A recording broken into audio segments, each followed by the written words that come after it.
Şu an yayındasın. Allah. Good afternoon, everyone. Welcome to GeoSpatialNext Africa Connect. We are very happy to having you with us today, joining from different parts of Africa and around the world. The main idea behind this event, bringing global expertise to the local challenge. In our session, we bring together all stakeholders across the industry.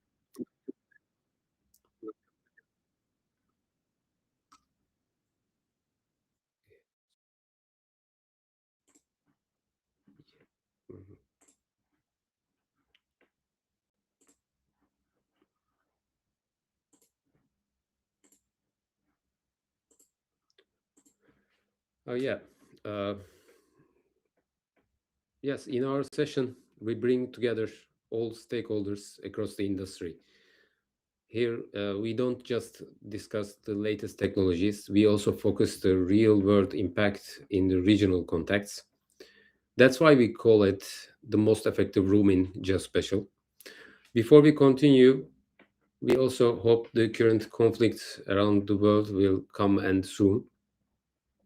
Now, let me briefly explain the format of the event.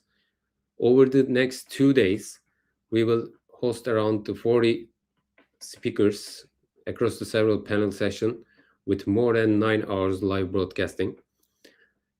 At the end of each panel, we have also Q&A parts, and we will try to answer your questions and comments. So please feel free to share your thoughts and questions during the session. Now, let's take a quick look at the program.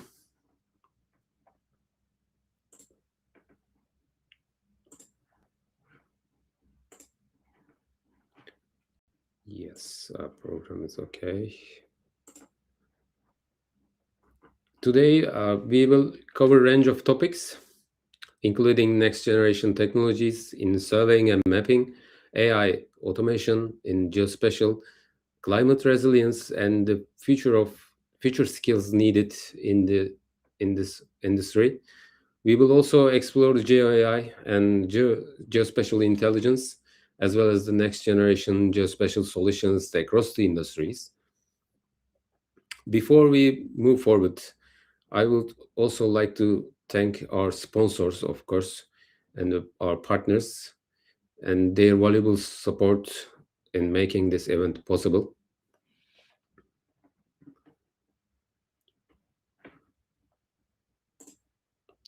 So, yeah, can we take the sponsors?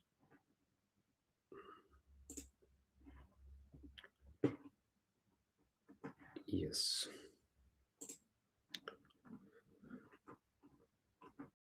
And now it's my great pleasure to introduce our keynote speaker, Mr. Siyabonga Mdubeki, the Chief Surveyor General at the National Department of Land Reform and Rural Development from South Africa.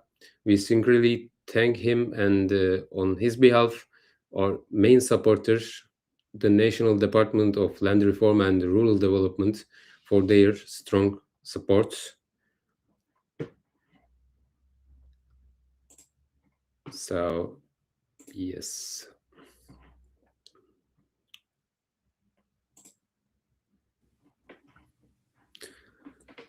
Yes, Mr. Mdubeki, welcome again. Thank you very much. Can you see me? Yes, we can hear you.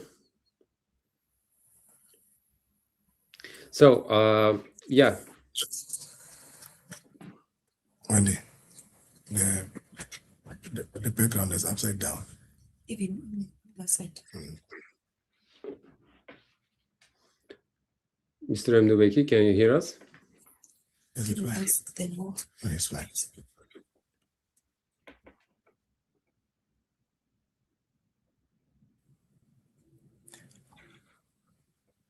Mr. Mdubeki?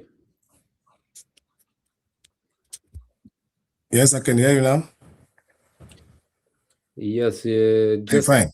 Yeah, it's yeah. Your voice is fine. Just your background is changed. Maybe you can fix it before we start. Okay, let's fix that.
Mr. Emdebeki, can you hear me?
Okay. Amen. Yeah. All right, that's fine. I think we have dealt with the issue of background. Sorry about that. Yeah, it's okay. Yeah. That's So weird. Yeah. So now you can start, and I giving you voice. thank you very much. Yeah. Distinguished guests, esteemed panelists, colleagues from industry and academia, innovators, and particularly the many young professionals joining us from across Africa and beyond. Good day to everybody. It is a privilege to be part of this Africa Connect conference convened by GeoSpatialNext and esteemed guests and partners, which is streamed across multiple platforms to a community that is as geographically distributed as the discipline we represent. The very format of this conference, virtual, connected, and accessible, symbolizes the essence of geospatial thinking, connecting people, data, and knowledge across space and time.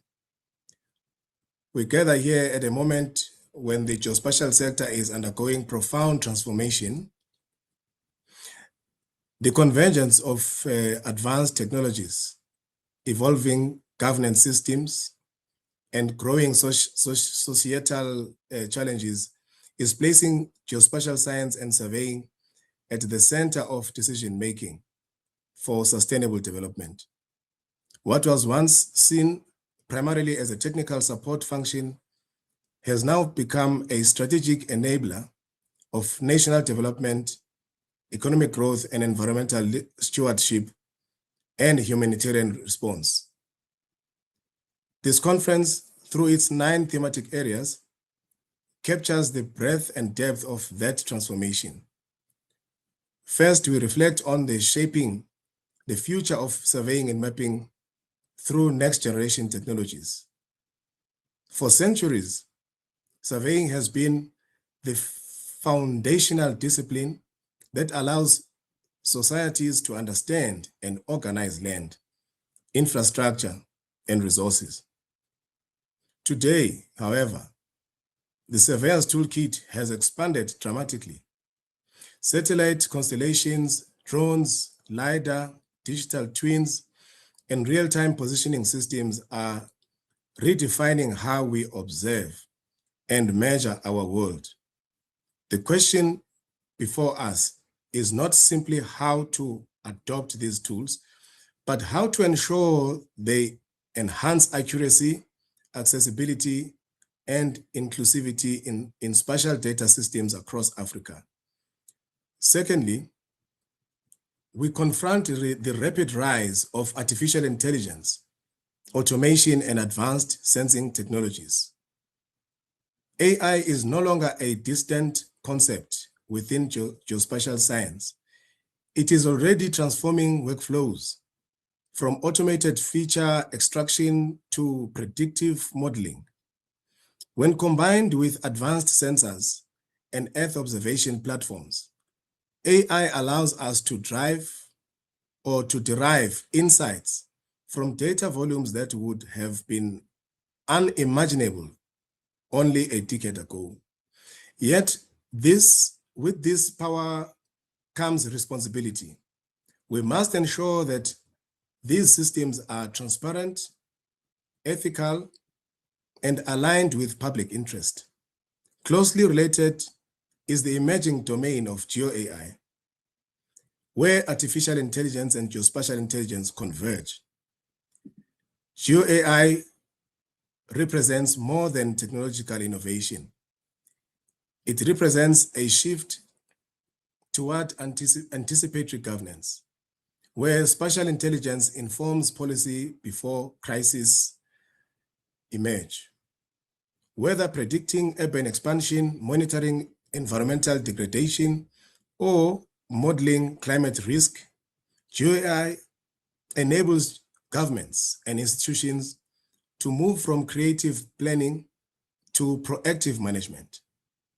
Another theme of this conference, the geospatial innovation for climate resilience, reminds us that the geospatial community is indispensable in addressing one of the greatest challenges of our time. Climate change manifests spatially through floods, droughts, coastal erosion, and ecosystem shifts.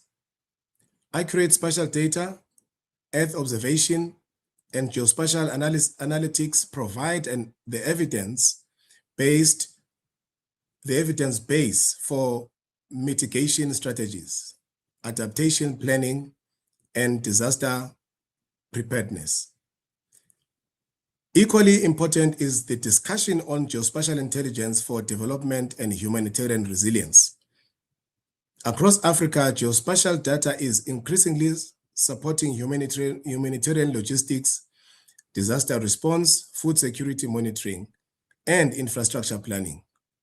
From mapping information settlements, or informal settlements rather, to supporting emergency response operations, geospatial intelligence provides decision makers with clarity in moments when time and accuracy are critical. We also recognize the strategic importance of geospatial technology in key economic sectors such as mining. Next generation geospatial solutions are enhancing mineral exploration, environmental monitoring, safety management, and operational efficiency. In a continent rich with natural resources, the responsible use of geospatial intelligence can ensure that extraction industries operate with improved transparency, sustainability, and community accountability. At the urban scale, the theme of data-driven land management and urban development in African cities speaks directly to the rapid urbanization that defines our era. African cities are amongst the fastest growing in the world. Without robust spatial governance systems, land administration frameworks, cadastral integrity, and reliable geospatial data, we risk urban expansion that is fragmented, inequitable, and environmentally unsuitable. Geospatial professionals, therefore, have a vital role in shaping cities that are planned, inclusive, and resilient. However, technology alone does not define the future of our sector. The question of skills and human capacity remains fundamental. The theme on the next skills in geospatial challenges us to rethink education and professional development. Tomorrow's geospatial professionals must be interdisciplinary thinkers, comfortable with coding, data science, data analytics, and policy implementation, while still grounded in the fundamental principles of surveying and spatial measurement. Universities, professional bodies, and industry must work together to ensure that the next generation is equipped not only with technical skills, but also with ethical awareness and leadership capability. Finally, and perhaps most importantly, this conference asks a profound question. What is next for inclusion in geospatial? Turning access into opportunity. For too long, the benefits of geospatial technologies have been unevenly distributed. Access to spatial data, digital infrastructure, and professional networks often determines who participates in shaping the geospatial future. Inclusion means ensuring that young professionals, women, emerging innovators, and communities across the continent can participate meaningfully in the geospatial economy. It means transforming geospatial knowledge into economic opportunity, entrepreneurial innovation, and societal impact. Africa, with its young population and dynamic innovation ecosystems, is uniquely positioned to lead this transformation. Across the continent, we are witnessing the rise of geospatial startups, open data communities, university research labs, and government initiatives that are harnessing spatial data to address local challenges. The geospatial sector is no longer confined to specialized institutions. It is becoming a cross-cutting ecosystem connecting technology, governance, and development.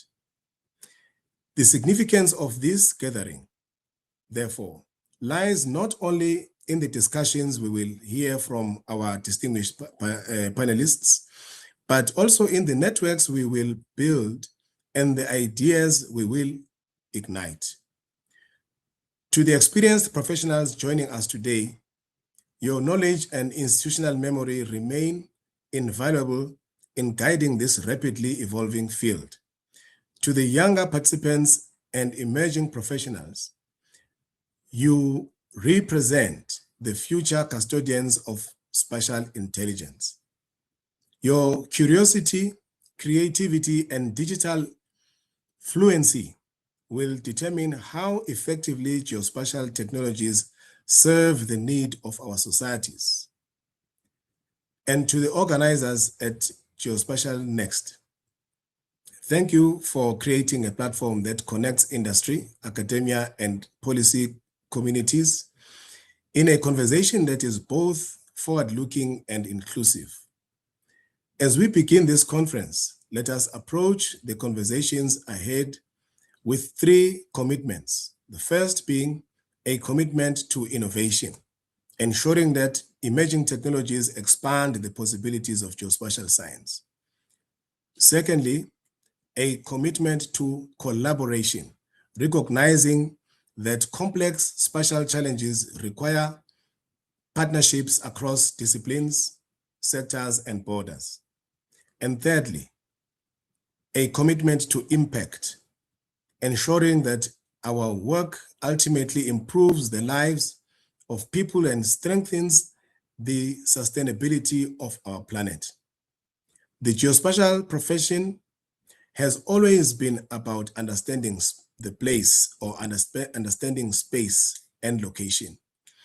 Today, however, it is about shaping the future of the place, the space, and the localities. How land is governed, how cities grow, how resources are managed, and how societies respond to global challenges. So let us use this conference as a catalyst for ideas, partnerships, and solutions that will define the next era of geospatial information or geospatial innovation in Africa. Let me take this opportunity, Program Director, to make a call to all those who have not yet registered for the FIG Congress 2026, which will be hosted in Cape Town at the Cape Town International Convention Center from the 24th to the 29th of May 2026, to ensure that they do register and attend the conference. It will be hosted in Cape Town on African soil for the very first time since the existence of the International Federation of Surveyors. I wish you a productive and inspiring Africa Connect conference. Thank you very much. Well, thank you again, Mr. Mdubeki. It was great explanation, and you covered almost all of them are topics that we will handle with our panelists. So I also thank you again, and we now move to the first panel, and our speakers also waiting to start. And thank you again. Thank you so much, Herme, for everything, and for ensuring that the department has a role to play. I'm quite sure that it's going to be a successful engagement with all the panelists, esteemed panelists that we have on the platform. And once again, apologies for the glitches earlier on, but these are the things that we have to manage from time to time. Okay, thank you very much. If you don't mind, I might not be here for long because of other engagements that I'm currently managing. However, I would still be available for a few minutes. Thank you very much. Thank you. Thank you. Thank you.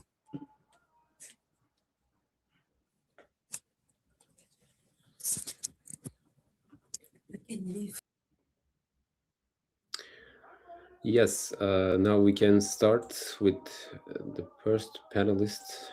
They are already here.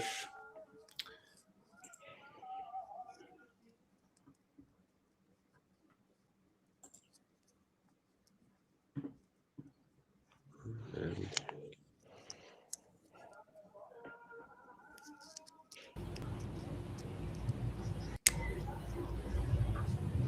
Mr. Nozipo.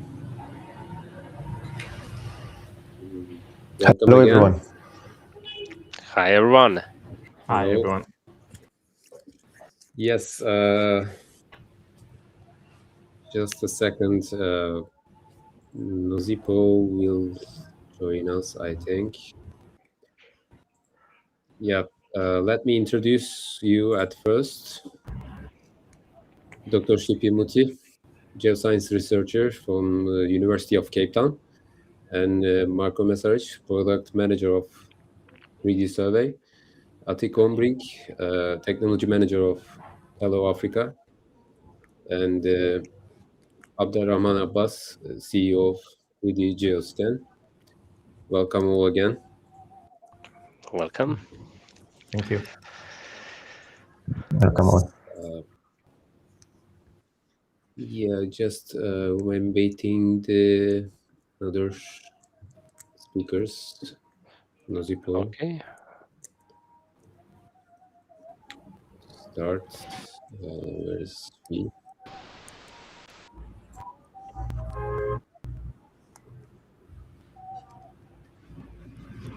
Just a second.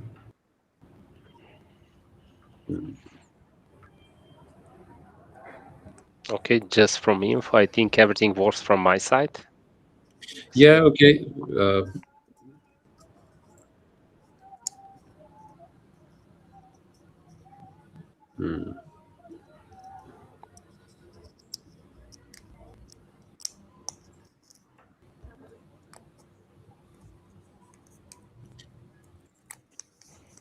Just a second. We are trying to add another speakers now.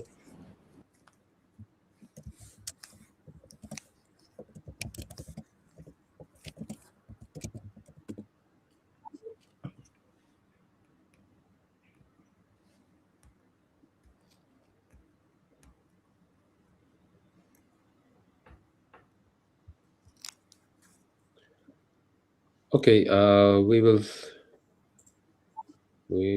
try. But now I think there is a connection problem. So yeah, Abdurrahman, yes, we can start. And of course, before we dive in, we would like to hear you at first with a quick introduce, and after that we can continue with the questions. I will back to you again at the end of the session to see and to cover the Q&A part.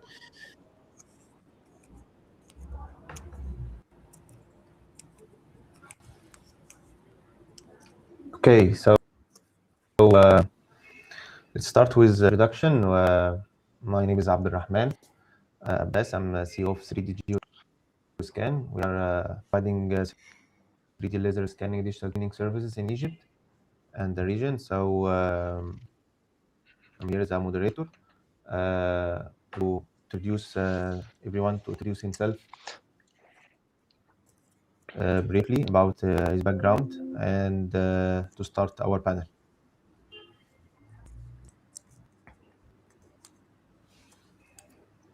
Okay, maybe I can start. If you can hear me well. Yes. So, hi everyone. Thank you for invitation. My name is Marco.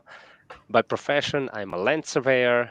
After I graduated from the university in Ljubljana, I start new business with two of my colleagues, and we start doing services for construction site companies, mining companies, and similar one based on photogrammetry technology. So this was 15 years ago when the drone business start happening and so on. And then we've been doing services for 5 years. After we see this huge potential of this technology, we pack this knowledge into software called 3D Survey. And now we are selling this photogrammetry software worldwide. We have more than 80 partners around the world, also in South Africa, some survey instruments.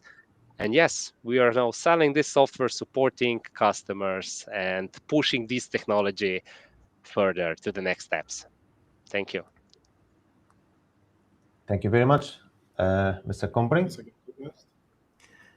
Thank you very much for the opportunity. My name is Ati Kombrink. I've got about 25 years experience in the geospatial sector and started out in academia and then moved into the private sector.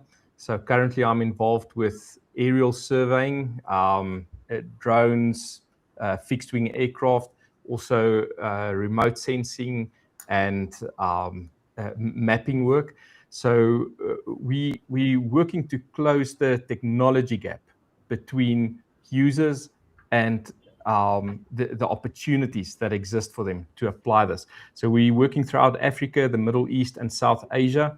Those are our geographic regions, and of course, looking for opportunities to expand further. And thank you for the opportunity to participate in the panel today. Thank you very much. So we can jump to Mr. Mubhati. Okay. Hi, everyone. Thank you for inviting me to be part of this conference.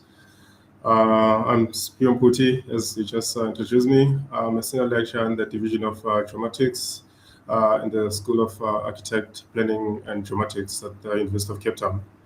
My work focuses on model mapping and monitoring workflows from 3D data capture and production to quality assurance, validation. I'm also looking forward to discussions and sharing a few practical lessons from UAV and LiDAR workflows and what it takes basically to scale them into railway projects. Thank you. Thank you very much. Miss Madlala. Good afternoon, everyone. My name is Nosipo Madlala. I'm a Chief Professional Land Surveyor at the Department of Land Reform and Rural Development. I am based at the Office of the Chief Director, National Geospatial Information in Cape Town. I'm a professional surveyor, but also registered in the GISC category as well. I've got about 15 years experience in the industry. I'm largely involved in training of geomatics candidates for registration with the South African Geomatics Council. I'm also involved with research within the National Geospatial Information component and the department at large, and also conducting training throughout the country in various aspects of geomatics and professional support.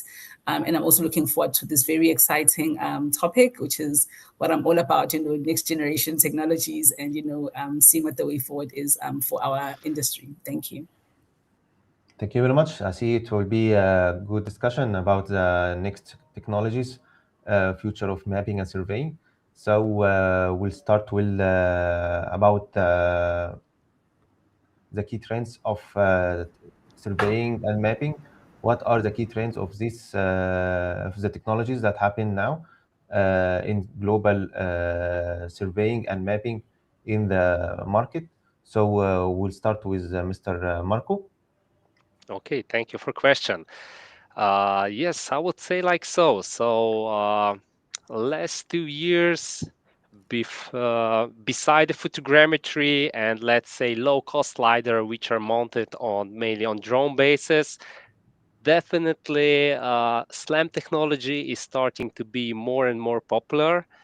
And what I would say the key trend is, so I would say the hardware is there. Okay, so technology for quick data acquisition is there. What we need to know is the effective way to process and integrate all these data in I would say in a single software to come to the end results for the users, for your customers. Okay, because if you have every device has its own software, and if you like to be effective for your customers, the most suitable, the most smooth way is to combine different data types on the same product. So integrated all these device data in a single result and deliver this to end customers. And I would say this delivered the best possible result for the user who is using technology, and of course, then for the people who are waiting these results. And then my emphasizes here 2 points. So data integration, because in past we have a sensor integration already. And of course, beside this thing, AI is popping strongly up. So I would say sooner or later it will be stable enough also to be efficient on a surveying market, because we are surveyors. We need accurate data. We need to, we need to be 100% sure that this is as it is. Okay. Yes, yes, and yeah, mainly that is mainly a challenge that how to combine all the sensors in one platform like SLAM data, TLS data, drone data, all in one platform, it always be challenging for clients Mm. or surveyor on site that we need each sensor need a separate software. So what do you think, Mr. Kumbring? The biggest shift that I'm seeing isn't in the sensors, it's in what happens after the data is collected. So we've spent, as an industry, decades getting better at capturing the world, but the new frontier now is the interpretation at scale. So I'm definitely agreeing with Marco on this. There are three trends that we see defining this moment. So firstly, there's a move from data collection to automated intelligence. So AI and machine learning helping us to turn point clouds and imagery into decisions. So it's not just deliverables, it's decisions. Secondly, everything becomes cloud native. So the cloud native processing, it's collapsing the gap between the field capture and the client insight. So workflows that used to take days now take hours.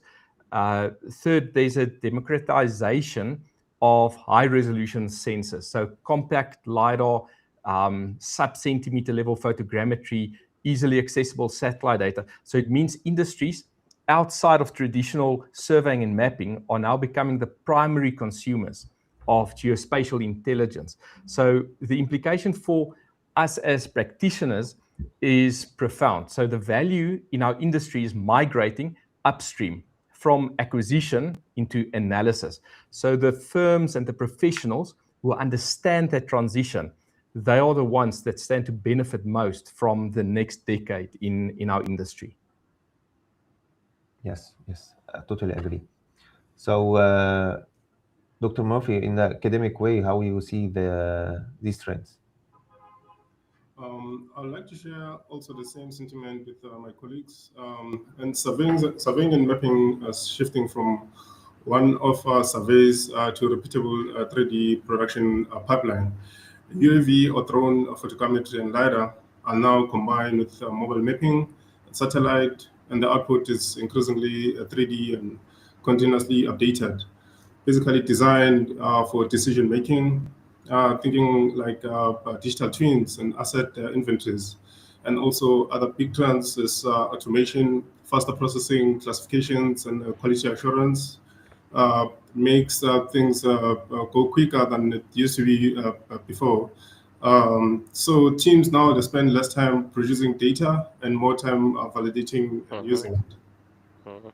Yes, it's a big headache. Always that collecting data as being faster and more fast, but processing and analyzing the data is just making a lot of time. That's why, as Mr. Marco said, maybe AI will come and make it more easy to analyze and get accurate data in short time.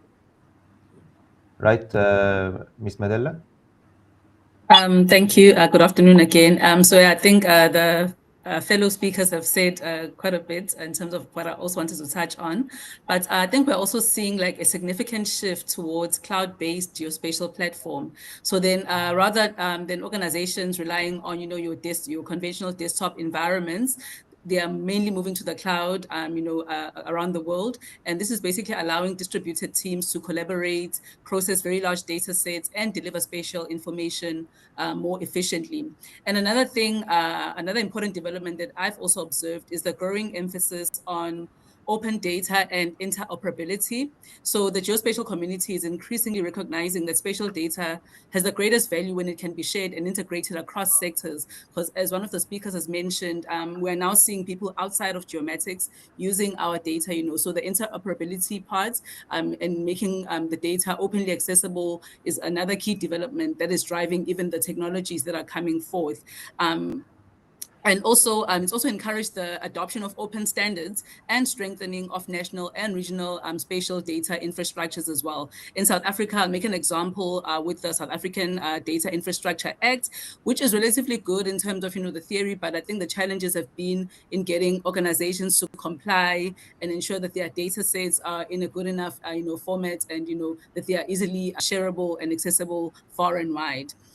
But I think for me also, the most important shift is also conceptual. So the industry is sort of evolving from simply mapping the world to understanding the world through spatial intelligence. So we're seeing a lot of companies, AI companies bringing up, because we're trying to get very intelligent insights out of, the data that we are generating.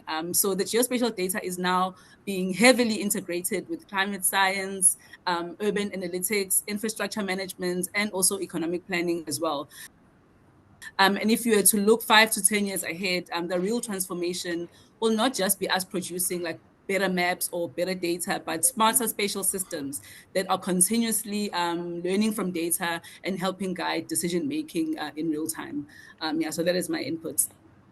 Yes. So since we are talking about Africa Connect, with African point of view, what is the greatest opportunities and challenges that will be available to adopt these trends or this next generation technology in surveying and mapping in the African market, and what is the opportunities and challenges in this point of view? Can we? What do you think, Mr. Marco? Okay, so we are located in Europe. We have globally worldwide partners. So some surveys in South Africa. We are really tight in connection with them. So I could say we have a kind of a global feedback from everyone, from our customers and so on. And what I would say number one is knowledge. So technology is there. It's the entry cost to start mapping, to start business are super low, I would say. So, for example, 3D survey software costs 3,500. The flagship drones are 5,000 or something like that. So almost everyone could enter this business. But what's important is to knowledge, to know how to do it and be aware what you are doing. Okay. And if you know how to map, how to place ground control points, what to do to come to the end results, this could really help you to speed up and scale up the business. Okay. So this is number one, knowledge. Number two, definitely I would say regulations. I don't know what kind of regulations you have it, but if we would have good regulations at the right time in Europe, we could be 2, 3, or 5 times faster, 5 year faster with this exciting new technology. Okay, so this is super important. And third point, I think 10 years ago or even 15 years ago, it happens one great thing where surveyors were in front of all other industries with technology. Okay, so designers, architects, no one were ready for this kind of result. Okay, we start producing great 3D models, great point clouds for almost every project, but they could not handle them. Even the governmental institutions couldn't handle in most cases already know. So we deliver something super fantastic, and then we need to downgrade this to the CAD vector drawing. Okay, and I could say that if the government institution could adopt this technology to the new models, to everything. But I know this is going slowly usually, but this would help the complete industry very much. And I think you have this opportunity now, and bigger opportunity than all other players in the world. Yes, and the information is very important. That understanding the scope of work from the client is very big, very important phase to know before starting the work and delivering something. It's not valuable for the client, and also yes, for the requirement. If we are mapping 3D and the end user are using 2D CAD, so what is the use of it? But if the whole pipeline are using 3D, from the collecting data until the delivery to the design and as built, so it will be a complete ecosystem for the 3D mapping at all. Yeah. Exactly. Yes. Mr. Ati. Thank you. So Africa's opportunity is a leapfrog opportunity, and those are rare opportunities that excite us. So we don't carry the legacy infrastructure debt that other developed nations would carry, and that sometimes constrains them to the speed at which they can develop. So we have a genuine advantage in Africa to quickly develop with this leapfrog strategy.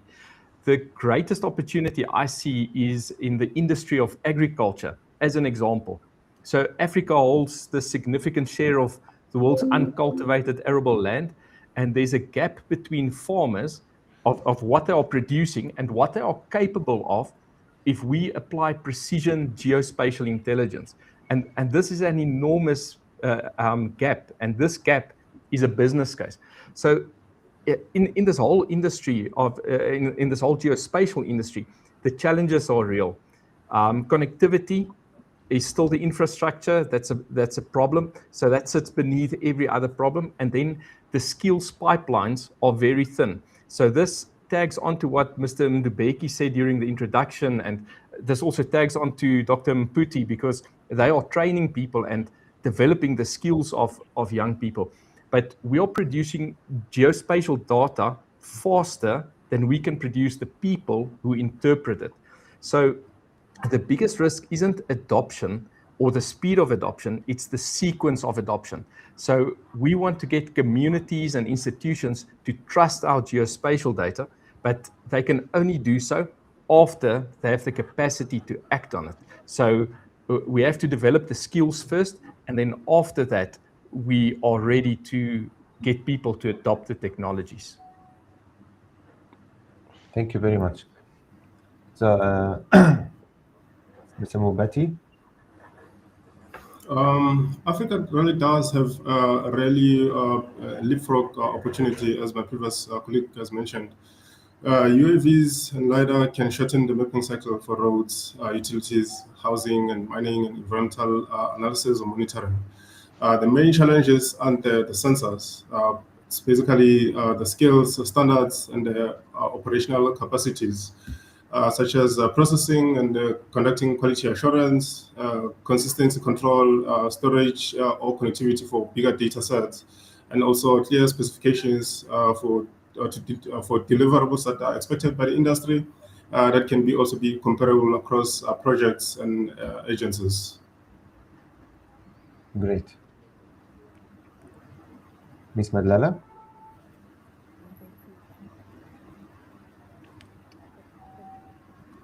You are muted. We can't hear you. You can hear me? Can you hear me? Yes. Okay, so I was just saying, just to add to what the fellow panelists have already mentioned, for Africa, so another opportunity lies in human capital development. As I mentioned, that is the area that I'm just really involved in. So across the continent, there is still a growing community of young professionals that are entering skills such as GIS, surveying, remote sensing. So I believe that with the right investment in training and mentorship, this generation can become a powerful driver of innovation. So there's a huge opportunity for us to ensure that we have fully developed human capital to then take full advantage of all these technologies that we are speaking about.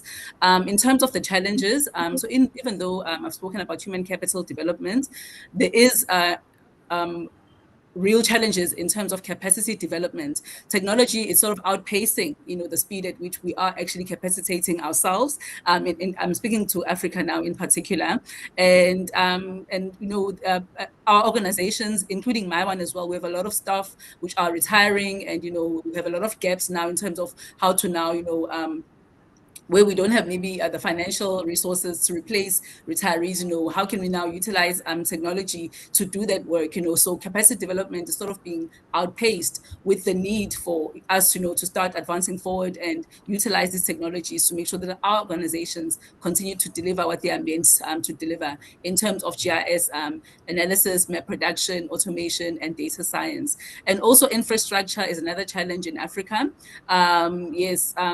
Advanced geospatial workflows, that improve our efficiencies and all that, they require significant computing power, reliable connectivity, as has been mentioned, and modern data management systems, which a lot of African countries currently are not quite there yet.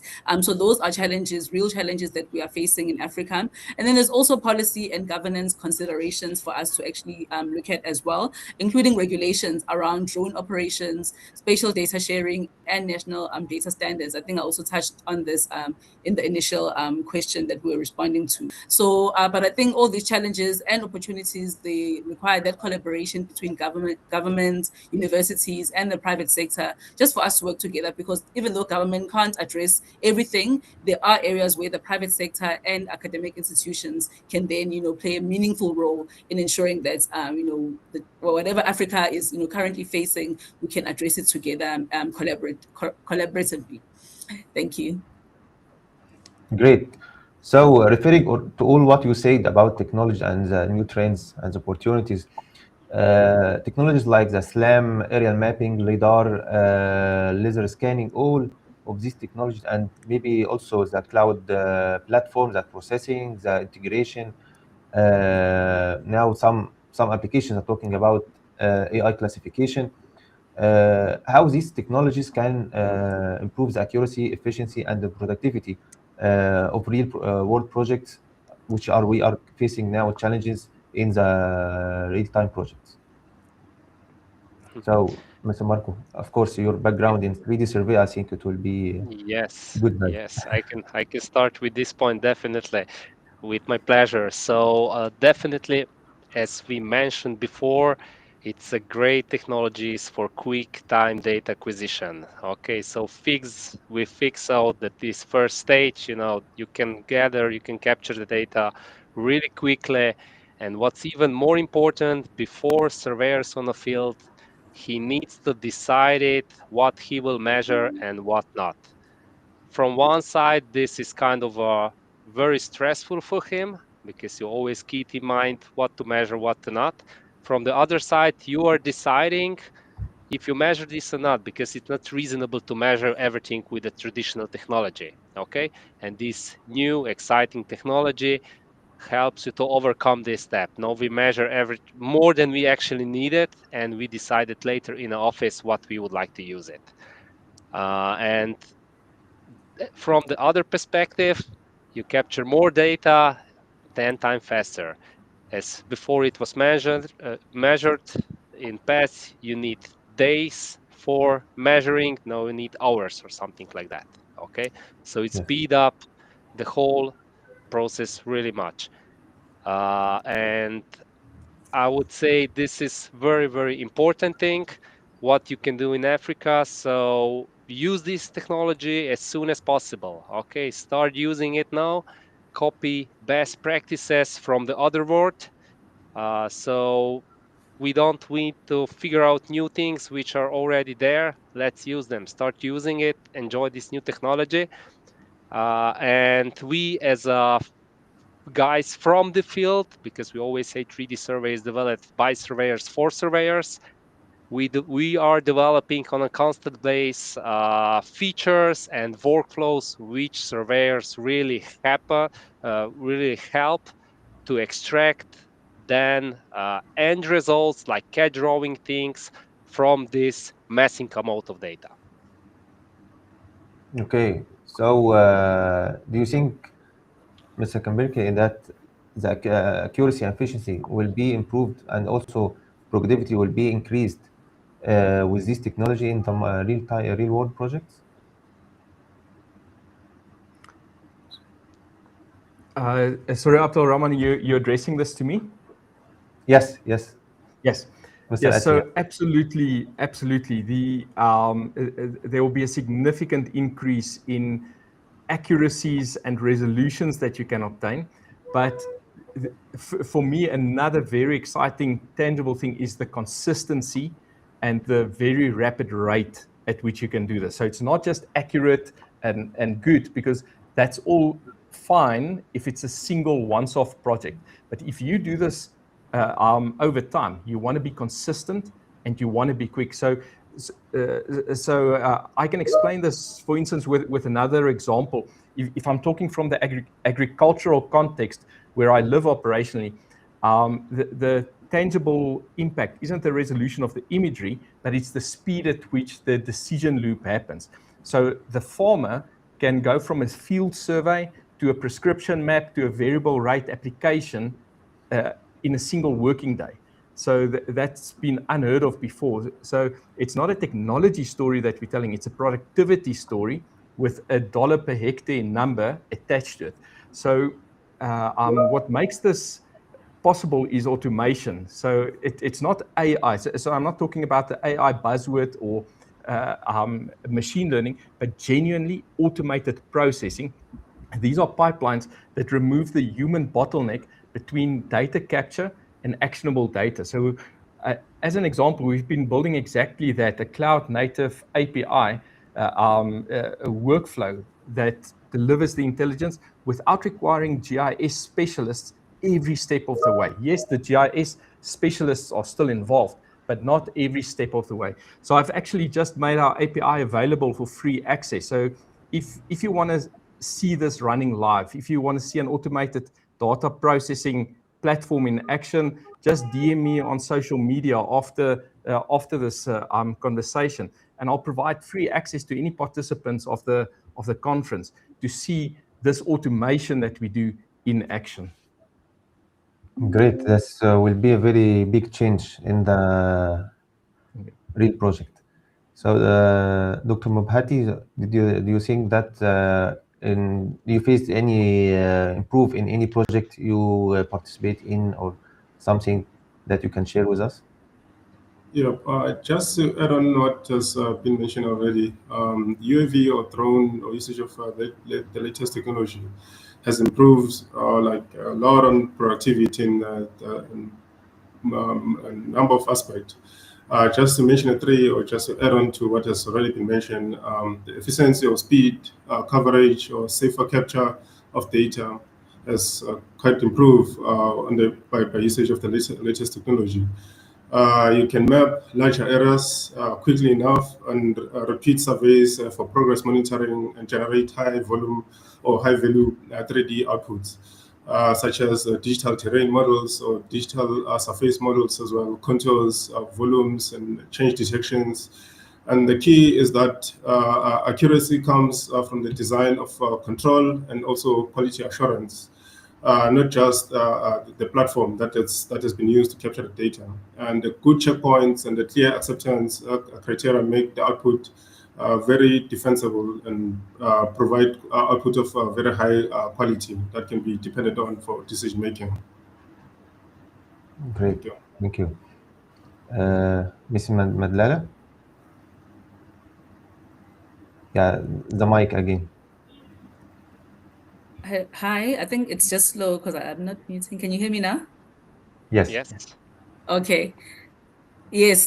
So I think, yeah, I'll just make an example with the Chief Director at National Geospatial Information, because remember, we are South Africa's national mapping organization.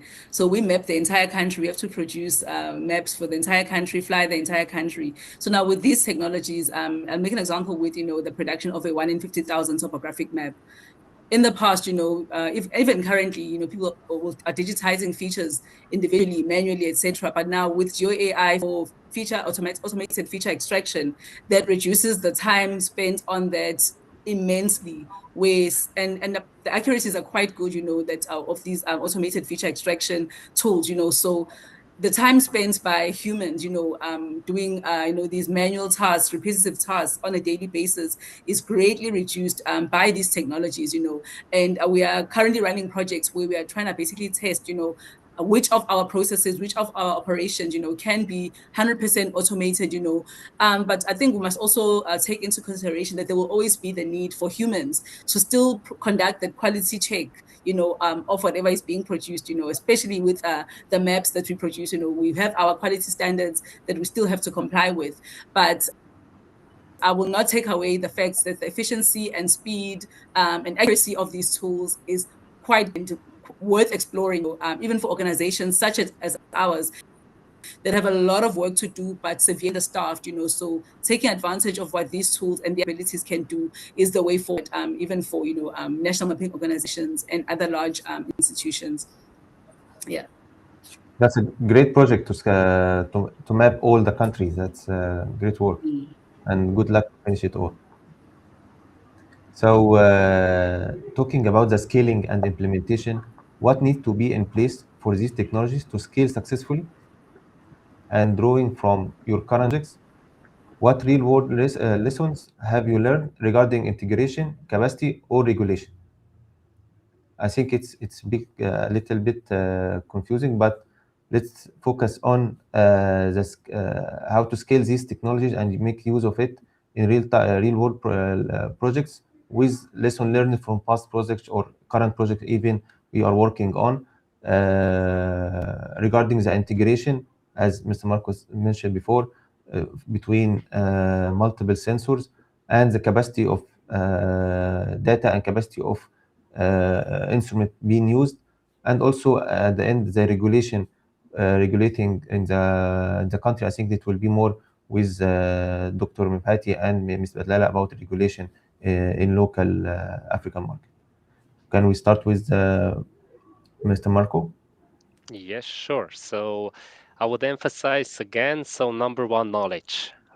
So you need to offer this technology to all surveyors, to all people who are connected with this technology. We offer, for example, free student licenses for anyone who would like to have it, like a photogrammetry software. It's fully free of charge. And I would say all the university, all the high schools who are connected via geospatial world, they have opportunity to start their programs based on photogrammetry, mapping, LiDAR sensing. I believe they are already doing this, but definitely there is additional opportunities in any case. So knowledge, number one.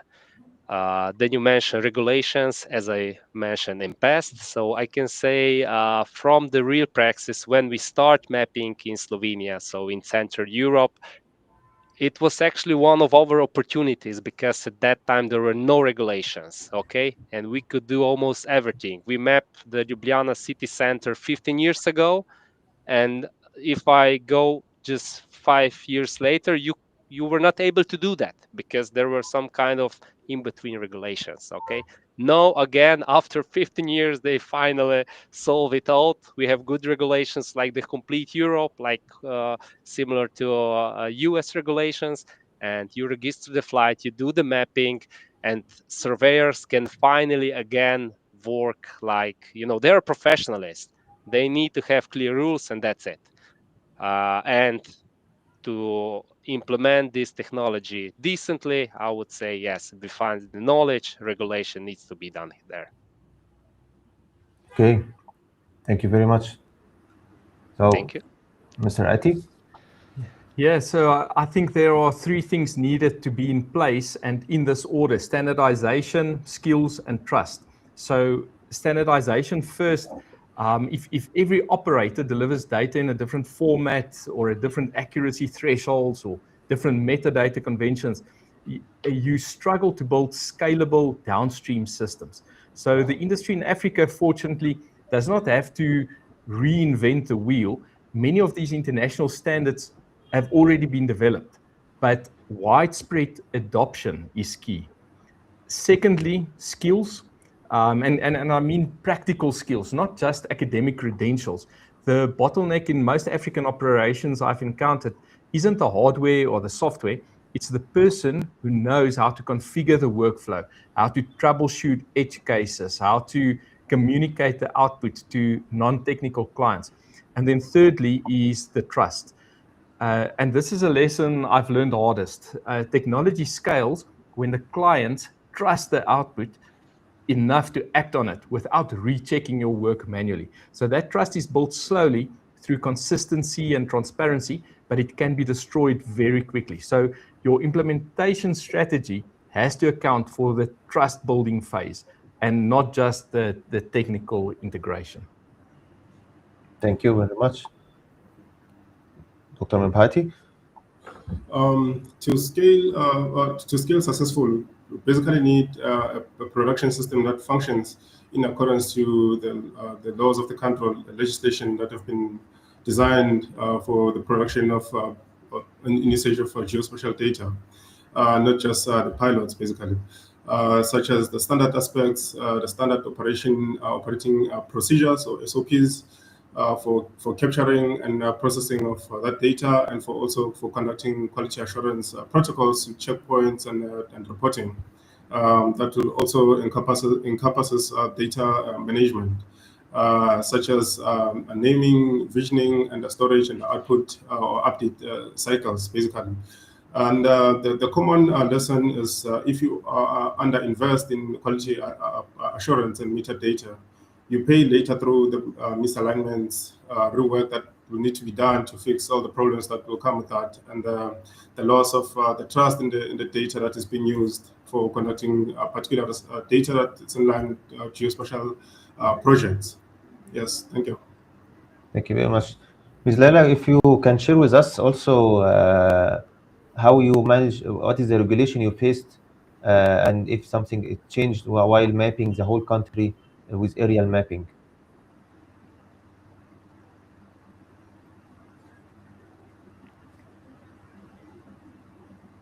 Is my audio fine? Yes. Okay, I need to check. Yeah. So yes, like I said, where we work at the Chief Directorate National Geospatial Information, we do have standards and procedures as well that we work with when we do our work. But now, if we're to introduce all these new technologies, obviously there has to be a modernization of our standards and procedures as well, in order for us to for the scaling to be successful. And as my fellow panelists have mentioned, it's three things. It goes down to three things: your infrastructure, people, and governance. They need to be working together in order for the scaling to be successful. You can't just focus on people, but still leave old processes behind and still have the same standards, because obviously with an improvement in tools and how you work and your workflows, then your standards needs to be changed. So where we work, even though we are sort of like catching up with the technology, but we know that in future, then our standards and procedures to be relooked at and revised, etc. And I think that's what all organizations that are upscaling and adopting new technologies, this is what they all have to go through. I just have to mention that regulation for us plays an important role. I've mentioned that clear frameworks and data standards for aerial surveys and spatial data governance, they help ensure the consistency and enable the collaboration between the different institutions. So in as much as our institution may be at a certain level when it comes to the adoption, and maybe we are collaborating with an institution that is at a higher level, how do we now also manage those relationships as well? How do we ensure that the collaboration doesn't suffer because one organization is maybe outpacing other organizations, So that clear communication and collaboration across industry is also quite critical for the efficient and successful upscaling and adoption, of all the tools and technologies that we're speaking of. So it's not it shouldn't be seen as like we shouldn't work in silos at this stage. I think more and more the world and the globe, we are more and more becoming interconnected, more especially with us, who are dealing with geospatial data and all that. The interconnections cannot be ignored. So we cannot work in silos. So whatever procedure standards that we have, they must also be out there and shareable so that other organizations, embarking on the same things, can also then learn from each other. And it also avoids the duplication of efforts. So City of Cape Town has already a standard in place for how to process drone imagery, or the quality assurance of that. Then let's work together with them and learn from them and see what we can adopt from them. So the successful scaling, it's I think now it's more of a collaborative effort more than anything. We can't do it alone. There are organizations that are far ahead, that we can learn from, and definitely other organizations that can learn from us as well. So yeah, I think I've said a mouthful, but yeah, that is my two cents. Thank you very much. Thank you very much for this information. And going to the end of the panel, last thing we need to do in a small sentence: what's next in the geospatial technologies? What do you see in the future? How, if you're foreseeing the technology, how it will improve, how it expect, or we can imagine or dream how geospatial can be in the future, especially if we talk about the African market. So, Mr. Marco. Yes, so I'm not sure if I mentioned I'm product manager at 3D Survey, and as a product manager, I see a strong technical push in this technology development. So if I compare the algorithms which were delivering 1 year ago 3D models and point clouds and so on from the same images. And now this is tremendous improvement. And right now we have great results, super accurate, constant quality, which is good enough for surveying and mapping for most cases. And I would say we are still just at 20% of the powerness of this technology. How fast, how dramatically this will improve. So I definitely say algorithms, math.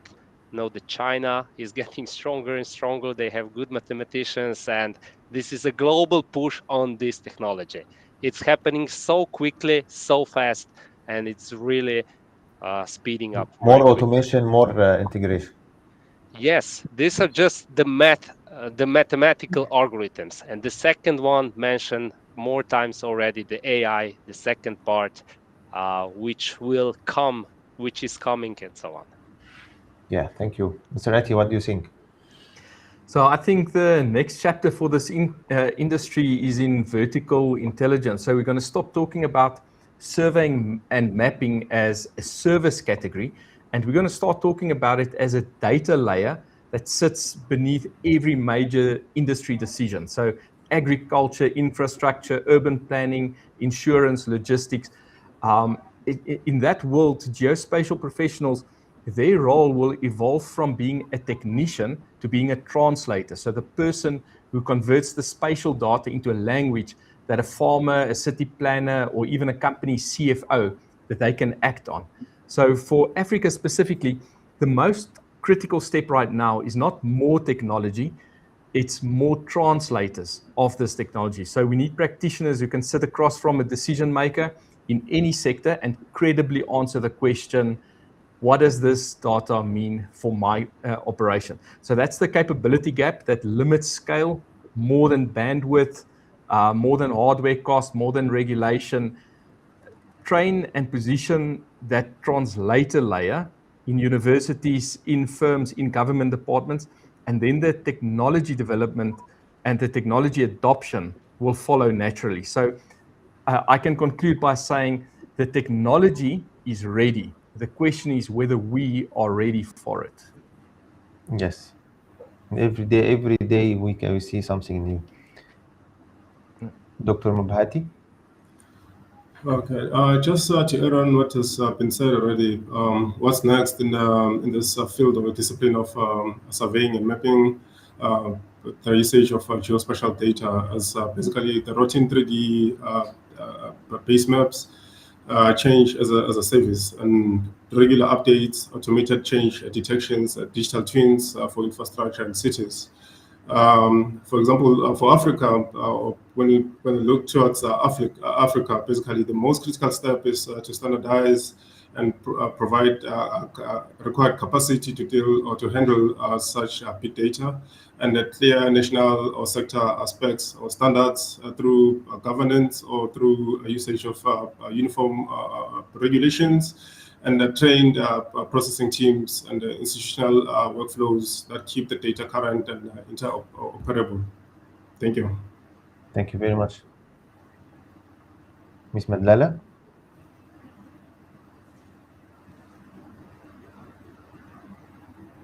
Ms. Madlala, are you with us?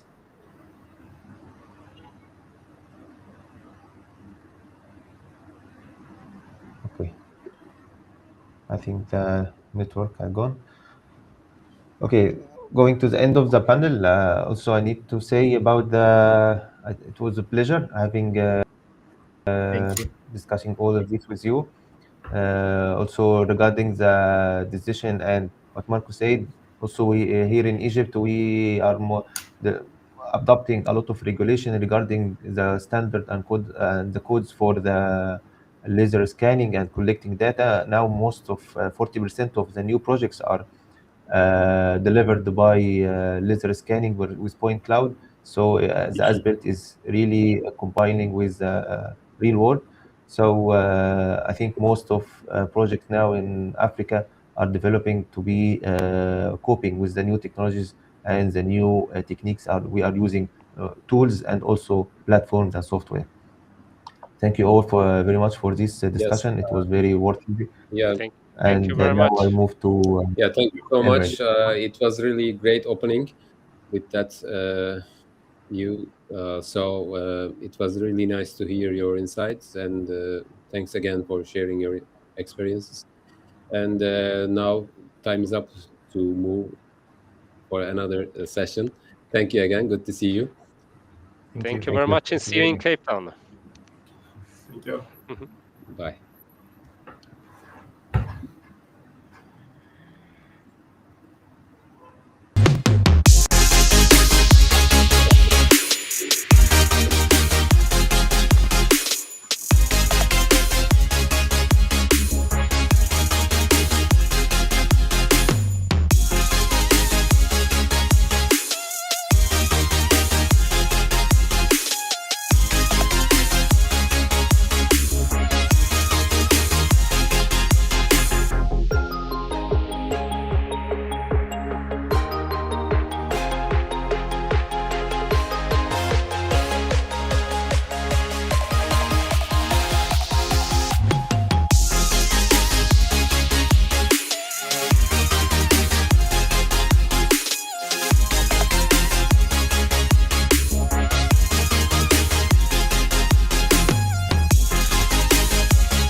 Yeah.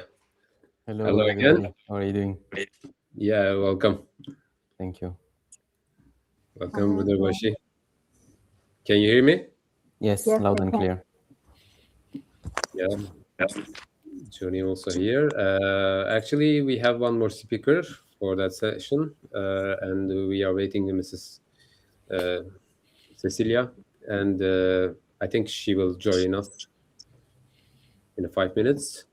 So we can start, Rudorbashi, and after that, we can try to add Mrs. Cecilia. And before we start, of course, I would like to introduce you at first. And one more time, please introduce yourself. Johnny G, Overseas Sales Director from Windrise, and Faiz Omgar, Senior Manager, Business Development, Space 42, and Rudorbashi Mutefa, Geospatial Analyst, Zimbabwe National Geospatial and Space Agency. Welcome you all again.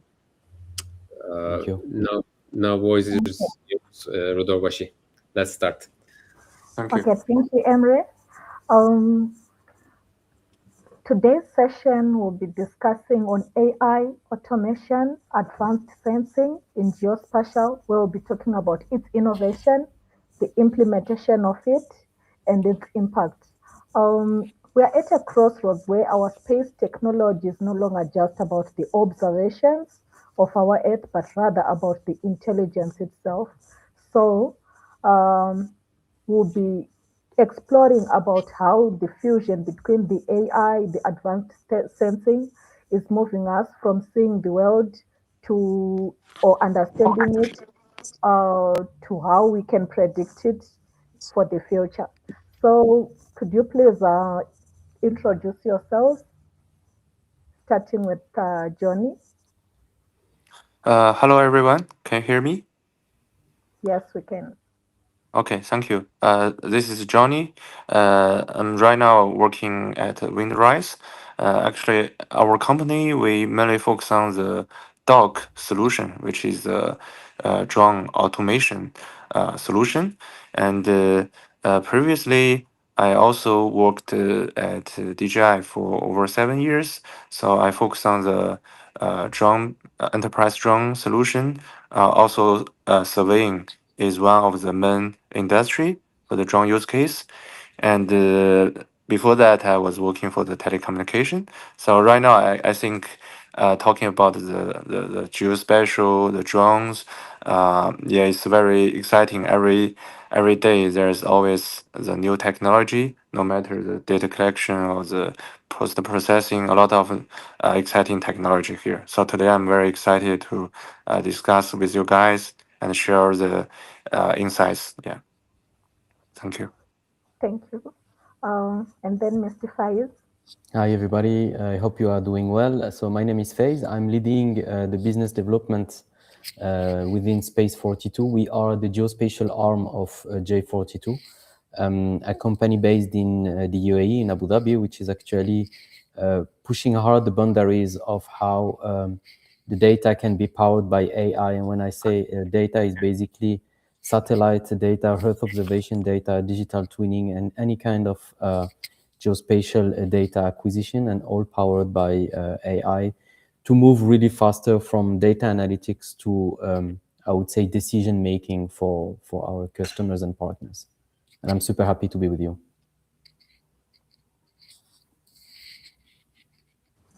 Okay, thank you so much. I think Cecilia will be joining us as the session goes on.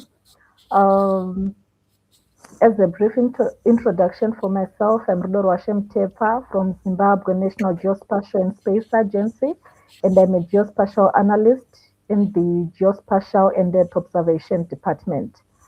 So as we are diving in our session, we are going to start on the global overview on how things are on a global perspective. So if you can see, the industry is moving so fast for the geospatial in the terms of AI, automation, intelligence, and everything. So Saeed, could you please tell us on how AI, automation, and advanced sensing is fundamentally changing the geospatial industry globally today? Yeah, sure. Thanks a lot. I think you mentioned it right now, is that AI is moving very quick. What was available in AI 2 weeks ago is no more the case right now. So I think globally, AI and automation, I think, are shifting the geospatial work from making maps like we were doing in the past to enabling decisions. It's more about the decision that those maps and Earth observation technologies are going to provide at the end of the journey to anyone on Earth. So they replace slow and manual updates with continuous and predictive analytics for agriculture, climate resiliency, city management, urban planning, so that public and private leaders get recommendations on how they can act on right now based on dynamic analytics and not just static imagery. And I think that's the big thing right now when it comes to the global overview. That's true. Johnny, could you please give us your perspective?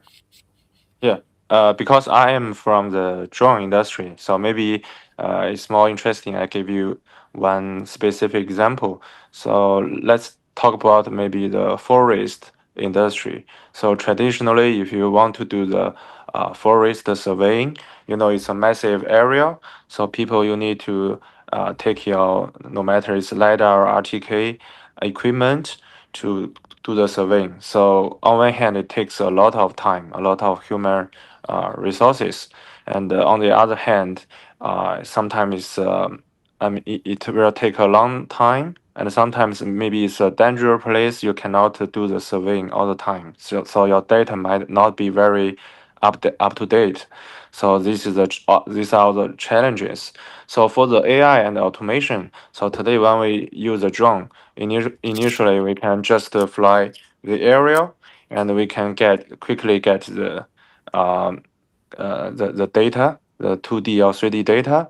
And today when talking about the AI, so firstly when you fly the drone, at the beginning you are just doing the manual flight, but today you can all do the mission planning. Even you have a like a rough map at first, and the drone will automatically generate the flight path, which is the best for you. And when it comes to the data processing part, previously you also, you get a lot of data point cloud. You need to select the data you need to process by yourself. But today with different kinds of software, you can very easily get what you want to get the analysis, or even you can get a full report by click on one button. So this is one example. I think from there are many industries which can indicate the automation and AI is changing the industry. No matter it's land surveying, the construction, the mining. So these are all similar, from the data collection part to the data processing part. The technology are changing them. Yeah. Okay, thank you so much for your perspective and your insights. I really think we are really moving at a fast pace in terms of the AI or the automation of the geospatial side.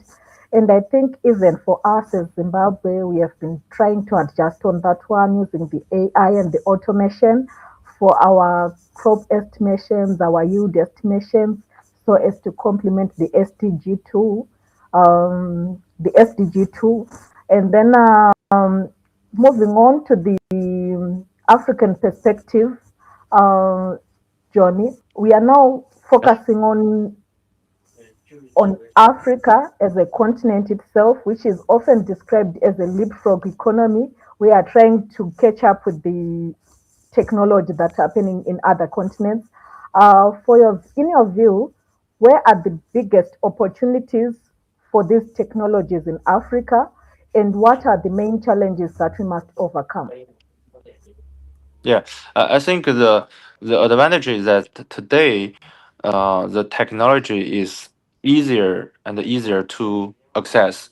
I remember before, like in China market, when we first introduced those, let's say Trimble, Leica equipment, or maybe the drone. I mean the fixed drone, the surveying drone. Those equipment are so expensive, really expensive. So only very few customer or the government customers they can be able to purchase those equipment. So those are the challenges to prevent the fast development. But today, with a lot of technology, they are easy to use and they're also very affordable to use. So which means that surveying business will not be a high-end solution. So everybody, no matter is a government agency, you are the service provider, or even for the, let's say, universities, it's easy for us to access to the technology. So again, I want to give one example is that before in China, we had one national surveying project to measure all the, let's say, measure all the land. You know, China is a very big land, so it's really take a very, I mean, if we use the traditional technology, it will take a very long time and a very big budget. But then with when introducing the drone and the AI automation technology, it makes the things happen very fast. So the government, firstly, issue the project to maybe different first level big surveying agency, and then each surveying agency they will outsource the project to different small or middle size the surveying firms. So every that time I remember every small firms. So for example, this firm maybe only have 3 or 4 people, and then they can purchase. They can afford 1 or 2 drones, and then they can use this drone to do the mapping. So with I mean it's very efficient, and it's also like within 1 or 2 days they can measure a large quantity of land. So that's highlight today. So for Africa, I think the benefits will be a lot of the surveyors, students, or government. They can all use this technology in very short time. So if you want to collect the data, so it can happen in a very short time. So this is my opinion. Yeah. Okay, thank you. Faiz, what's your insights regarding Yeah, this sure. one? I think in Africa, the biggest potential is exactly where data gaps are largest today. And just to mention some of these big opportunities to me are, for example, urban growth, planning and infrastructure. You spoke as well about crop monitoring and climate resiliency. I think we see a lot of these changes happening, unfortunately. So I think the main barriers I see are fragmented projects, limited in-house capacity sometimes, and also concerns about where the data is stored and who controls this data nowadays. So I think the sovereignty of the data is quite important when it comes to Africa as a continent, but also as separated countries inside the same continent. And I think for me, the way forward is kind of multi-year programs with local skills trained, with local transfer and a clear data governance framework from day one. And on that note, actually, I just want also to invite anyone who wants to understand a bit what Space 42 do in Africa. We have launched a great initiatives called Map Africa with Microsoft, ourselves, and Esri. And the idea is really to be close to each one of the countries and provide those solutions to solve the biggest opportunities we've been talking about. That's interesting. You have talked quite a bit on the issue of data gaps, clear data governance, and so forth. Um, it's really quite an interesting one because we still need to improve on that one, either as Africa or as a nation itself from our side.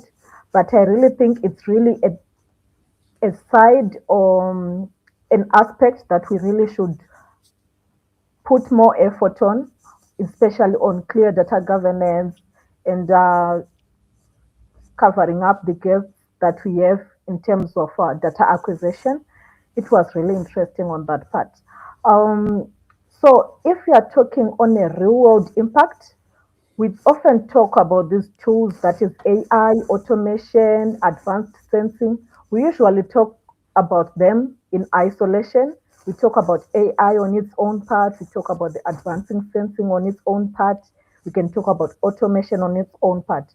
But the magic will really happen when we have them tagged together or put together as a try. So how can how can satellites, the drones, AI, automation work together to improve our data accuracy and most importantly, our real-time decision making? Faiz.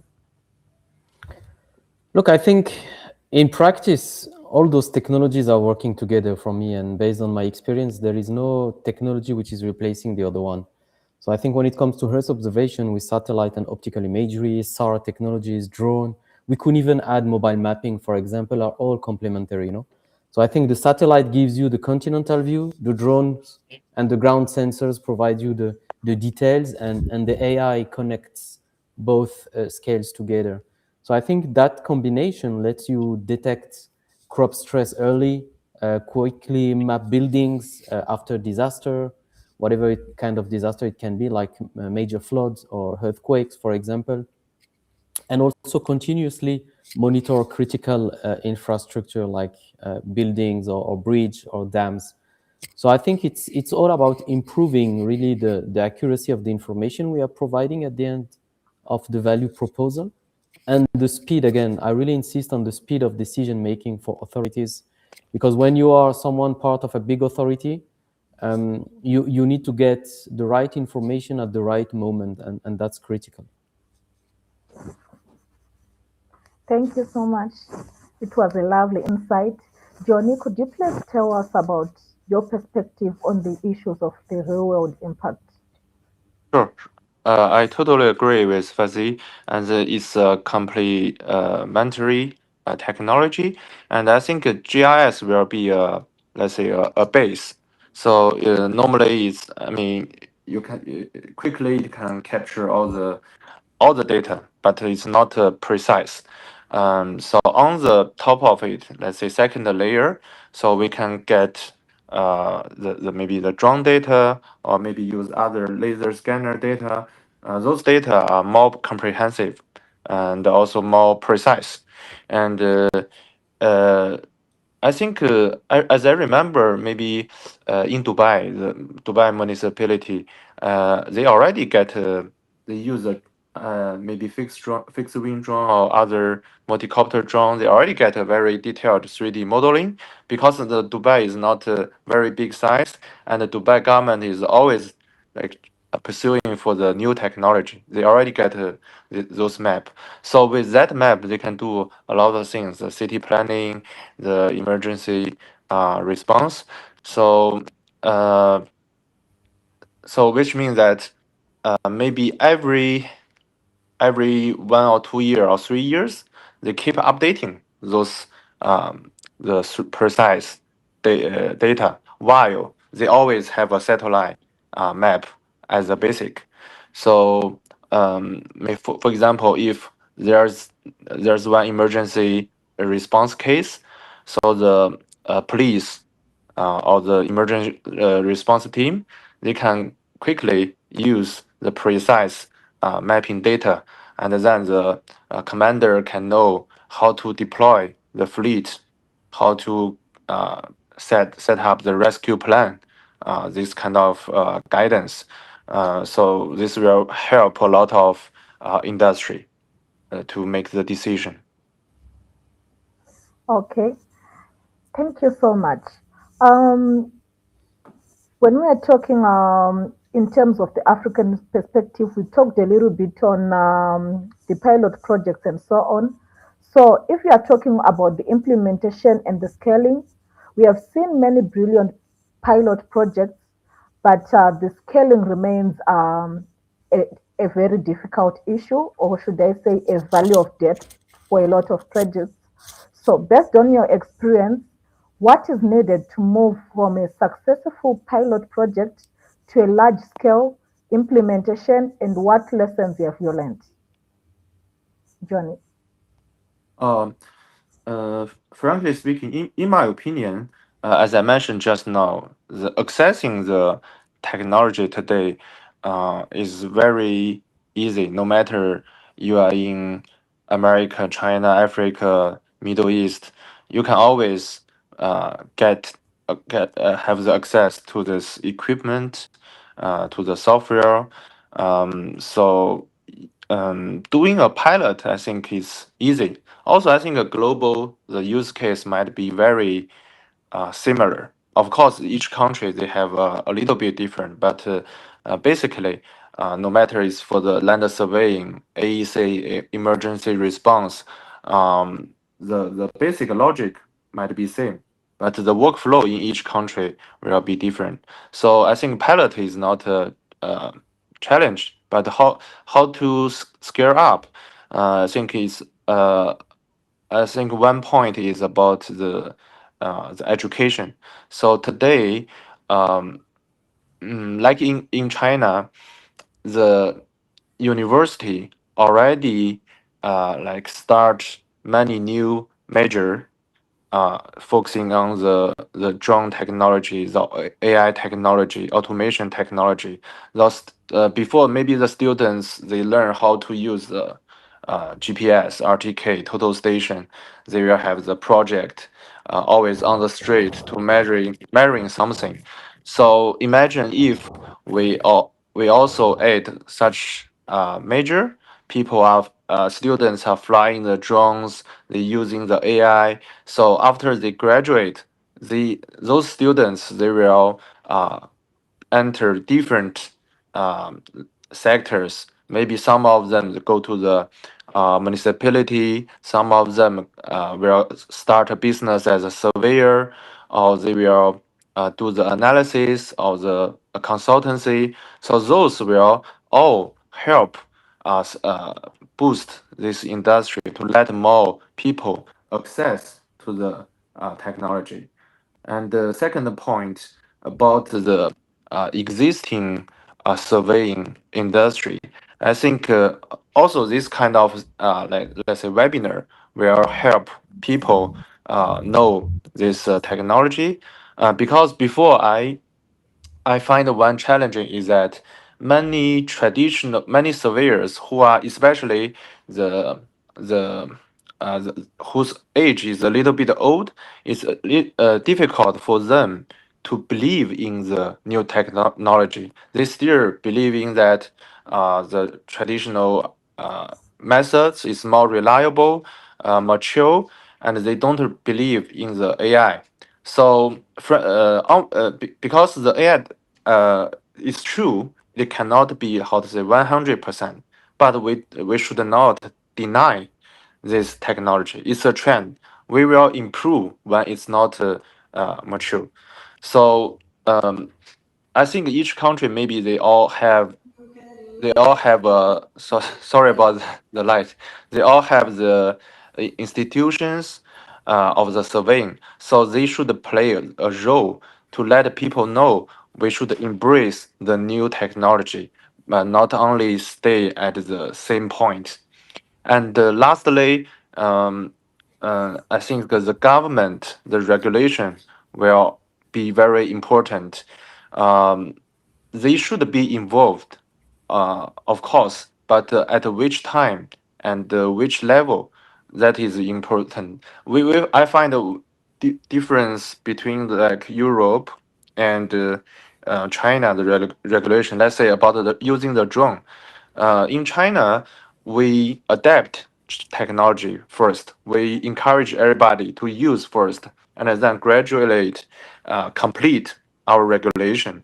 And today, using the drone is also you need to apply for a lot of permissions, but before it's easy. And when it comes to Europe, the will firstly give a very complete, difficult, strict regulation. So everybody is afraid of using that technology. I cannot say which is like 100% right or wrong. I think for the African government, you can compare these two ways. So maybe we achieve a balance in the middle. That might be like perfect. Yeah, that's my opinion. Thank you for the incredible insights. Faiz, what's your take on this one? I think it's an important one, to be honest, because moving from pilots to large scale deployment is less about technology, to be honest, and more about the framework. From my experience, a clear political sponsor can help you scale quickly. A pilot, for example, a data governance model in place can also support this. And most important as well, a multi-year funding that's also critical in some projects which are big enough. So from my experience working with governments over the last couple of years, you need a phased plan, with several steps. And the first step is a reliable base map and data platform, which gives you the base of the foundation or the pyramid, if you want. Then the advanced use case and automation is coming step by step through use cases. And without that architecture and trained local teams, I think projects stay stuck as a demonstrations stage, or even in some cases in failures, because the governance model was not there, the funding was not there, and then it's easy to say the technology didn't work. Whereas actually it's the rest of the ecosystem which was actually blocking a little bit the expansion and the scaling of the project. So that's my I would say point of view on the implementation and scaling. Okay, thank you so much, Faiz. For now, we welcome our other panelist, Cecilia. How are you? Cecilia? Okay. For now, we'll be going on to our next question. If you are looking on the future perspective, we are talking about what's next. So looking ahead, let's say maybe 5 years or 10 years in the future, what is truly next for AI, automation, advanced sensing in an African geospatial landscape? Faiz? Yes, I think I love this one, to be honest, because it's everything is moving super fast right now. And when it comes to technologies, and Johnny was talking about drones, for example, I mean, I would split my answer into two. If we have a look to software and hardware technology, I think we will see more and more the emergence of AI on edge on those devices in order to provide AI capabilities while the drone is flying, while the mobile mapping is acquiring, while the scanning is acquiring on the ground, and why not even not on satellite Earth observations. The next step in Africa as a country, I would say, and region scale is how we could best use the digital twins approach, how we could fed, I would say, a Earth observation and AI model for the continent. And this platform will not only show what is happening, but they will allow governments, again, to simulate scenarios. And we started, to be honest, already seeing this trend more and more. It's more about prediction. It's more about having the support of geospatial data to support predictions in crisis management, in agri, in urban planning, based on people behaviors, demographics, and so on and so forth. So it's quite an interesting time nowadays, because it's not only about geospatial data right now. For a long time, it was XYZ, RGB, hyperspectral, and so on and so forth. Now we start having demographics, people behaviors, purchase power into the decision making through AI. So I think this is where we will need more and more model trained into African specificities. and that's important based on African data. Because as you know, AI is only good when you trained it on data which are actually linked to the ecosystem where the software or the technology are going to be deployed. And last but not least, we shouldn't be forgetting about African talents. And actually, Africa is one of the continents where I would say, the age is one of the youngest around the world. So I think we have great people over there, which will be part of those projects to ensure the sovereignty and the long-term sustainability of AI for good in Africa. Thank you so much, Faiz. I think the issue of modeling the AI specifically or tailoring it specifically for Africa or the African environment, I think it's really an important one. I will just take the example for the crop estimations and the yield estimations. You said that some of the models where you can just have one maize for a lot of, for maybe, let's say, maybe 50 hectares or so, and then another plant in the other hectares. It's a bit difficult, especially if you are taking Zimbabwe, for example, because we have small scale farmers and commercial farmers. So that one will the AI will only apply if we are talking about the commercial farmers where they'll be planting just one plant for a long time, for a very long area or a larger space. But then if you're now talking about our small scale farmers, they'll be having maize and then sunflower and then millet. So it will be now a bit difficult to have the AI trained model for that one because there's no uniformity. It's rather a mixture of things. So it can be a bit difficult if the model it was specifically maybe for Europe or China, and then we are now trying to take that same model to put it for a Zimbabwean perspective or an African perspective. It will really not work as how it should be. There will be a little bit of errors and some distortions on that one. So I really second your point on that one. Johnny, what's your take on this one, on what's next? I think I have two opinions. First one, as I mentioned, I think in the future the technology will be more and more easier and easier to be accessed. Everyone can. Today we are talking about the industry, the enterprise users, and later maybe prosumer or even the ordinary consumer, they can access to those surveying data collection technology. Also, before I remember the iPhone, they have one version including the LiDAR. So you can also scan your house doing a little bit of surveying work. So that's one example. I mean, everybody can get the special data very easily. So this will generate a lot of opportunities. And today you find another product, the SLAM, handheld SLAM technology. So today it's very easy and very affordable to use. So this generate for those designer or the indoor surveyors, they can get the comprehensive data. So this is one first point. The more technology will be more accessible, and secondly is more and more automation. And today, when we use those equipment or solution, still we needed to have a human operating, right? So let's say for the drone, today what we are focusing on is making the drone in box solution. So when we do the surveying, we don't need the human to operate the drone anymore. So they can just deploy this dog, and the drone will automatically take off and do the surveying. They plan the mission, do the surveying, and then fly back, automatically charging. So no one needed to interfere the process. So you don't need to go to the field to collect the data anymore. So you only need to say. Just one question. In one sentence, what do you think is the most overhyped trend in AI right now, and what is the most underrated one?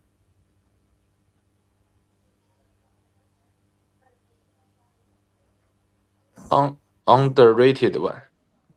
Yeah. Okay. I think I need to think about for 1 minute. How about Faiz? Do you have anything in your mind? I think the most underrated one actually is, as I see it right now. I mean, if you have a look to internet right now, forget about geospatial. We hear about a lot about vibe coding and those capabilities now that we can code super quickly any kind of application. I think that's something I would deep dive if I was in this kind of position to see how those new capabilities which are given to people right now can serve and fit the geospatial world in a proper manner, because it's super easy now to build platforms in few hours, whereas in the past you should be doing it if you didn't have coding, I would say, knowledge. So I think this one is the most underrated. And I think, again, the biggest leapfrog for me is, as I said earlier, is when we will really put AI on edge on, again, technologies. I think we are going to have a massive change in the way as well technologies and analytics are provided to end customers. Okay. And from my side, I think on one hand, today the utilization of the data is still fully is not like, let's say, even less than 50%. Maybe the government or different entities, they have the geospatial data, but it's not open to a lot of users. So after we collect all the data, how to use that? So maybe it will be a very interesting, valuable part. And secondly, just now I was talking about the drone, and today we already come into the robot world. What about other robots, like robot on the ground and or underground? So let's say maybe mining, this kind of industry, how we can use those robots to replace human, so to prevent those dangers, to prevent human to go to those dangerous places and the environment. This might also be when the technology I look forward to. Yeah. Okay, thank you so much. And then we would like to welcome Cecilia. Cecilia, welcome.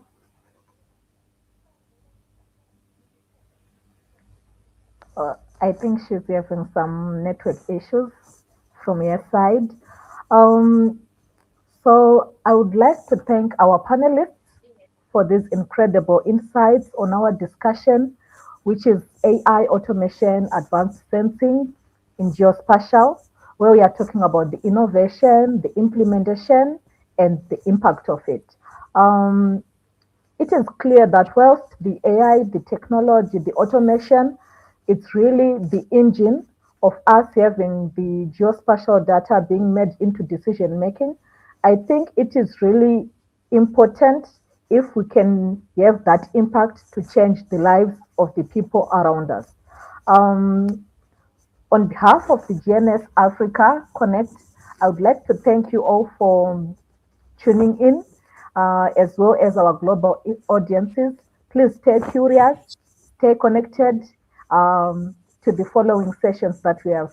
As for now, I would like to give it back to Emre for the following discussion. Thank you again. It was really nice to hear you, and great sharings, and love to hear your experiences. And in this session, we have several part of words from UAE, China, and Zimbabwe, and it was really nice to see you in a panel. So and time's up to continue to another session. Thank you again. Thank for you. taking time. It was really nice. Thank you. Thank you. Thanks, Emre, Have for a great organizing it. Have a good day. Thank you. Bye-bye. Have a good day. Thank you. Bye-bye. Thank you so Thank you, much for the Darwashi. Thank you, Johnny. organizing. Bye-bye. Bye. Thank you. Thank you, Fez. Thank you.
Hello again. Hello.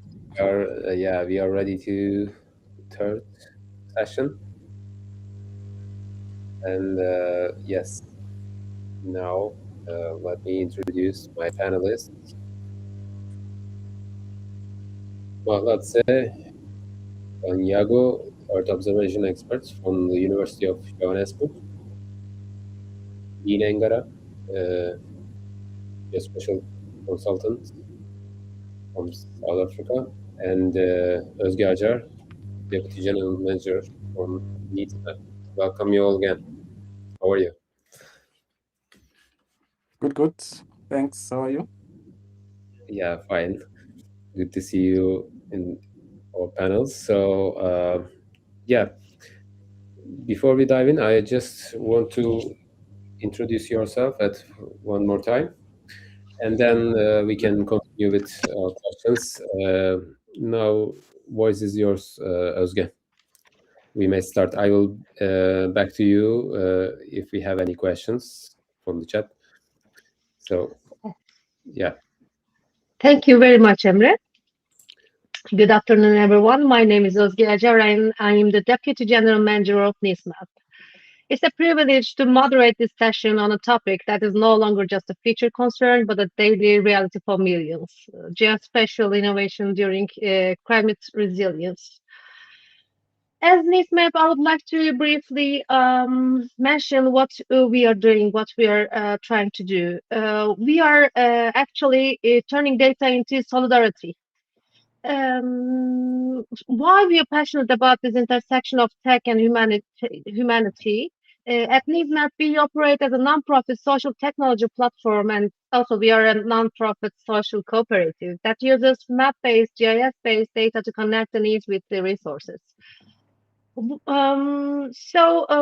have lots of several solutions that we have a website that connect to people in need and those who would like to support the individuals and the communities and the companies. And also we have a social marketplace for social solidarity. Linking the people with the local stores that the supporters can everywhere in the world can support. And we have more than 40 GIS-based web platforms that we that rely on the solidarity in Turkey and also in the world. We have an office in Turkey, and we have an also office in London and in Belgium as well. And we use GIS and a verified human-in-the-loop system to identify exactly where the aid is needed at street level. Basically, I can describe it like that. So our discussion today, we are joined by a distinguished panel to discuss how we move from simply observing the planet to protecting its people. We have Matlas Kiango from University of Johannesburg. I hope I pronounced correctly. Is it correct? Yes, you are not too far. Thank you. And bringing this deep expertise in Earth observation, Dean Ngara. Is it correct? Yeah, that's correct. Thank you. Thank you. From the U.S. Embassy at Pretoria, who deeply know the critical intersection of health, safety, and environmental programming. We are at a unique crossroads.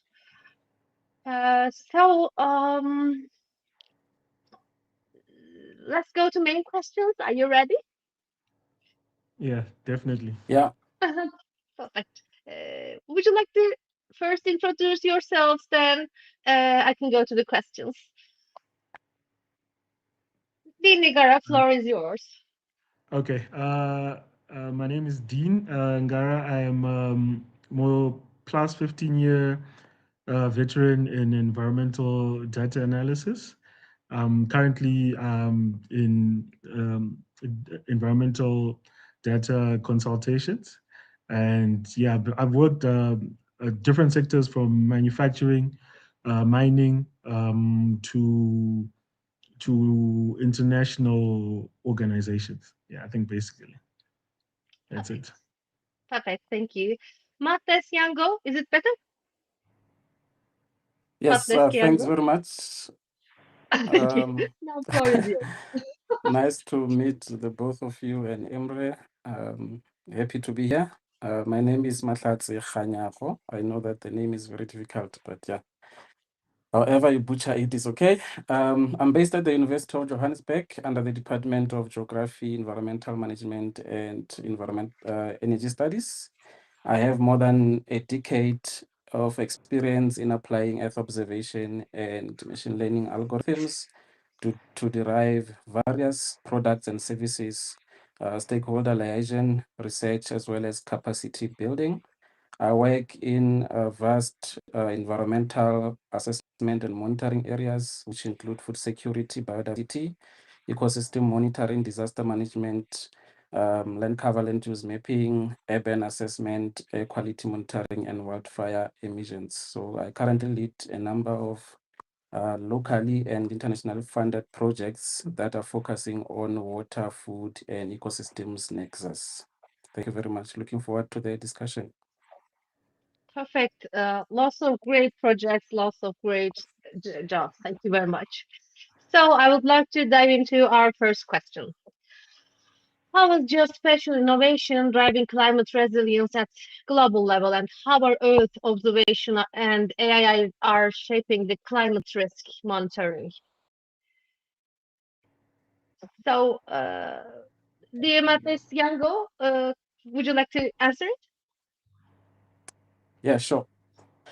So firstly, just to acknowledge the colossal amount of work that is ongoing by different agencies, governments, private companies, and individuals around the world, which are really driving the current trends that we are seeing, as well as the innovations which can be used to capacitate citizens in different nations to allow them to be able to plan better, to prepare better, and recover from a vast majority of climate-related disasters and be able to adapt to them. So such innovations like the advent of artificial intelligence and more specifically AI techniques, which have really taken the geospatial analytics to the next level in terms of the accuracies that we are seeing in terms of the extracted information from satellite data sets. And apart from the accuracies that we are seeing from these techniques, we are looking at the capability to combine the different data sets, be it weather data, in situ data, satellite data, drone data sets, to characterize the different land surface properties, be it vegetation phenologies, changes in the surface, water, land cover, land use changes, agricultural intensification monitoring, to really produce a more representative picture of the physical, the human, as well as the decision-making processes. And secondly, in terms of the innovations that are driving the climate resilience at a global level, we are seeing a high number of satellites that are being launched with different characteristics, be it spatial and temporal resolutions. Probably today, I would assume that we have the highest number of the EO satellites that are orbiting the Earth than the rest of the history. These new sensors, they incorporate the latest innovations in terms of the spectral coverage, while also ensuring data interoperability and consistency with the previous satellite legacy sensors. And this is where we really have to appreciate global coordination efforts, such as your CEOS, which stands for the Committee on Earth Observation Satellites, the Group on Earth Observations, and the programs in the European Union, such as Copernicus and NASA, that actually brought together various parties, including scientists, developers, engineers, ministers of different countries around the world, to not only discuss the current user requirements for climate monitoring and assessment, but also jot down the trajectory for the future missions. So the results of such efforts, for example, can be seen with the launch of Sentinel satellites, which addresses various land, oceans, and atmospheric emissions monitoring requirements at unprecedented spatial resolutions. So mind you, all of these are provided free for any user across the world. So that's quite groundbreaking. And you have seen that with the satellites such as Sentinel-2 that were actually designed to be compatible with the legacy missions such as Landsat, Sentinel-3, which was also designed to be consistent with proper vegetation and Spot 5 satellites and MIRIs and so on. So this actually gives us the potential to be able to analyze long-term trends and predict how the disaster are going to be like in the future using the latest machine learning algorithms. And the increase in the data as well, in the past there was a problem of data shortages and so on, but we can no longer claim that there are data shortages anymore. Actually, we used to have a problem of big data. So this raises the questions of, okay, we have all this data, but then how do we deal with such colossal amount of data? How do we store it and how do we process it? And this is where the trends, in cloud computing, the data in infrastructures like Data Cube have really become the lifesaver in that regard. And, the discussion of data cubes have started some time ago, and we have now seen it being part of our daily lives in terms of analyzing the data. We no longer need to download the data scene by scene. We are able to actually just analyze at a global level, be able to apply our own algorithms, processing chains, and we do not really need high computing infrastructures in order to be able to do that, So that has really removed a lot of barriers, especially, in developing regions across the world in terms of performing large-scale analysis. And that has been enabled mainly by cloud computing platforms such as your Amazon Cloud Services and Google Earth engines that provide the capability to perform planetary scale analysis. And they have enabled a lot of other platforms like your Global Forest Watch, which allows the global analysis of forest changes and degradation globally, as well as forest carbon fluxes. So at a country level, this enables the countries to develop national greenhouse gas inventories and be able to make data-driven decisions and data-informed policies that are aimed at combating climate change and its impact. So just final remarks with regard to this geospatial innovations and how it drives climate resilience. We have to appreciate a lot of open source tools, like Quantum GIS and other tools that are available on the OSGeo platform that enable analysis of data, display of information, and sharing of this information in a much easier formats. And this removes the burden of cost. So we no longer have excuses in developing regions of the software cost. We're able to use freely available tools to which actually integrate cutting edge functions and to provide much needed information to our local stakeholders as well. So yeah, if you look at the developments that are happening in the open software space, they are quite encouraging, particularly when you're looking at characterizing the climate risks and impact. That will really contribute to better supporting the governments to better manage the risks that are associated with climate change. Thank you very much. You perfectly mentioned the evolvement of the GIS and geospatial technology from past to now our time. Thank you very much. Then, Nigara, what do you think about this question? Yeah, thanks to my brother Mahlate. He exhausted a lot of the detail that is happening in the industry. A couple of things that I that would like to also add is like the developments in the Earth observation infrastructure. You have more players coming into the market, especially from China and India, and even locally here in South Africa.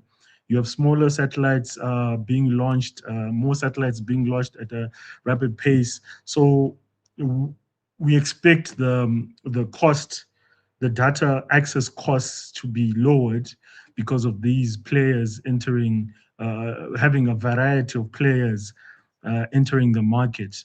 And from a Geo AI perspective, we having the Geo AI is allowing us to bring more value to Earth observation data, to bring my brother talked about big data, and there's a lot of variety of data that is there, and Geo AI is allowing us to add it and can contextualize Earth observation data more specific to specific local areas, to specific environments, and yeah, that's allowing that's allowing information to be more relevant and more accurate to people.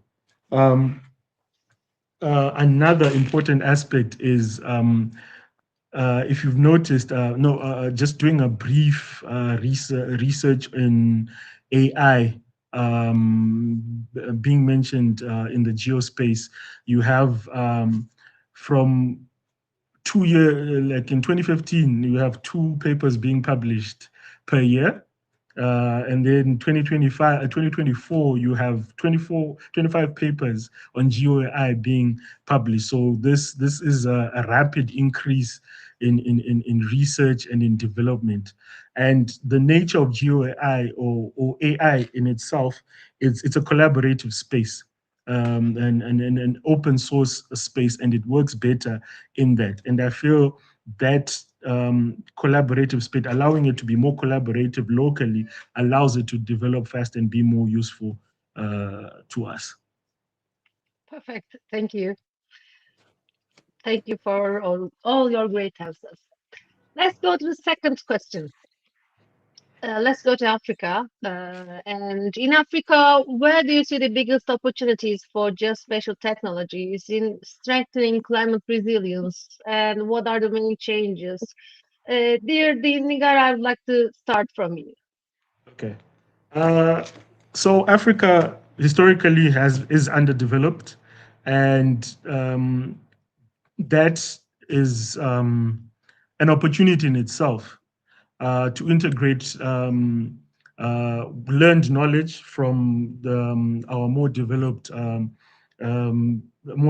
continents, and integrate it as we develop, let it be part of the process, the development process.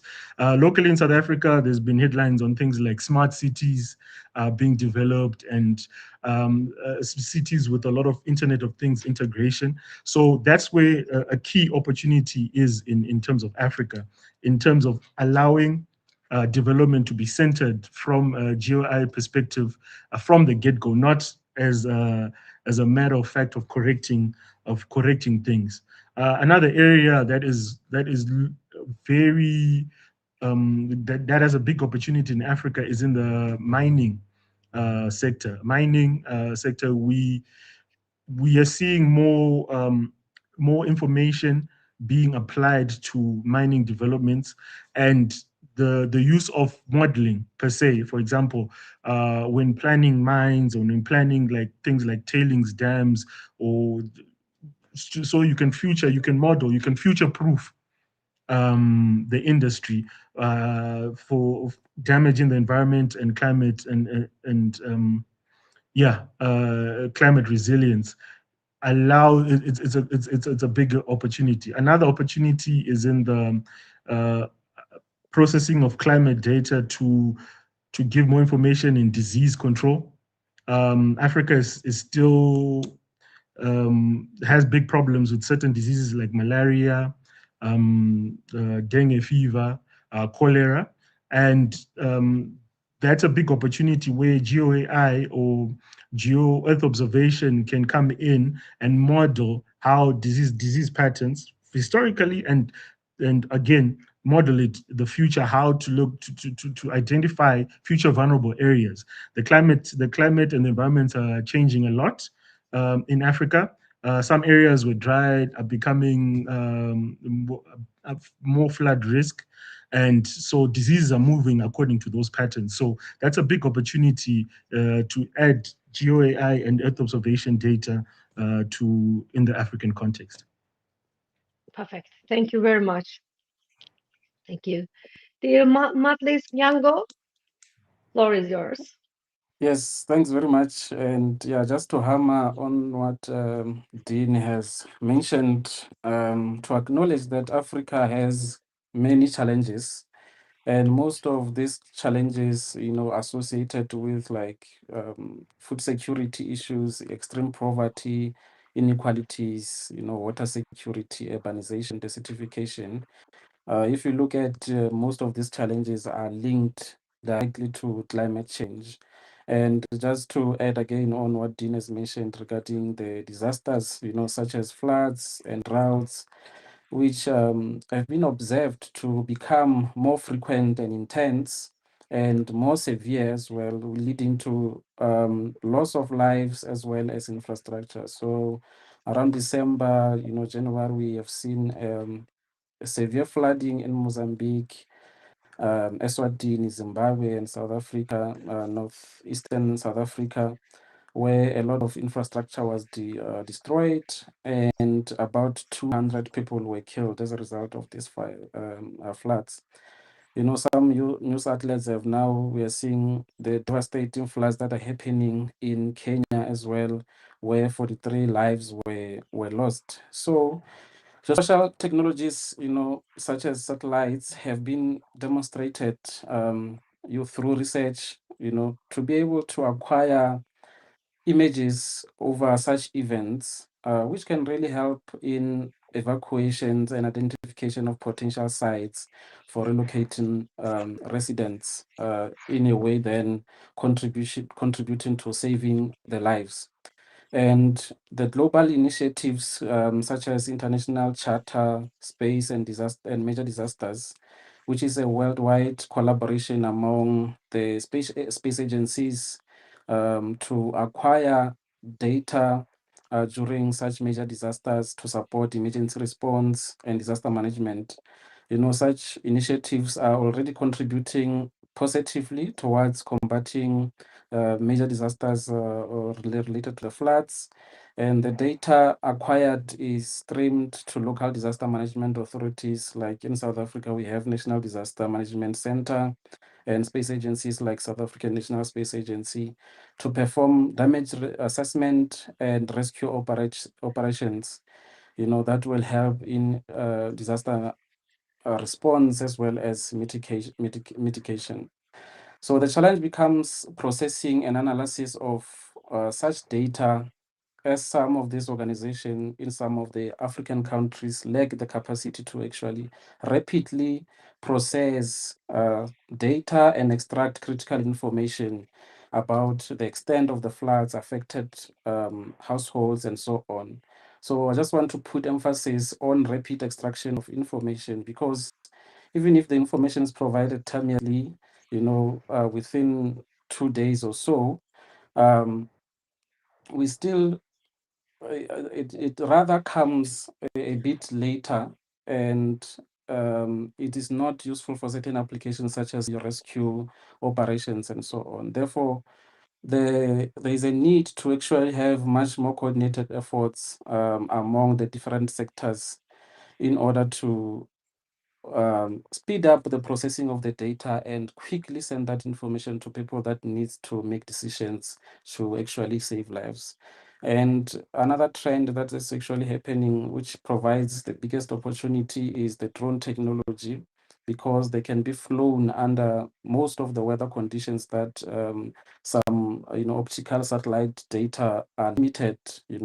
So such typical, the clouds, for example, are known to limit the utility of the satellite images, especially the optical images.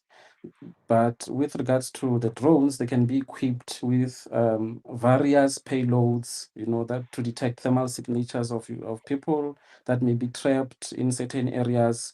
They can provide detailed analysis of the impacts. And even for localized flooding, that may not fit as a major disaster that can be covered by the international charter, then we are able to actually analyze or collect the data and be able to save lives.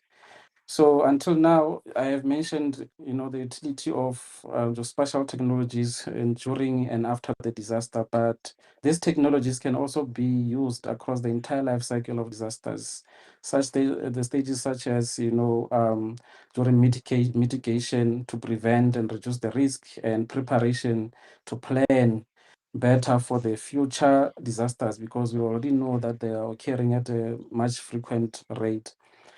So that's another opportunity to develop applications that look at flood risks and hazard zones, by overlaying spatial layers and so on, which are really some of the well-established methodologies, which also can include, hydrological modeling to simulate flood scenarios using historical rainfall and topographic data. So Dean also touched on, urban planning and so on. So such kind of information will really help to avoid just reacting to these disasters, but to proactively plan to avoid severe impacts of the disasters. Like I said, most of these analysis techniques are well established and they're available in many, softwares and so on. But what is really lacking, and that can be identified as a biggest opportunity, is the lack of operational systems in Africa to actually inform governments and the public about the potential climate-related dangers that they may be facing. So we have, platforms like Digital Earth Africa that have made a lot of strides in making the data available, through aggressive capacity building. And also local organizations such as SANSA, as I've mentioned, Agricultural Research Council, CSIR, and regionally we have the RCMRD that develop many spatial data products to the extent to which they can be used for planning, decision making, from policy implementation at various government departments. But we don't really know if the government departments are actually adopting this technology and using them every day. We know that the systems are there, the data are being produced by these different organizations, but the extent to which these products are used is really not known. And from my experience, I know that it is not really used as it is supposed to be. So there's an opportunity to actually have these data sets and systems that actually inform, the daily decision making, as well as monitor policy implementation and so on. And some of the data sets can also be simplified much further and be made less technical in a form of dashboards to provide statistics and reports. Those are the formats that are actually understood by anyone, by majority of the stakeholders. Yeah, so I just want to stop there for the sake of time. Perfect. You have touched very important points, both of you. Thank you very much. And also I would like to add something. Um, in NISMAP, what we are doing is what you're describing, dear Matlis Yango, making the maps easy readable by everyone, so that everyone can understand the real situation, what is really going on there. So this is a very important point.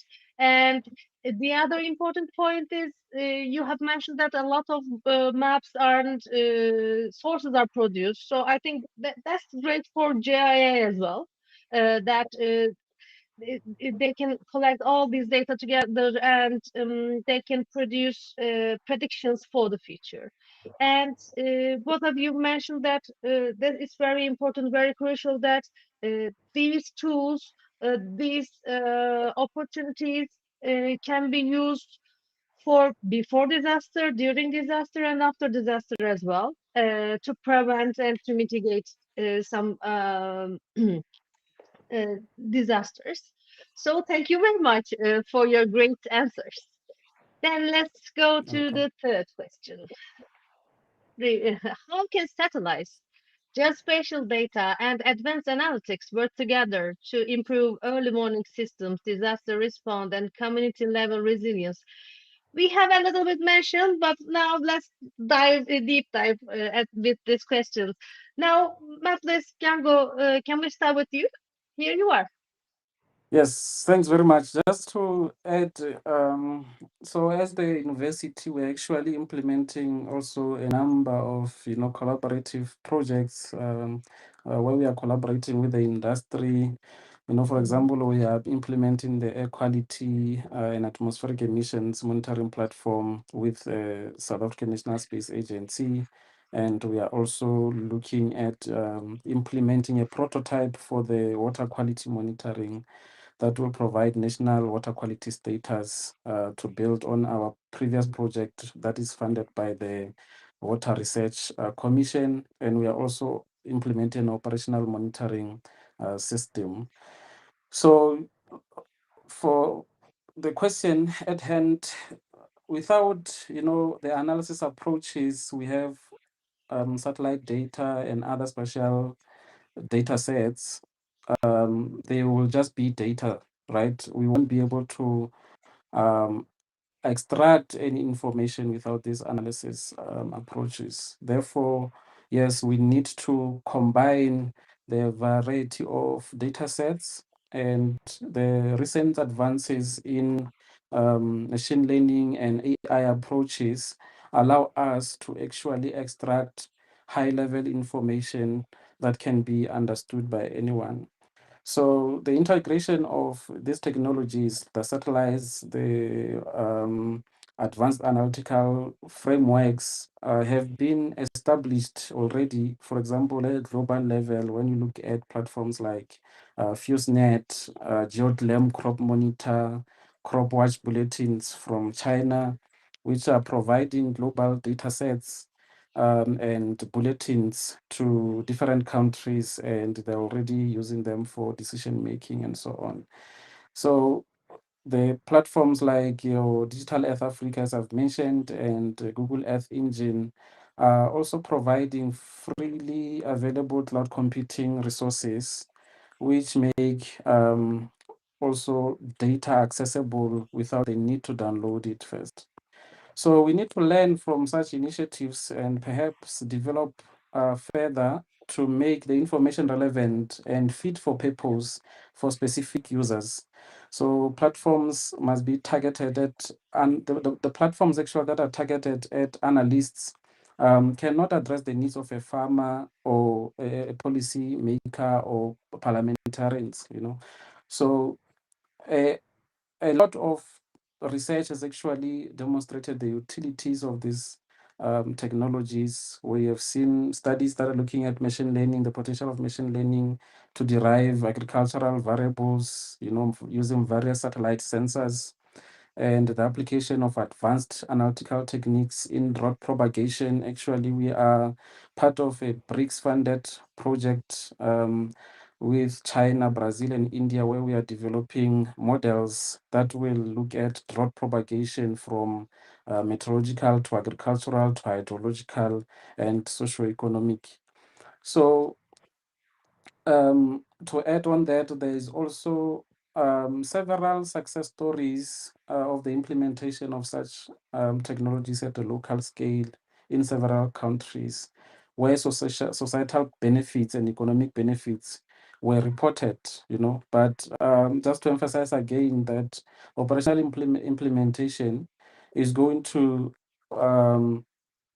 be a game changer, because at the moment in Africa, it's rather going very slowly, and also the uptake by the government is really, really, really slow.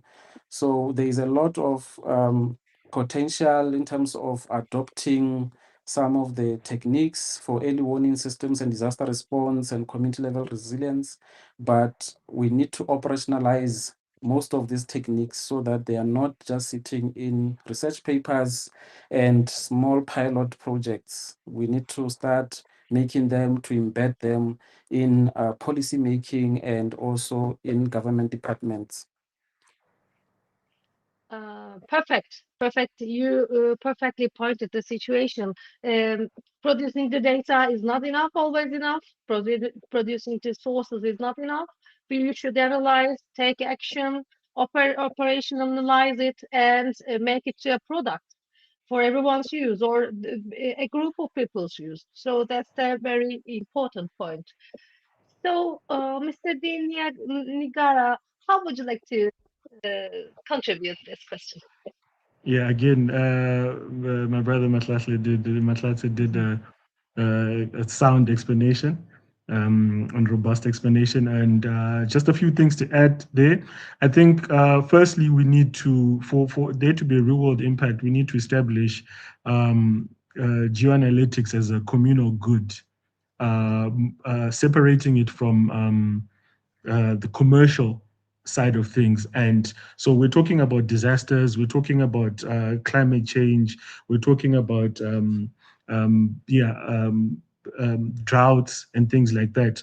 The general idea behind geoanalytics is always supposed to be, it's a communal good. So access to data, again, has to be open source. In Africa, not just globally, there are issues with when it comes to data security, data sovereignty. But I feel like there's a certain level of data access that can be parceled out for the general good of everyone. So things like flood mapping, flood forecasting, creating being able to create digital twins using high level SIR data, so that you can focus, forecast floods or droughts, can be very, very useful. Geoanalytics needs to go from being in the global or in the general atmosphere, people see it as just mapping. And obviously us, because we're in the industry, we know it's more than mapping, but it needs to translate down to the people. So we need to make it applicable. We need to show how it is applicable for everyone and how it benefits everyone, and we make it we establish it as a communal good and an open source application. Perfect. Thank you. I have been in this sector for 15 years, and it's a little bit sad that we still talk about data sovereignty, open data. We have been talking about it for years and years, but I hope one day we will solve all these issues. But it's a happy thing that every day, every year, open data and open sources are evolving and getting more and more. For instance, Mr. Matlaskango mentioned two open sources I remembered, Copernicus and NASA. We are using these sources too. For especially the disasters in Turkey, we have wildfires from 2021 to every summer. We have earthquakes. So really, they are really useful data sources that we can analyze and go to action and operate something. Thank you very much. So our next question: what is needed to move from pilot climate projects to large scale? As Mr. Matlas Yango a little bit mentioned about it, sustainable implementation, and based on your experience, what lessons you have learned? Let's start from you, Dinigara. I think one of the biggest lesson I've learned in the industry is explainability. We need to make this data more understandable to the general public. We understand it's just like right now the talk with AI. Everyone thinks it's gonna come to kill us, Terminator style in the future. We need to be able to find ways of getting this information out on how GeoAI tools are helpful and how they can improve the quality of life for everyone. From the government and policy perspective, we have a lot of talk currently in Africa. We have a lot of talk of data infrastructure. There's a lot of talks of investments of building data infrastructure from, I think, a billionaire, Zimbabwean billionaire, Masiwa Cassava Technologies, building something in South Africa, if I understand correctly. I think Nigeria, I think Standard Bank was talking about building data infrastructure in Standard Bank in Kenya. So there's talk of data infrastructure. Unfortunately, it's all at a commercial level. And in some way, we need to find, from a government perspective, we need to find ways of having people at universities like Mahlatse, who use the data, who have a sound knowledge of how to use data and how to process data. They should be able to access these infrastructure, again, to use it for global good. So some part of these infrastructure should be allocated to universities, to education facilities, so that work can be done to develop for disaster preparedness, for disaster modeling, and one interesting thing that also I've noticed. I'm also at WITS, and I understand Mahlatse, WITS University here in Joburg. Mahlatse was there as well. I've heard his name being mentioned in the corridors, like he was doing his PhD there, and how brilliant he was.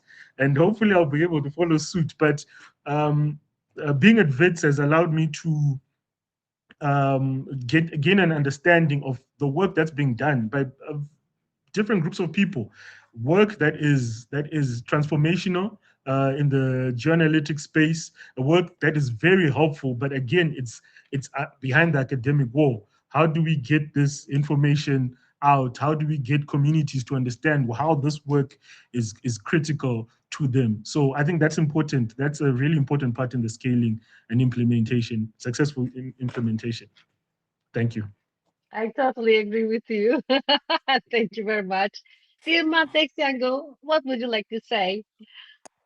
Yes, definitely agree with Dean on the points that he has made. Yeah, I have also, been participating in a lot of projects. We have implemented various, food security monitoring projects for Africa. For example, the Africultures project that was funded by H2020, the European Union. The Crop Watch for South Africa, which we did with the UK Space Agency and Airbus.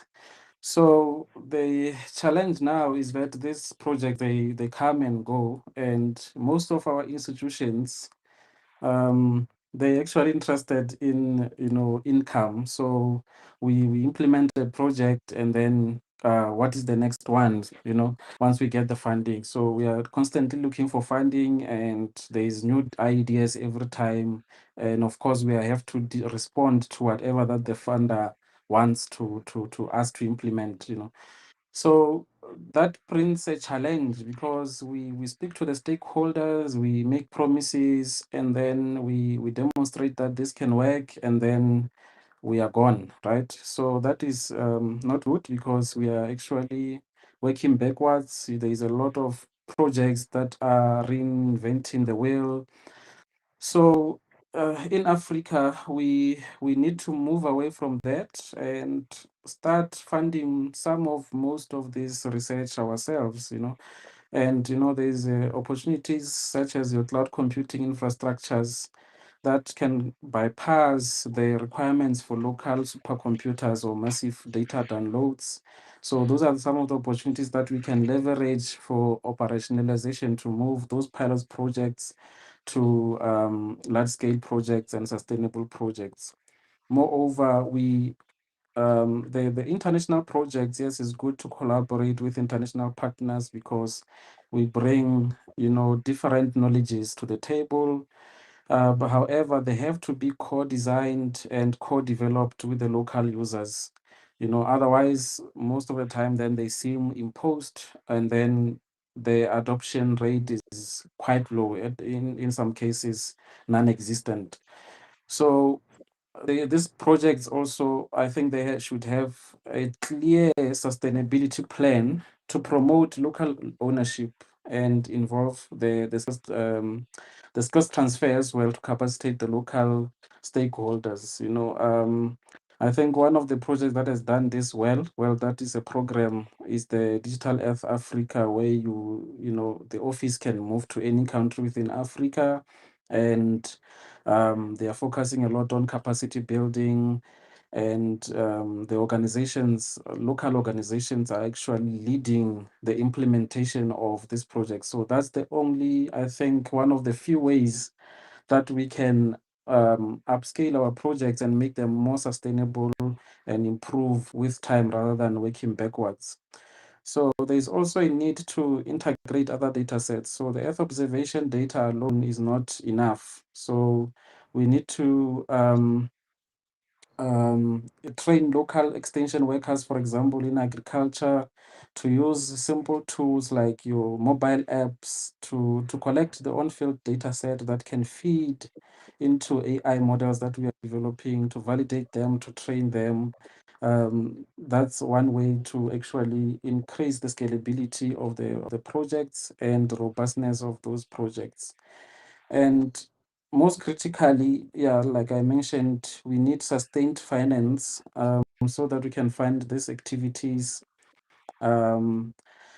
Because relying on timed project-based finances that we do not really have control over, it's working backwards, and we are busy reinventing the wheel. And there's a need for greater coordination and collaboration among academia, among the private sector, and research institutions, as well as governments, to bring together these different minds to come up with solutions, and also the systems that are developed just by one sector. It's quite limiting, and most of the time doesn't meet the needs of the stakeholders. So if you bring together these different people, academics are more familiar with research and they are very excellent at it. Private sector great at commercialization, marketing, research institutions playing a role as well there in terms of development of some highly technical products, government feeding in the policy perspective into the development of this system, so that they can use it for reporting, for planning, for monitoring purposes. So to finalize, just to emphasize that we need to build local capacity. That's the one way that we can be able to make our projects more sustainable and scale the projects. Thank you for these valuable insights and thoughts, and especially your experience is very valuable. Thank you very much. Now it's my last question, but we have a very limited time, so shortly I would like to have some answers from you. Looking ahead, what is truly next for geospatial innovation in climate resilience across Africa and globally? Dear Matles Yango, may I start from you? Yes, so at the pace that the technology is going is really hard to tell. But for Africa, I think as the capacity develops, we are starting to see, we need in the future, we'll be able to see more embedding of the geospatial technologies into adaptation plans and for reporting purposes. And there's also a growth in terms of the number of CubeSats, as Dean has mentioned.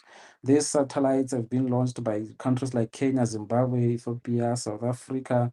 But we need to actually have access to this data, because currently they are nowhere to be found. So we need this African Space Agencies to actually benefit everyone to release such data, so that academia can perform research, the private companies can develop products from them, And there's a lot of work that is happening. For example, companies, as Dean has mentioned, Dragonfly, FSAT at CPUT, they're manufacturing satellites as well as satellite components that are being even shipped internationally.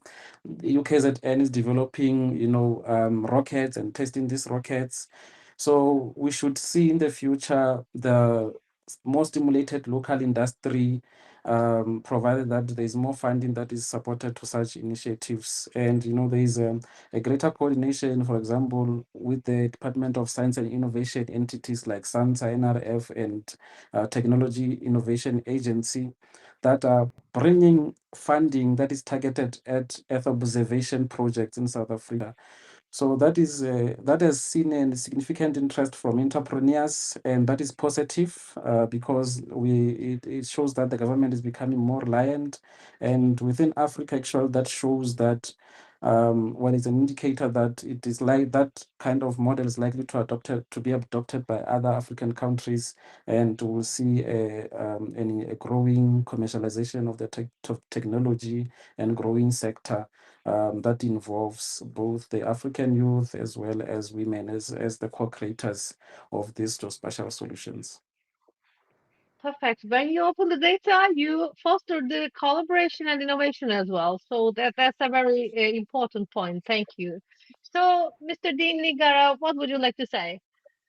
I think just a few additions from government policy perspective. Locally in Africa, I think there is need to again move geo AI, geo analytics from just a mapping use case to more decision making in every aspect, health, infrastructure development. Again, Africa is in a unique position to develop correctly, to develop in an environmental and a climate resilient manner. So again, from a government perspective, there is need to integrate it in every aspect of government decision making. With the increase of satellites that we talked about earlier, the next stage is the use of those satellites and accessing those data. I didn't know that we're not getting any data from the satellites that were launched from Kenya and Zimbabwe, which is quite sad. But again, we need to use this data to create African-centric models that are usable in Africa, that are labeled on African data. And there's a big space in creating those models that are usable in Africa and useful in Africa. So those are the 2 areas or 3 areas that I think we need to move to next. Perfect. Thank you very much. I'm very honored to be here and to meet with you and discuss about geospatial innovation driving climate resilience. I think there is a lot to talk. We can talk for several hours about this, but I think we covered most of the topics. So I think that was a great effort. Thank you very much. Thanks very much for moderating the session. Yeah, you've been great, and thanks to Dean as well. I think conversations such as these are much needed, and thanks Emre for organizing and inviting us. Looking forward to participating in the future as well to such conversations, because I think it's really important to continue talking about it and not do it once and forget about it. Yeah, sure. And it was really nice to hear your insights, and thanks again for sharing your experiences. And please be sure that you will be seen again in this scene. So thank you again for your contribution. Now we have to jump another session. Have a great day. Thank you. Cheers. Bye-bye. Bye.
Hello, everyone, again. Can you hear me very well? Yes, we can hear you. Yeah. Welcome, Oishi. Panaputi, can you hear me? Yes, I can also hear you. Thank you. Yeah, great. Mr. Zuko? Yes, I can hear you. Yep. Welcome all again. And let me introduce you at first. Panaputi Gama, Director of Department of Agriculture, Land Reform and Rural Development. And Zuko Kalisa, Department of Agriculture and Land Reform and Rural Development. And Ayushi Goyal, Solution Architect from Amazon Web Services. Welcome all again. And please start with introducing yourself again, one more time. And after that, we can continue the questions. Yeah. Now is yours, Ayushi. You can start. Yeah, nice. Thank you. I'll back to you with questions if we have. Of course. Yep. Hi, Emre. Hi, everyone.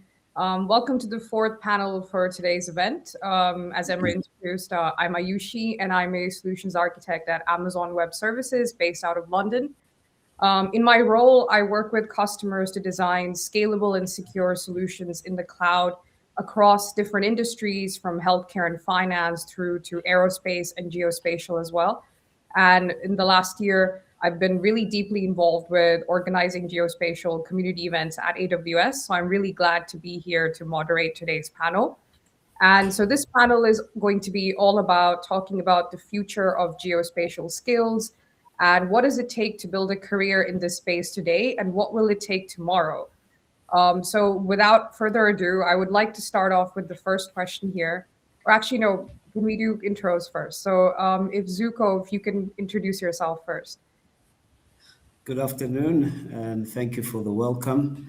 My name is Zuko Kalisa in Pretoria, South Africa, in the Office of the Chief Surveyor General, responsible for training and development, engineering surveying, cadastral surveying. We also offer bursaries for those pursuing the geospatial space. I personally have been doing it for the last 18 years, training and developing young ones into the industry of geomatics. Yeah, thank you for having us and thank you for this opportunity to share.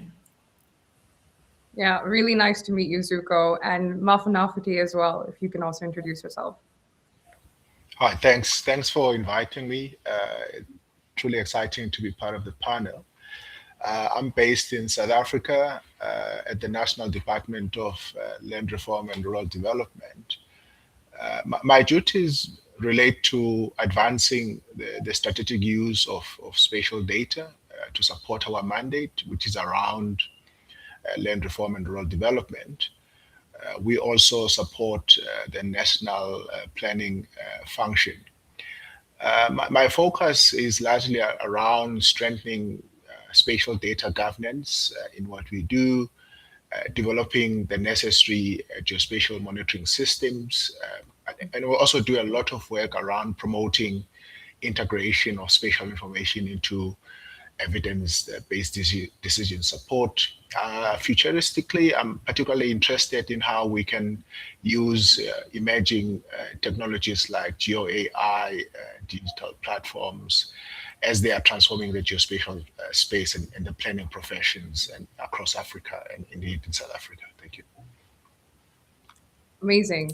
As you can see, we have two really great speakers here lined up for this panel. And I want to start off with the first question for both of you. So looking ahead 3 to 5 years into the future, which specific geospatial skills will create the strongest career advantage globally? And how might this differ across different regions? Shall we just shoot, or are you going to be selecting who to answer? Sorry? Do we just fire ahead, or are you going to select who to answer? Go ahead. Well, okay, super. Look, just very briefly, looking at how the industry of surveying has progressed, or let's say geomatics, over the years, and how quickly things have changed over the last couple of years, where we've moved from measuring with tapes, measuring with analog systems. And I remember a time when I was a young one, learning how to use the GPS. That all has transpired in the last 20 or so years. Now we're looking at youngsters or individuals who are able to integrate all those systems, not just from analog, being able to utilize the GNSS systems, the Global Navigation Satellite Systems, recently being able to integrate that with your drones. And just when we thought this was cutting edge, then there's AI that has come in. There's big data that has come in. So what we're looking at in the next 3-5 years is a hybrid professional who can deal with large sets of data in real time and be able to have processing power to be able to give usable results to a client in the shortest of time. The days of being stuck in a field somewhere collecting data, there's just no luxury for that. So we really need that data in real time, and a professional that can integrate those platforms. That's the sort of person we're looking at. Yeah, that was So, very so helpful. Oh, go ahead. yeah. No. So let me jump in there. I think Zuko started quite well. I think looking ahead over the next 5 years, the geospatial professional will increasingly be shaped by convergence. There's a lot of data that is coming from different environments, but I think the spatial technology with artificial intelligence, cloud computing, advanced data analytics would require that we put some effort in terms of integration and transforming how data is collected. I think Zogo speaks about that as well. But more so how data is processed, how it is used to support decision making across a whole spectrum of functions, whether it's urban planning, environmental management, infrastructure development, and agriculture. So globally, the career advantage would likely belong to professionals who are able to operate in these intersecting environments. Geospatial science, advanced digital technologies, but there's a particular emphasis around skills around geo AI, as I said earlier, machine learning, which is going to be more so applied in terms of spatial data. So with increasing valuable and organizations that seek to automate. I think one of the speakers in another panel spoke about how automation is going to become a new trend. I think the previous panel also spoke about detection of patterns from large data sets. So a lot of predictive insights and similar skills around cloud-based geospatial platforms will also become something of the future. In addition, I think Zuko spoke about real-time geospatial analytics as well through IoT, drones, sensors, etc. And it would require people that understand digital twins, simulation, modeling, because those are becoming more prominent as we move, particularly in my space in South Africa, and I think the rest of Africa as well. You have these natural environments that are beginning to want to visualize data differently to improve planning, management of data thereof. So these are some of the already being driven major global trends. But I think as Africa, we need to catch up very quickly. The age of capturing data is going to be something that we need to start doing it differently. I think it's also important, Aisha, to look at the African perspective, the continent, right? In a sense that the skills profile would be slightly different. The emphasis would be of course, still on advanced technical capabilities. Those would remain important, but there will be a strong need for us to look at how do we use spatial data to address developmental needs and governance challenges, etc. And these are some of the things. And there will be a big push as well towards a national data infrastructure. I think South Africa and other parts of Africa are good examples of having this large-scale data infrastructure that integrates data sets from a variance of institutions, etc. Maybe my last point on this area is that I think that the next set of geospatial professionals must play this critical understanding of how we should understand rapid urbanization, how we should understand land administration, land reform systems, especially in agriculture planning. Some speakers spoke about climate resilience, disaster mitigation and support, infrastructure development. So ultimately, the 3-4 years, we seek to have a professional that can combine these advanced technologies, these capabilities, with a strong understanding, of course, of governance, development principles and planning, and public sector systems, and just understanding how the technology must assist the public instead of something that inhibits development going forward.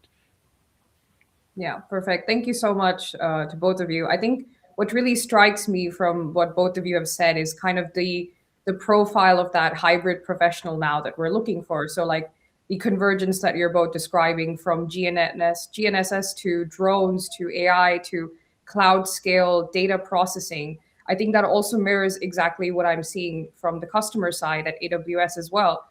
And the companies that we're working with, they're no longer looking for specialists in isolation.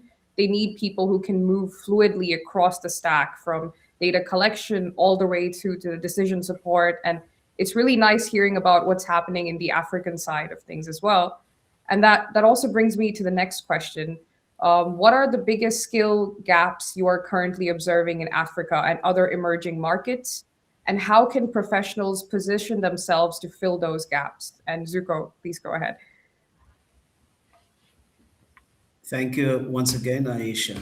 My colleague, Mr. Gama, has mentioned quite a few of some of these gaps in his explanation of how our experience is in this. And some of them, he spoke of the spatial data science skills. You see, many professionals, they may know GIS, but what about the statistical modeling? What about machine learning? What about large-scale spatial data analysis? This is where we've found in our region, these are some of the gaps. Being able to deal with large-scale, South Africa being a developing country, there's quite a lot of infrastructure that we are not yet able to grapple with. We look at the geospatial software development. I mean, spatial databases, geospatial APIs, WebGIS platforms. These are some of the areas where we could improve a lot in our offering from a Southern African perspective.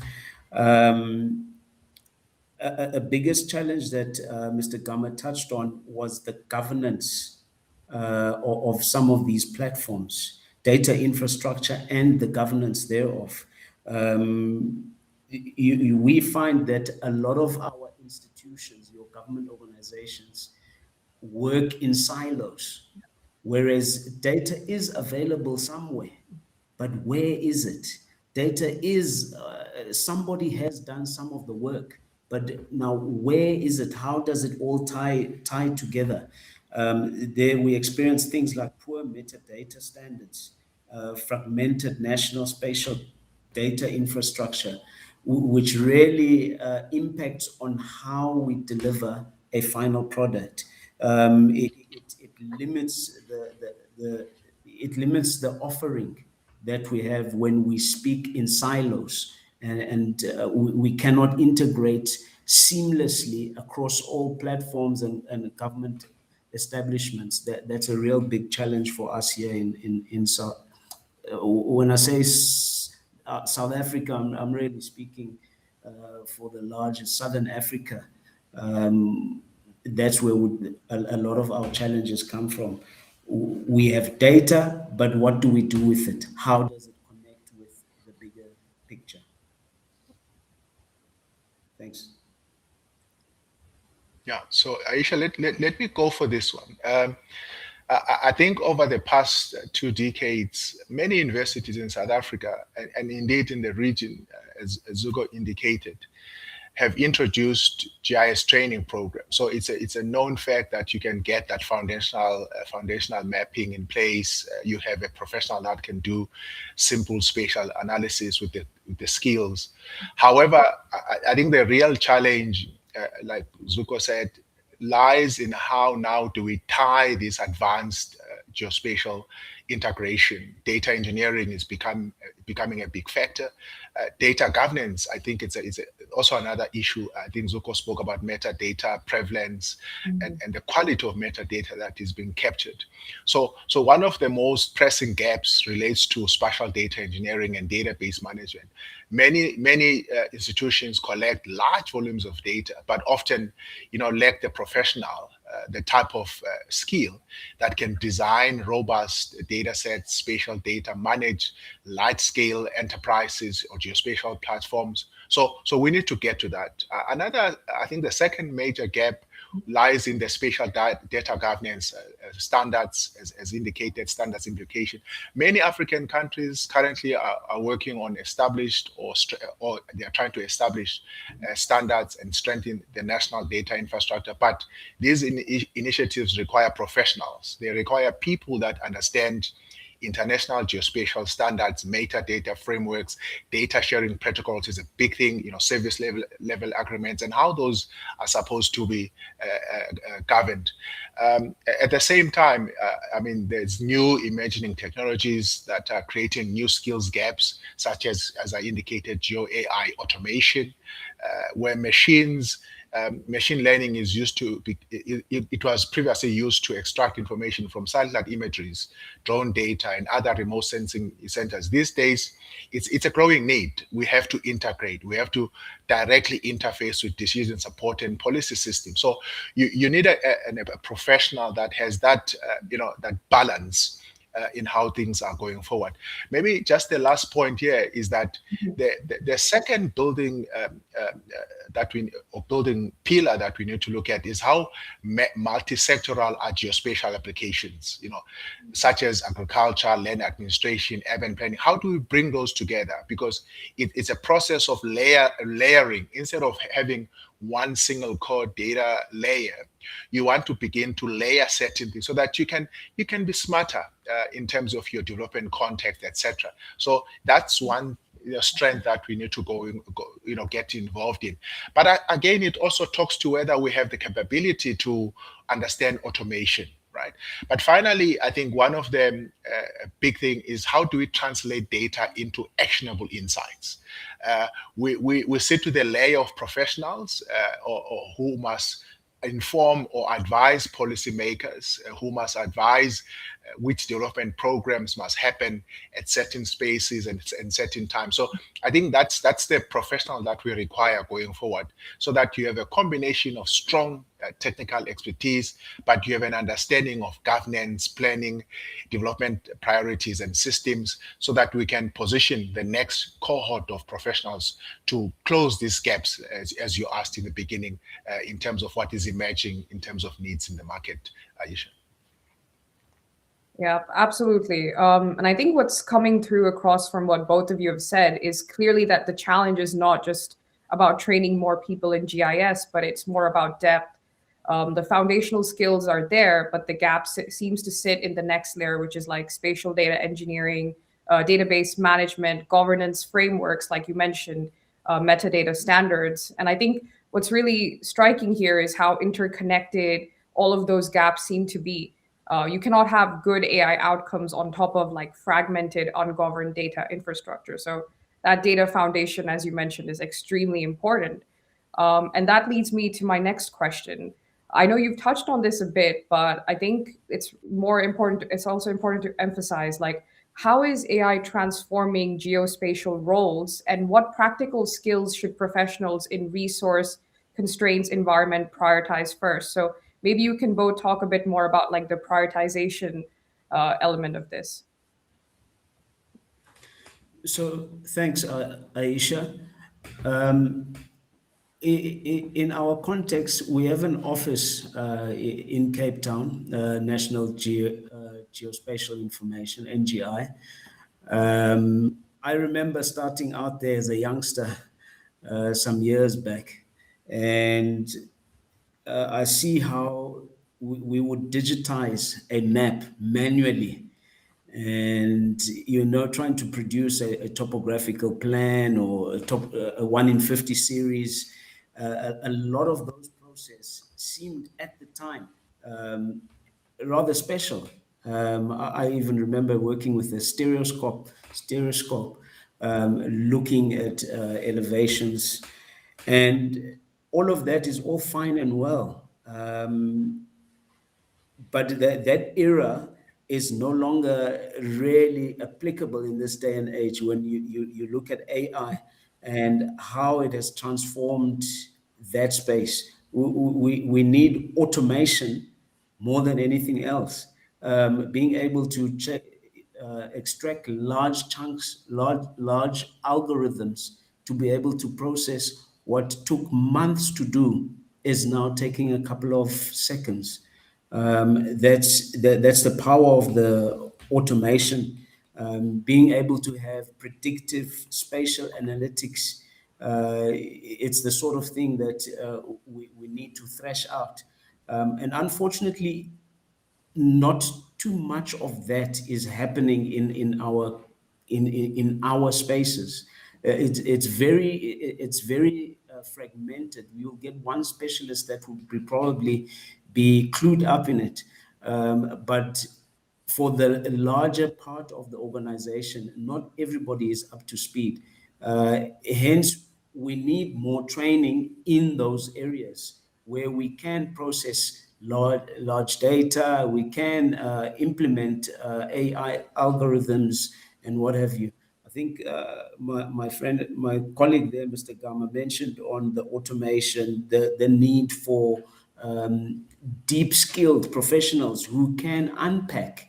This is what we want to extract from whatever the solution that we want to bring.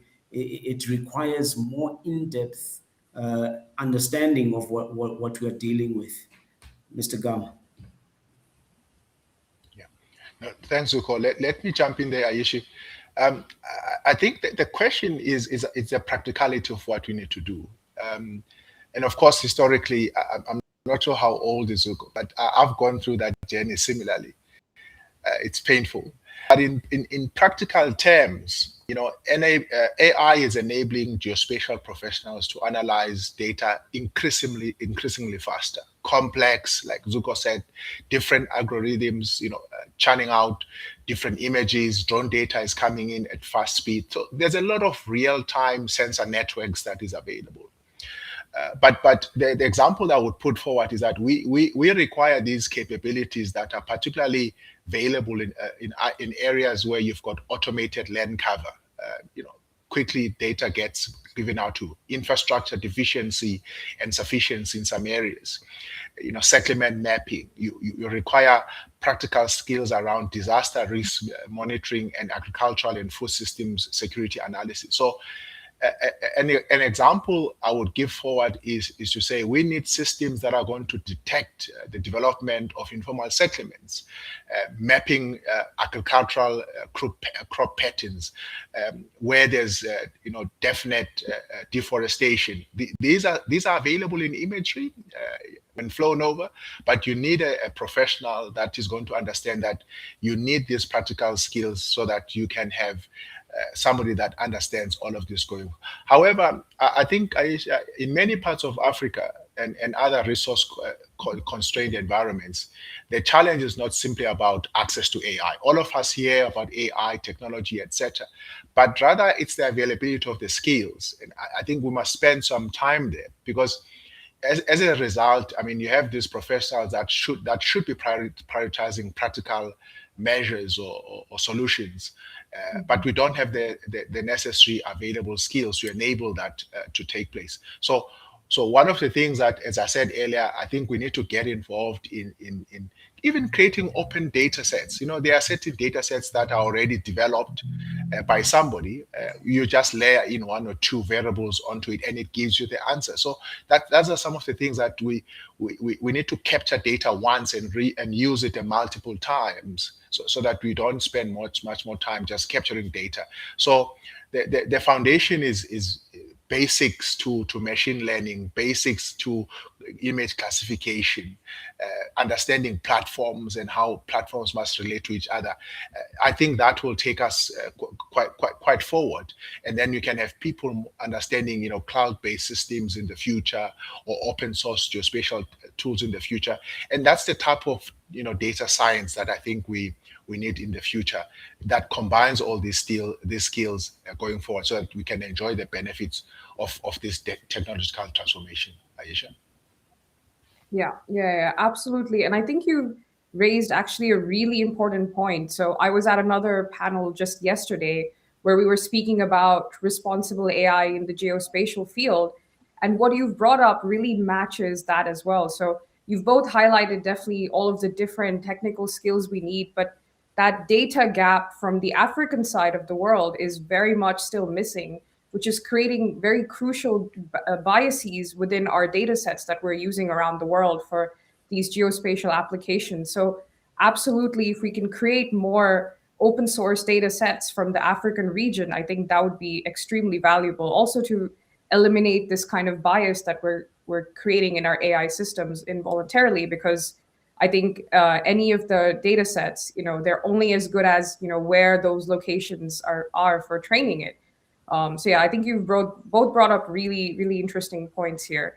And also, so beyond just the technical geospatial expertise, I also wanted to touch on with both of you, which complementary skills, whether that is data analytics, sector knowledge, policy understanding, or communication, are becoming critical for career growth? Like, what have you both seen? Definitely communication. And that goes a long way, because if you and I, Ayusha, cannot understand what it is that we want to achieve, that becomes a problem going forward. We cannot bring solutions to, whether it be our client, but mostly to our communities. A classic example, in the Transkei, where I come from, there still lies a large number of areas that have never been surveyed, that we don't have data of. The land parcels are there, the people are there, but the gap between understanding how to have these land parcels captured, surveyed, either digitized or scanned in and what have you, there's a communication gap there. There's a misunderstanding gap there. And some of these may be linked to our history as a country, but in 2026, surely there's got to be some improvements in terms of how do we relate what is on the ground to what is digital, what is on paper, what is legislative, what is it that we are trying to protect, what do we want our people to actually have when it comes to geospatial information. Then we touch on things like tenure in security or security thereof.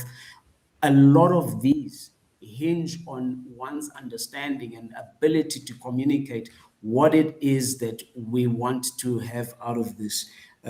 What happens is there's a lot of areas where people cannot participate in because one small thing has not been done, like the simple thing of surveying of land and capturing land tenure and having secure tenure.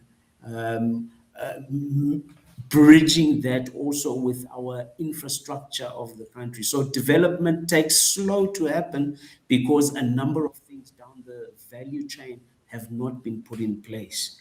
The organization we in Land Reform and Rural Development has done taken a great number of strides to bridge that gap by land reform, by trying to redress issues that have crept up in the past. But all of that speaks to improvement of communication.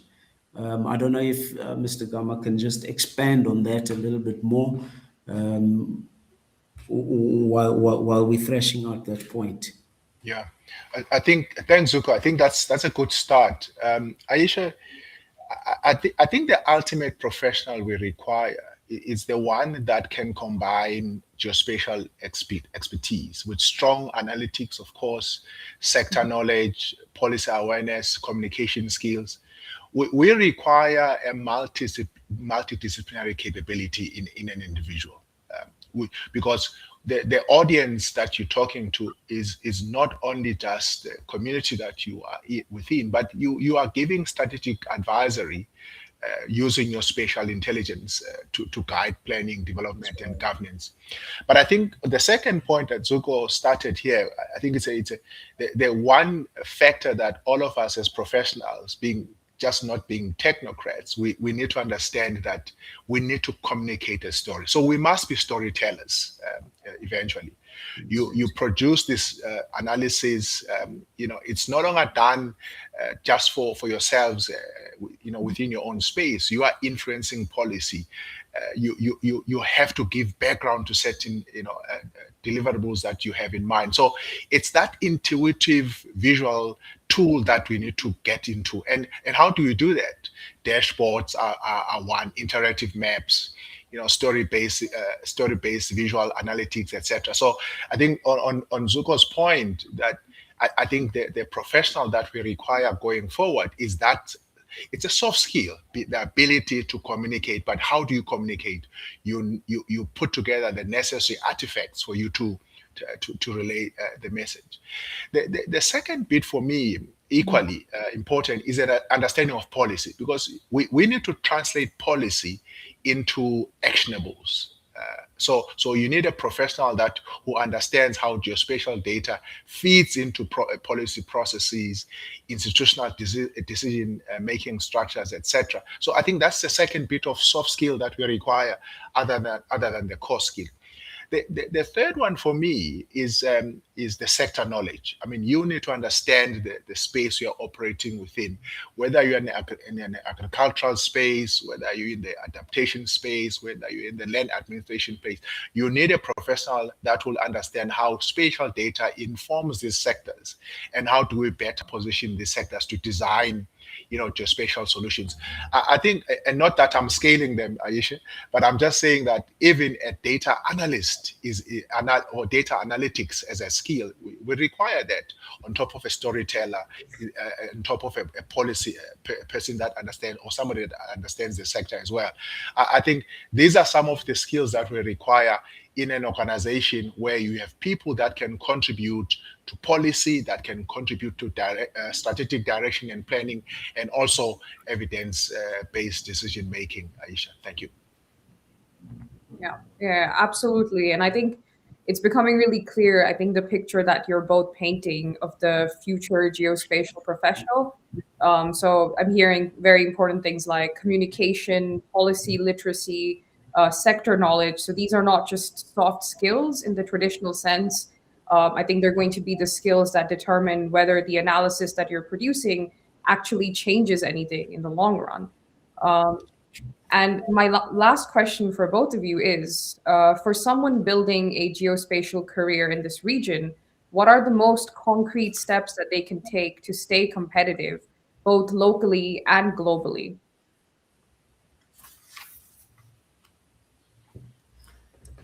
Beautiful question.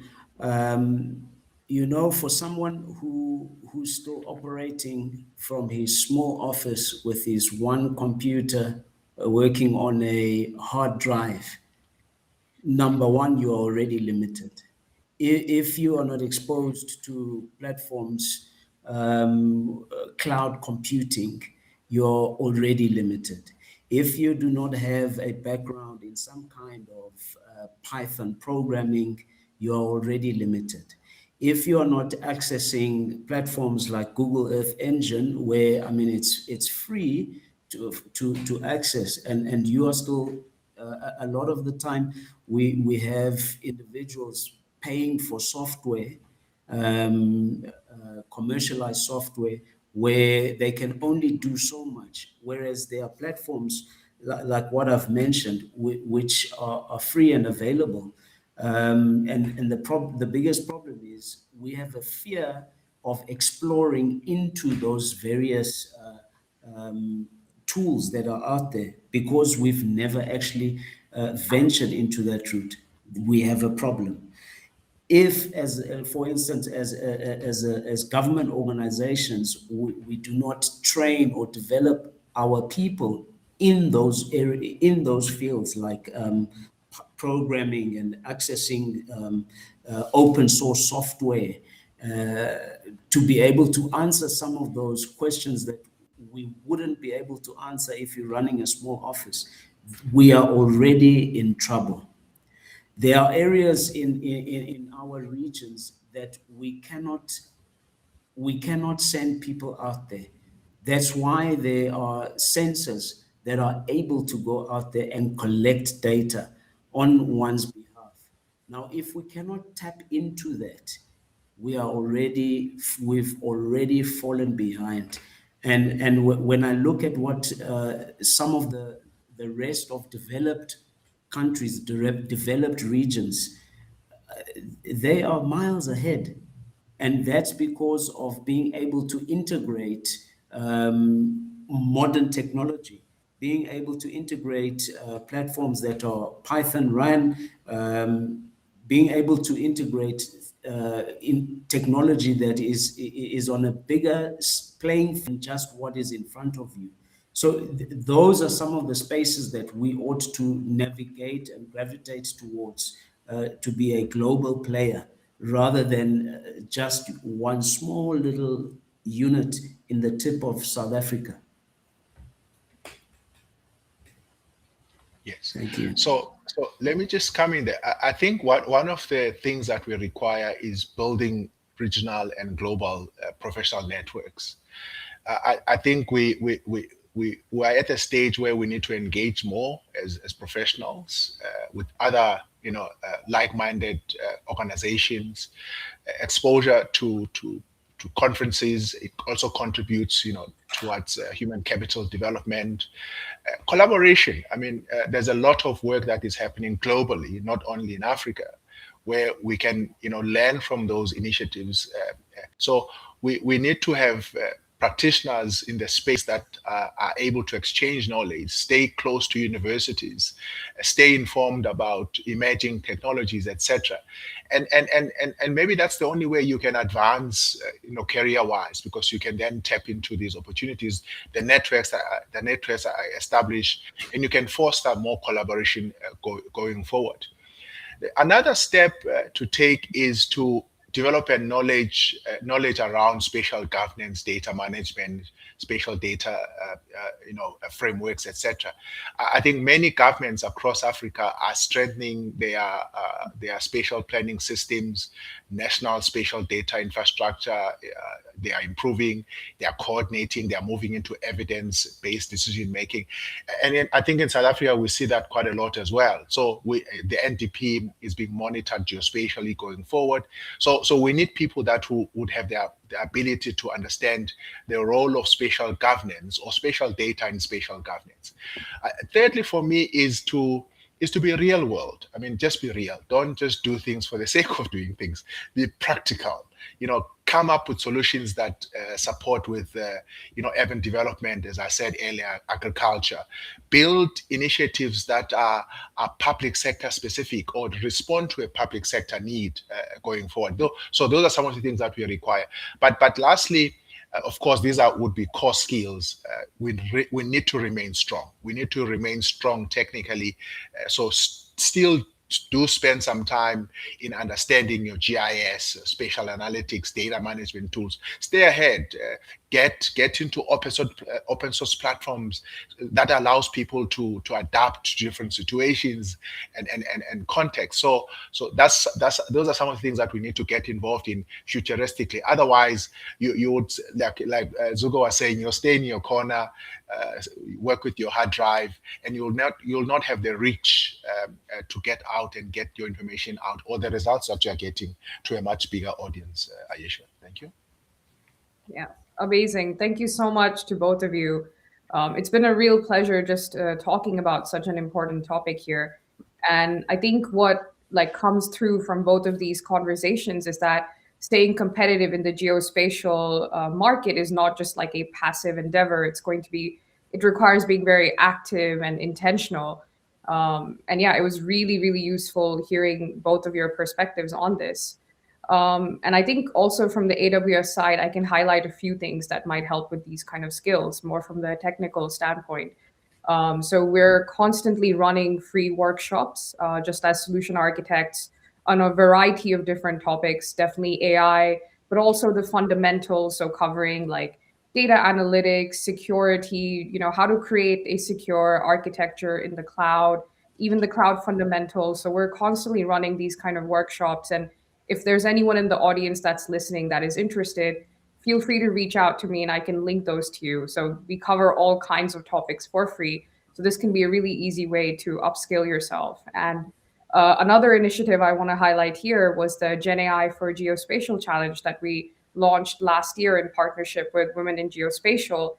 And this was to offer $650,000 worth of AWS credits for different kinds of startups and organizations coming up with, innovative ways of using Gen AI for geospatial. So yeah, just like both of you have highlighted, there are definitely initiatives ongoing at the moment, and please feel free to reach out to any of us if you're interested to hear more. But yeah, thank you so much to both of you. It's been a real pleasure. Yeah, thank you again, and good to see you, and great to hear that valuable insights and sharing your experience with us. So now it's time to move another session. So thank you again for timing, and hope to see you again. Yeah. Thank you. Thank you, Emre. Thank you.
Hello again. Welcome.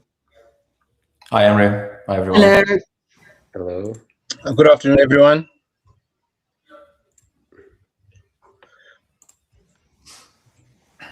Yes. Yeah. Now we have ready for the today's panel, GeoAI and transforming geospatial intelligence, and we have amazing guest again. Let me introduce at first Stefanos Mini, Director, Special Planning and Land Use Management Services. Richard Esteban, Senior Director, from Open Geospatial Consortium, and Rochelle Montoni, CEO of AfriGIS, and Melissa Akui. I hope it's right. Yeah, she's with us, and also Siba Valve from the University of Cape Town. Welcome all again. Yeah, please introduce yourself before we dive into topics, and after that we can continue the questions. Now it's yours, Siba Valve, and I will back to you with questions if you have. Thank you again for joining.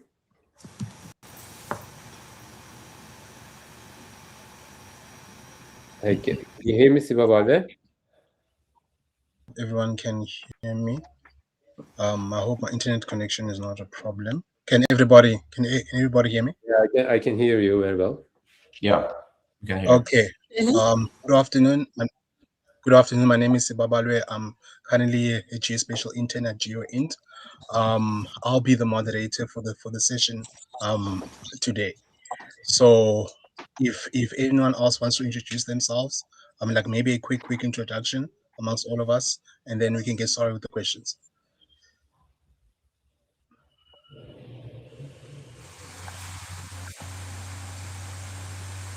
Sure. Shall we start introducing? Okay.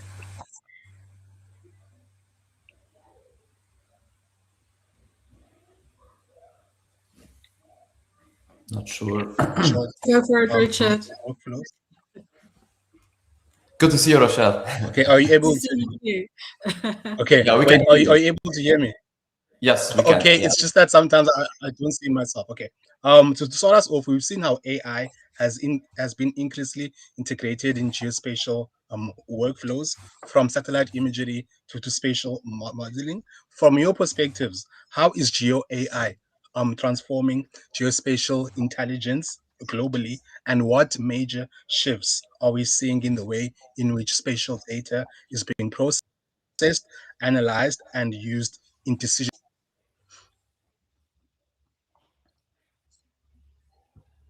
Okay, I'm happy to start. So first of all, hi everyone. I'm Richard Estefan. I'm from the Open Geospatial Consortium.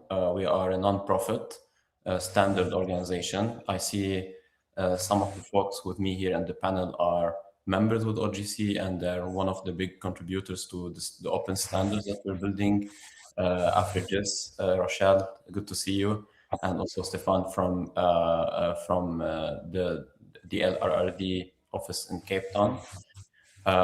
So great to see that we are on the same panel today. So to answer your question, GeoAI is shifting geospatial from static mapping toward dynamic, predictive intelligence. So traditionally, we collected data, produced maps, and analysts interpreted the results. Today, we're seeing AI can extract features, it can detect change, it can analyze massive data sets from satellites, from sensors, and administrative sources in real time. So the biggest shift is that geospatial is becoming a decision support system, not just a visualization tool. So organization are moving faster from observation to insight to action immediately. It's a big transition from taking data from a satellite, from a sensor, to analyzing it, interpreting the data, and taking a decision. This is where AI is shifting and helping and moving the observation immediately to insight and action. So from the OGC perspective, the key challenge is to ensure these AI-driven workflows remain interoperable, transparent, and built on open standards. Why? We're focusing on how standards can help special authoritative source of data like the land department, the national mapping agencies, on how we can build an integrity, provenance, and trust around AI. That's very important. So yeah, I'll let the other panels also take it from here. Thank you. Thank you. Thanks, Richard. Let me jump in here. Thank you for the acknowledgement. Certainly, we are proud to work with OGC and other standards bodies. Hi, everyone. Rochelle Mountney. I'm the CEO of Afrigis. We are a for-profit company operating mainly in South Africa, but also in the continent, really providing geospatial solutions focused on data and insights for our clients, and completely agree with what Richard has said. That's really where we find ourselves in the market as well as in the innovation space. GeoAI really is a leapfrog opportunity for countries, for economies. We think of it in sort of three different categories, if you will. The one is data processing. It's really gone.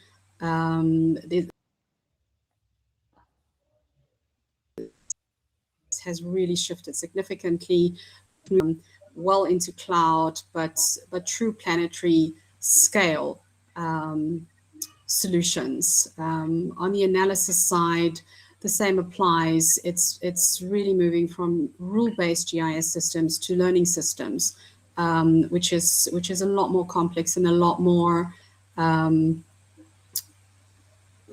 has a lot more scale to recognize patterns that you wouldn't necessarily think of coding. We're now in a world where GeoAI and the technology that surrounds it allows us to build true digital twins of things like cities, infrastructure, ecosystems, where you can live model and learn how a system like that will respond and better manage it. And then agree again with what Richard said, the decision making is really shifting from retroactive or where are things happening to what's actually changing, what should happen next, and what should we do about it. So we can get a lot more proactive around planning for things like climate risk, infrastructure, mobility, even investment in the spatial intelligence world. So we're really excited about where GeoAI is at the moment and how it will enable us to leapfrog in this space.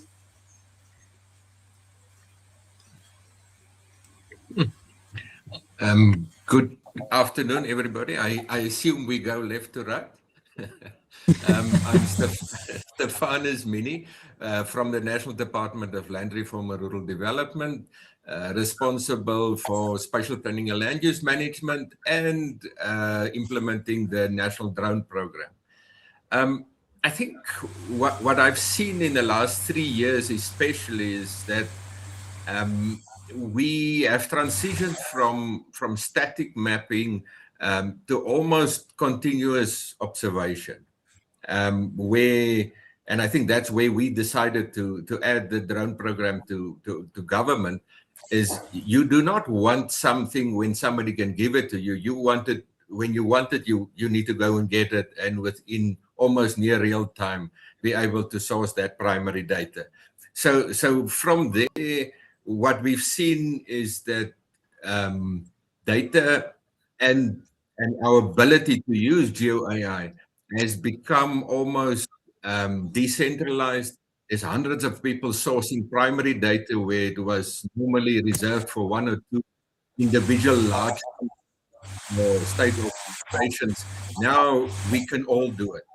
The result of that is that we see with large software companies, trying not to be too specific now, developing tools where we can model in 3D large cities and towns with hundreds and thousands of images, which as recent as about 3 years ago, it was not possible. Now we can create that 3D models and we can run the deep learning models, the GeoAI on it, and we've got the ability to take Victoria West in the Northern Cape that would never have built a 3D model for themselves. We can produce that within a day and a half flight, maybe a week's worth of processing. That small towns that would have never been part of this revolution and be allowed to run all of these predictive models on it can now join in this what hopefully global transition from 2D mapping to 3D mapping. Maybe as a last point, what I've seen is that when we, especially in spatial planning, we create this conceptual constructs, we put it on a 2D map and we have a lot of people standing around the table and half of them don't actually get what we're doing. If we take that same spatial construct and we put it on a 3D map and we do a fly through or a walkthrough of that any town, people see themselves, they can find themselves, and they start to see those spatial proposals we've got, the land use schemes, the zoning restrictions, those things. It becomes something tangible.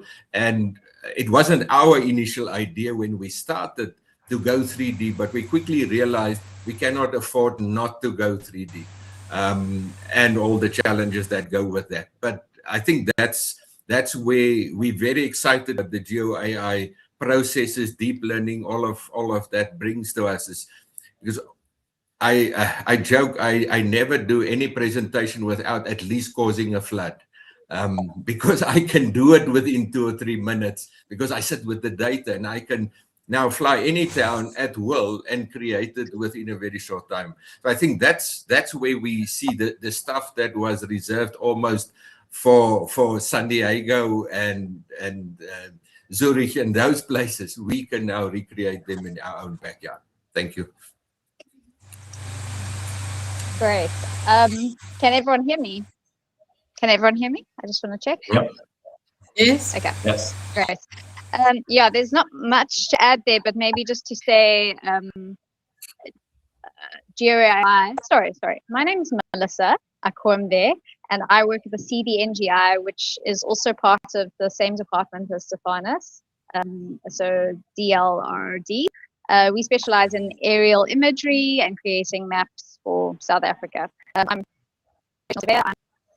more on the control network side. There's a lot of interaction with training students, GIS applications, and mapping. So just to get to my points, I think I'm standing in board before. That was originally on the list. Can you hear me? No. Yeah. Okay. Sorry, I've had data problems. Now, any better? Still not clear. No. Yeah. Carry on. I'll be okay.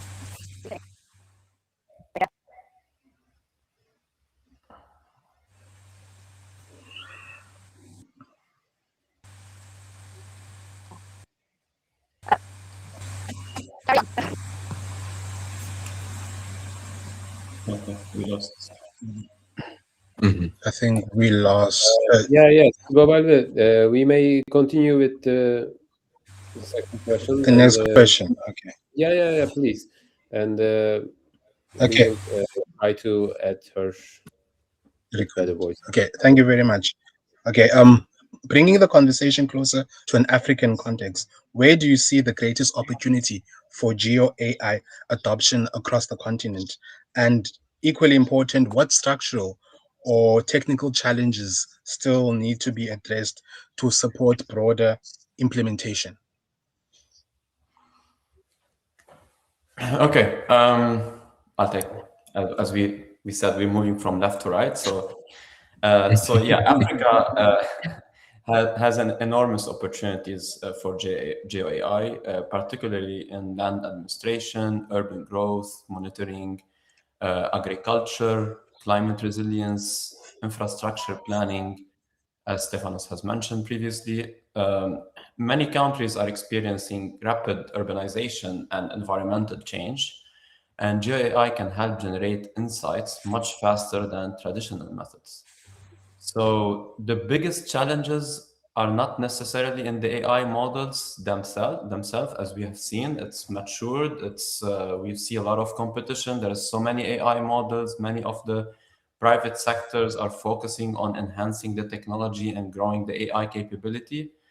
The foundation, the main challenge is the foundational geospatial data to be available, the infrastructure to be available, and the most important part is capacity needed to support that. You need training, you need capacity building. So like we used to say previously before AI, and it's an IT terminology, garbage in, garbage out.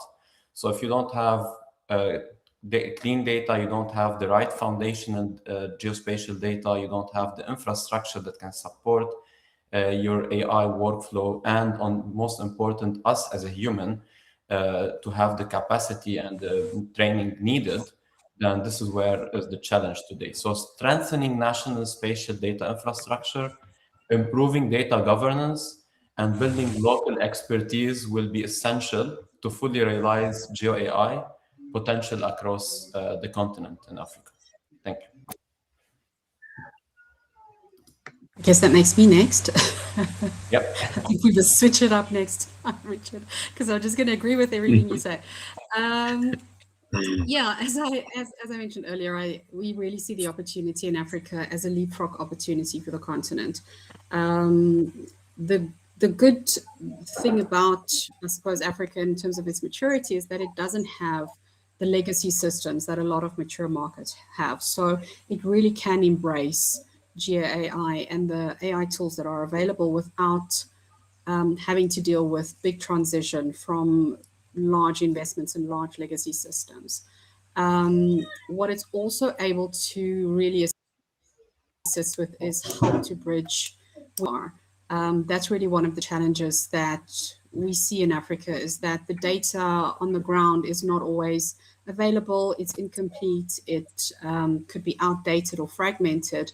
And that's where, you know, things like AI in terms of satellite imagery can really assist in filling in some of those gaps to help enhance the critical data sets so that the planning in countries and you know, as Richard was referring to, urban growth, infrastructure planning, that can become a lot more inclusive if you have a much better view and you can fill in the gaps to understand your country much better in terms of where the infrastructure needs to be.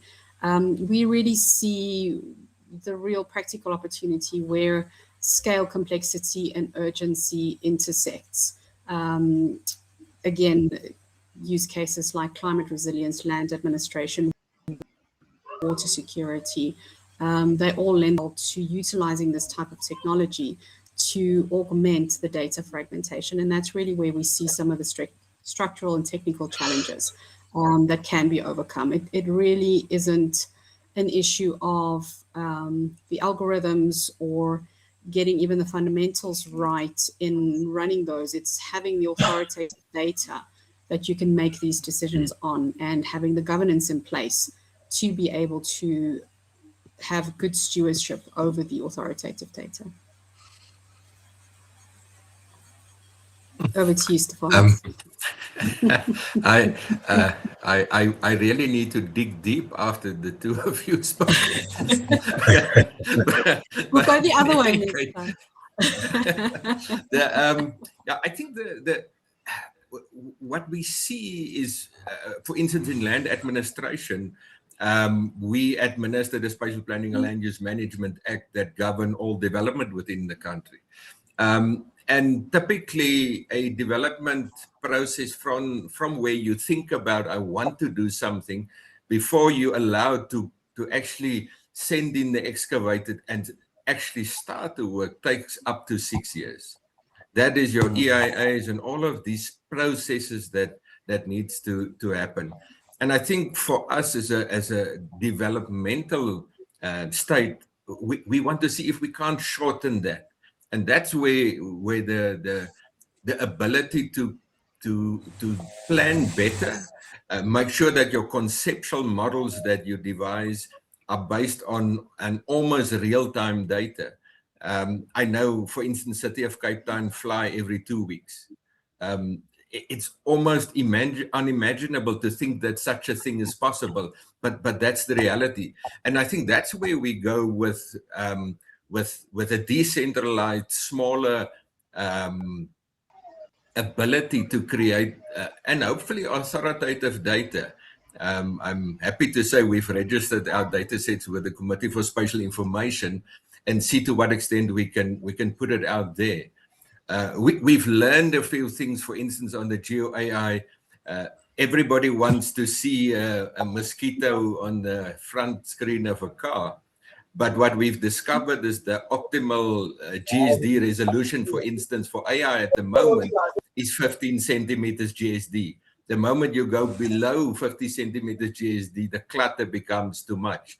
And that means on average, you need to fly at about 1,000 to 1,200 feet, which bring it back to a regulatory challenge that civil aviation, for instance, won't allow you to source that data above 1,000 feet. You'll have to have special permissions. So your drone data, and I think I always say there's layers of things. The satellite data must be in South Africa, we've got NGI, which is our national mapping service, and they do amazing work. And they provide a reference layer. And I think if we then take these things in unison and say, okay, let's build on that, and then be able to analyze it.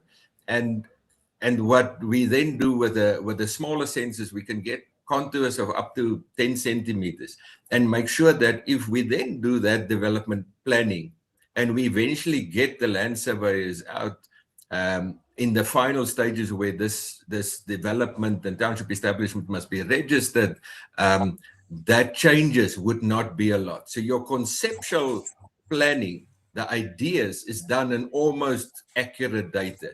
And I accept that when you fly with a drone, you cannot be a land surveyor. That would stay in your lane, we always say. So we accept, although I must also say you cannot fly a drone accurately without having land surveys on your team. We see people make that mistakes. You better make sure that you position it correctly. And all drones are made somewhere outside of South Africa. We have large problems. I don't want to go there, of ellipsoids and geoids and that sort of thing. And I think it's critical that we understand that although Geo AI now allows us to do all of these amazing things, if we cannot create the data through a workflow that instills trust by the users and we can account for it, that's not going to work. So yeah, garbage in, garbage out. We need to be very careful that we sit with a new kid on the block in terms of data sources. But what we see in lots of the data sets that being sort of derived like that is that there's a few shortcuts. And if that data cannot be fixed within the standard systems, we're going to get interesting multi-million-dollar GI-enabled analysis that's not worth the paper it's written on.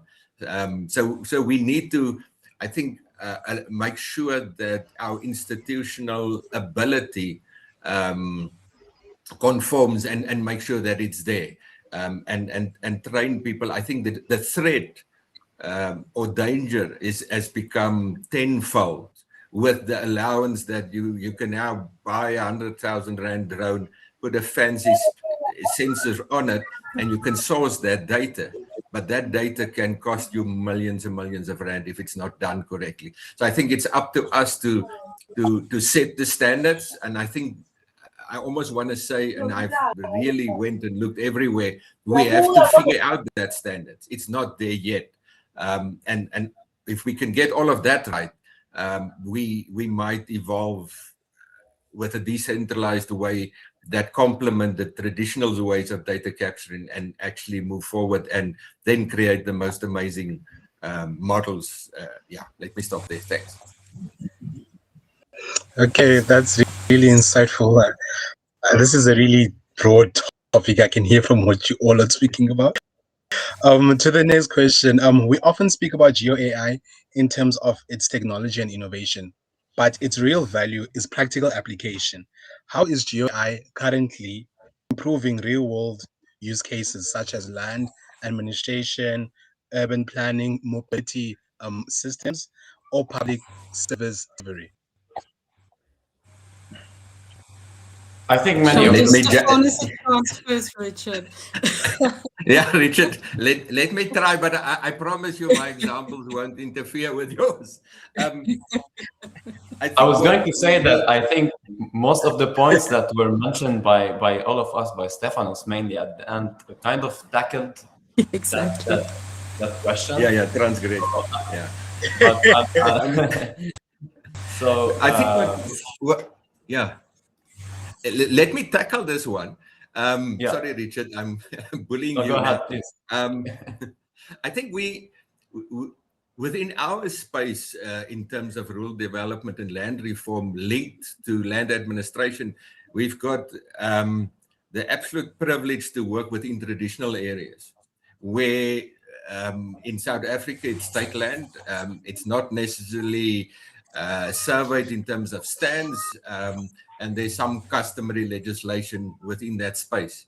And what we've seen with the ability to now create that 3D models and then run the GeoAI on it, we can almost have a living cadastre system. I don't want to call it cadastre for respect from our other colleagues in the land surveying space, but you can delineate where people are, and you can easily adapt it, and you can do it accurately, let's say within sub 10 centimeters.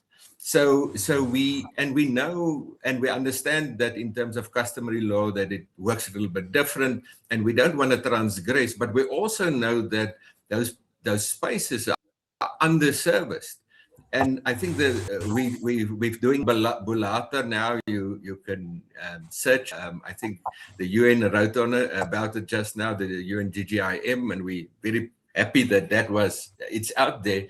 But the absolute amazing part of it is we can now fly an area, run all the models, have flood prediction models on a space that doesn't make necessarily sense in terms of your normal urban planning, but we can do it. And now it's opened up that we can almost apply that first world principles and sit with the traditional leader of his area and plan with him and let them sign off informally, although it's not necessarily legislated in our stricter sense for development applications, but we can take them to a well-planned space while being accommodating in terms of the dynamic environment, and things change very rapidly, and we can allow for that and account for that.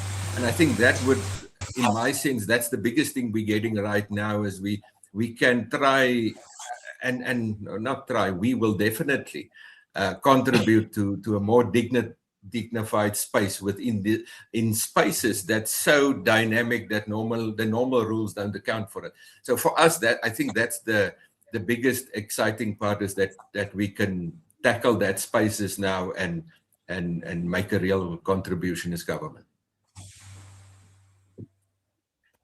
Rochelle, you want to go next, or? I'll just quickly jump in from my side, going the other way around.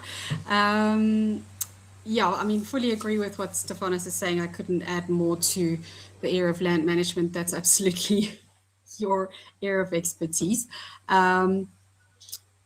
Just something that, a very practical example that we've been working on in a solution that we're very proud of, that we've just brought to market, called Resolve Water, which is aimed and focused on water security within South Africa, but also within the continent.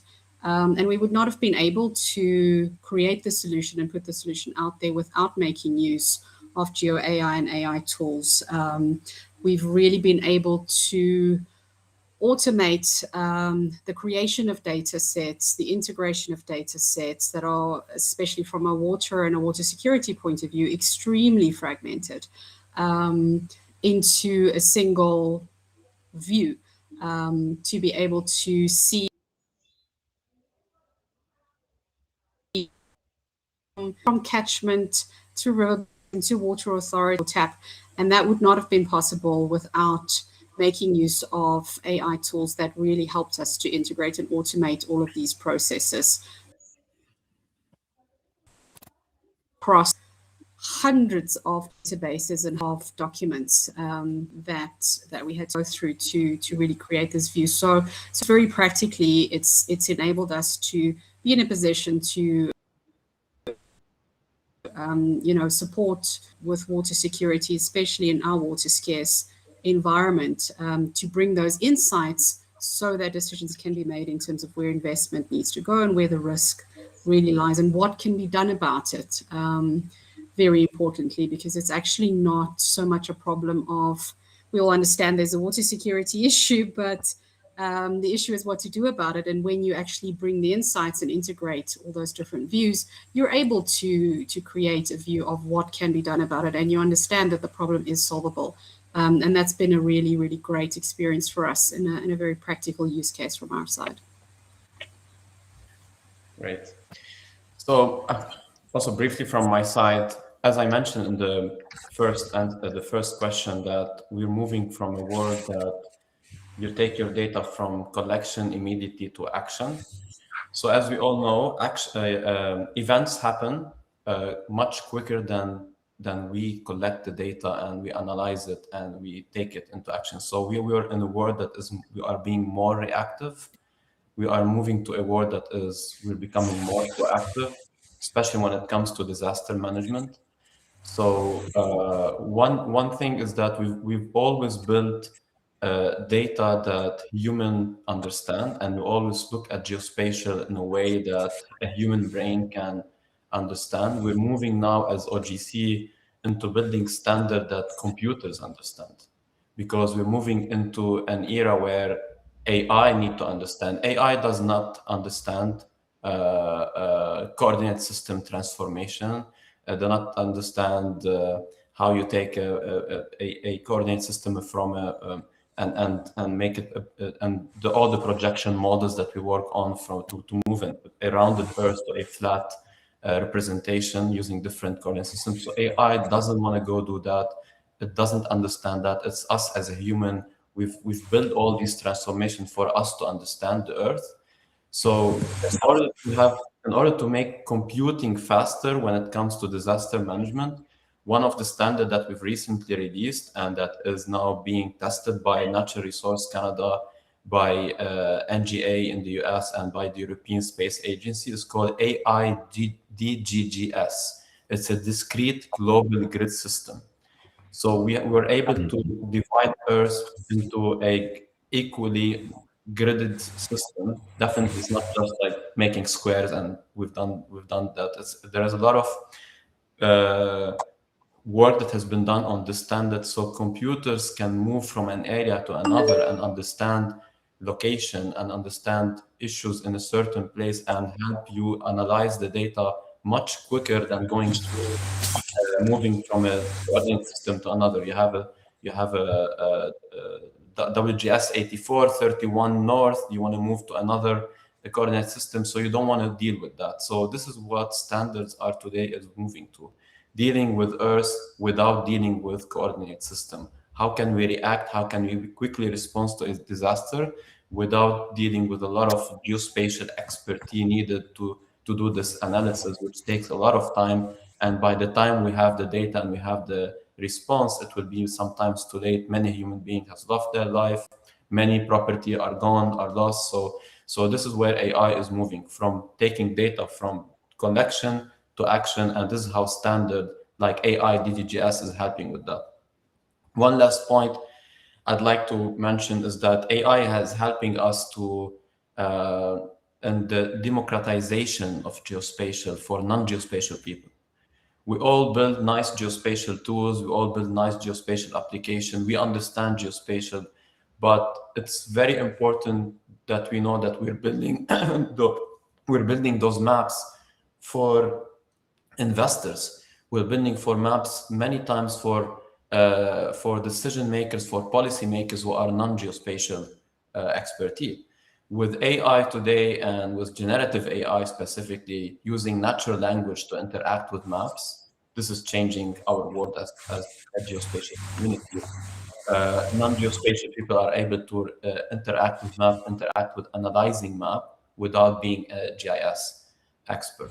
With that, standards like GeoParquet, standard like code, which is the cloud optimized GeoTIFF. Okay, it's helping us to take data outside of our geospatial environment to non-geospatial analytical systems like Databricks, like other systems that IT people understand. So this is very important that standards is helping us communicate geospatial data to non-geospatial system and non-geospatial system to communicate data back to our geospatial system. So this is where standards are playing a big role. Once you have that, the AI is more growing on this side, so it's helping us to bring more capability to our geospatial industry and more adopting AI and moving with the pace of the AI that's happening today. So with that, I'd like to I think, I don't know, Melissa, if you were part of the question, but I hope your connection is good now. Yes. Can you hear me? Yeah. Okay, good. Apologies for that. Yeah. So, did my introduction come through last time, or did it just cut off from the beginning? Briefly. So I work at CDNGI, so we mostly deal with aerial photography that we transform into topographic vector data, raster data, etc. And I'm more on the control network side. So yeah. But just to, which question were we on here? Because I came in halfway through. Cool, great. So talking about challenges, is that right? Oh no, this was the governance and yeah. One of the biggest challenges that we have at CDNGI, and we're still, the GRAI is still experimental in that regard, is that because we're a national department, we've got standards for everything: how you capture something, how you capture your roads, how you capture your which buildings need to be captured, which ones shouldn't. So I think from our side, trying to find the middle ground between the standards that we had when you were manually capturing and the standards of GRAI. And I like what you've said there about the standards are now moving more towards what computers, in a way that computers can read, whereas our standards have always been done in a way that humans can read.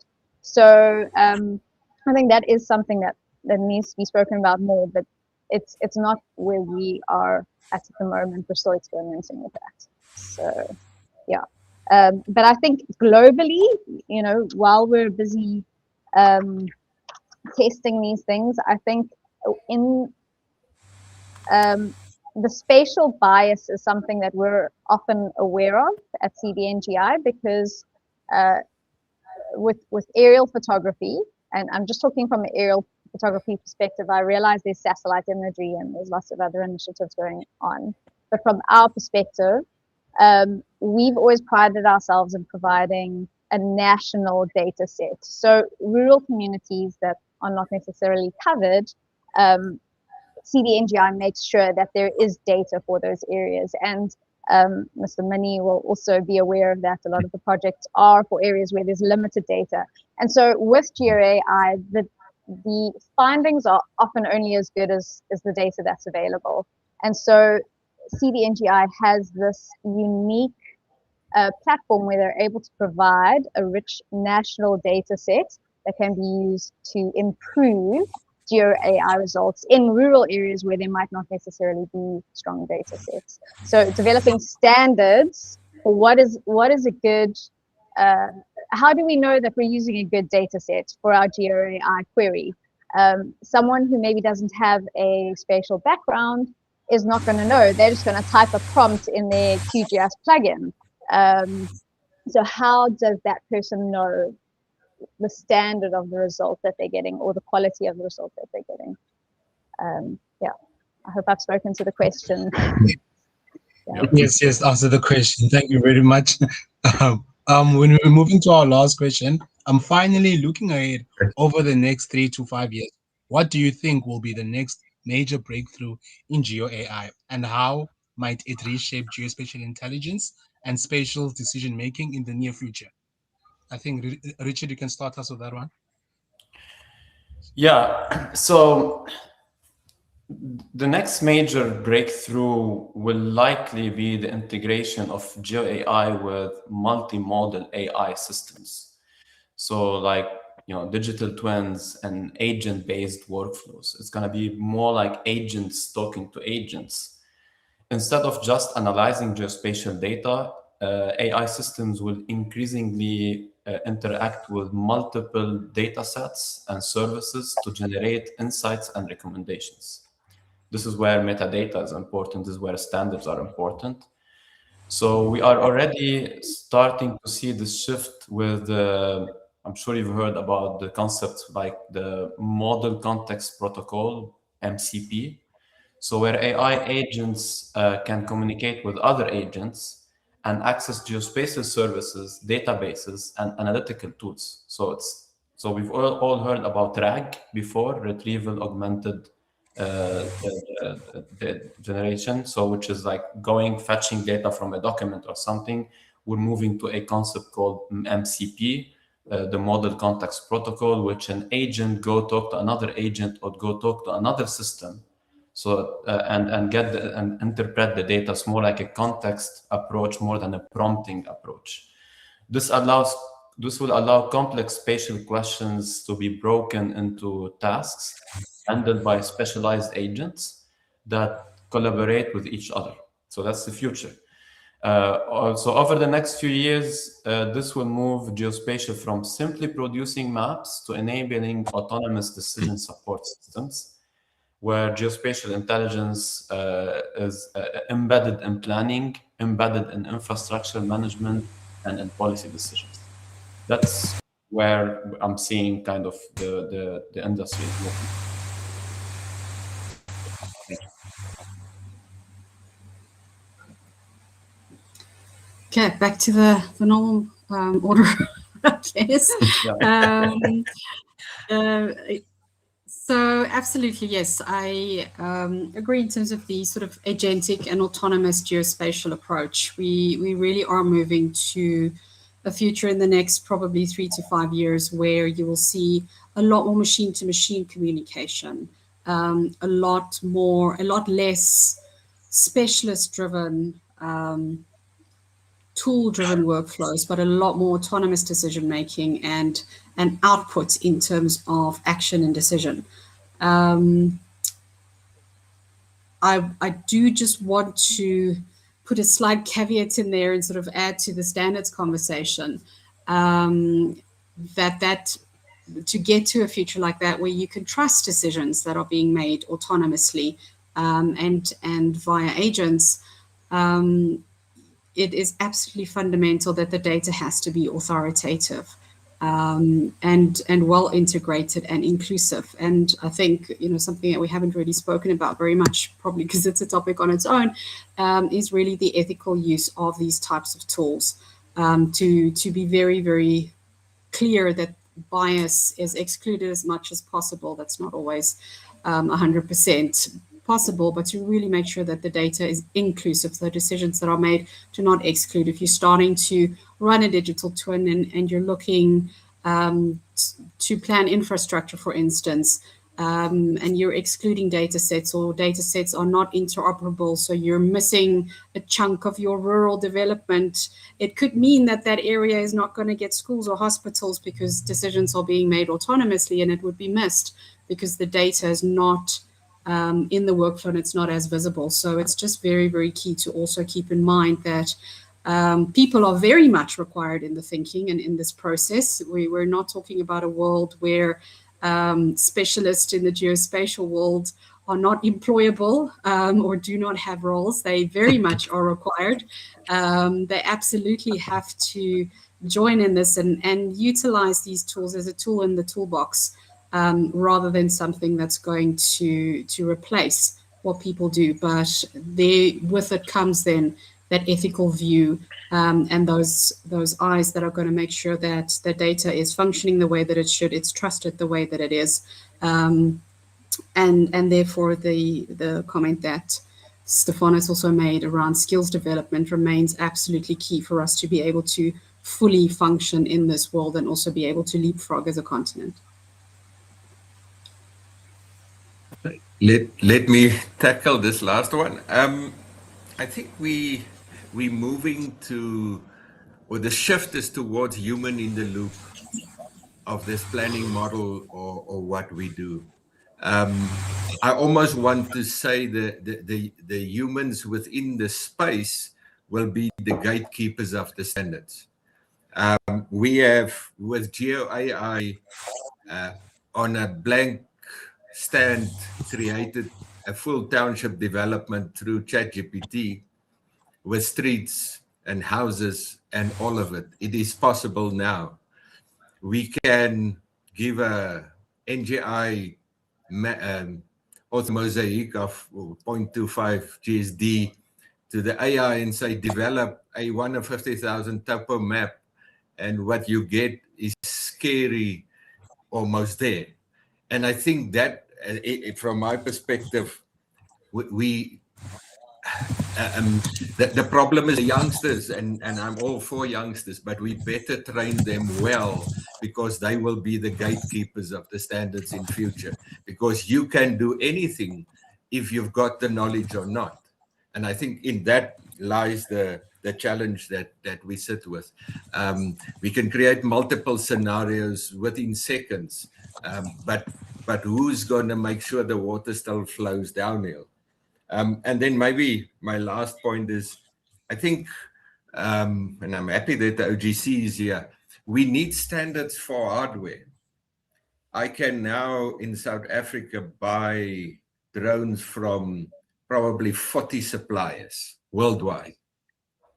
Those that's manufactured in China uses ellipsoidal heights, which in half of South Africa is so close to the geoid that if you take a land survey coordinate and you put it in there, you will think it's correct, but you will be out on your Z value easily up to 15 meters. But you will not detect this if you don't know this. So I think we almost need to just not only focus on this Geo AI in the software side, but we also need to start setting standards for this myriad of new technologies that are rushing in within our space.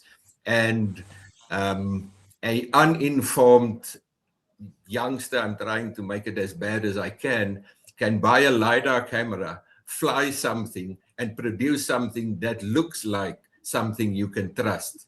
And without ensuring that the human in the loop enforces that standard, and we train them to have the ability to see what is good and what is not good, I think we're in for an interesting time in the future. But the upside is those of us that's old and gray and can code, or at least prompt, we can now do the most amazing things, and we love it. Thank you so much. Oh, thank you. One of the problems of being last is everyone takes the good stuff, but I've got some.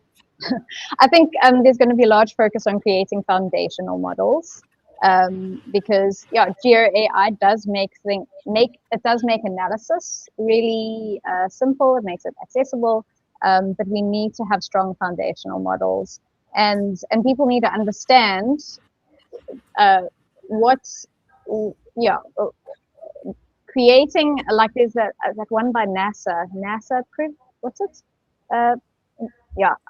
It's a huge model. I forget the name, but NASA's behind it, and it's a whole lot of satellite data. Just to create the strong foundational model that people can then use to do their analysis. And I think, there would be benefits to South Africa, just bringing it home to our context. We should be thinking going forward, not just holding on to the way that we've always done things. We need to be careful with Geo AI, because now there's this plethora of data and analysis, and everyone's just Geo AIing everything. So I see in the future there's going to be a push towards having strong foundational models that people can use in Geo AI, and just focusing more on outputs. What are we actually trying to achieve here, or are we just all trying to produce beautiful maps? And then obviously the digital twins, I'm sure you guys spoke about this while I was away, but the digital twin concept is just growing and growing, and I think the beauty of that digital twin is there's so many different industries that can plug into that, and it's created these unified spaces where data can just be plugged in. So I see Geo AI as a crucial pathway for that. There we go. I'm done. Okay. Yeah, just let me add Thank you very much. One last thing here. So to Stefanos, I'd like to have a conversation after this about standards, just to like censor things, API and all of that. So I'd like to discuss that with you. And let me close with something that we're having OGC member meeting first time in Africa in Cape Town this year. So it's going to be in October. And it's hosted by the DLRRD in Cape Town. So just wanted to make this announcement. So you're all welcome. Thank you. Definitely. Thank you very much for all the insights and information. It was really interesting. I mean, I can promise like Stefan one thing. The future's in good hands. I'm the youth you're referring to the standards as this is what I perceive. Thank you very much, everyone. It's in safe hands, I promise you. And things that I couldn't, you know, it's funny. Like I couldn't even contribute much because I'm like, you all have been in the field for so long. I'm just a newbie. It's like, oh wow, you know, it's good to hear from the OGs. I like to call them. What should be kept going forward? Thank you very much. Thank you. Thank you. So thank you again for that great conversation, and it was really nice to hear you and sharing your experiences and insights. Thank you again for your contributions. So I hope to see you again in a panel. I'm sure I will contact with you again. So it was really good experience for the audience. So thank you again for your supports, and good to see you. Have a good day. Thank you. Thanks, everyone. Thank you. Thank you, Keep well. everybody. Bye-bye. Thank you. Bye. Have a good day. Bye.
Yes, welcome again.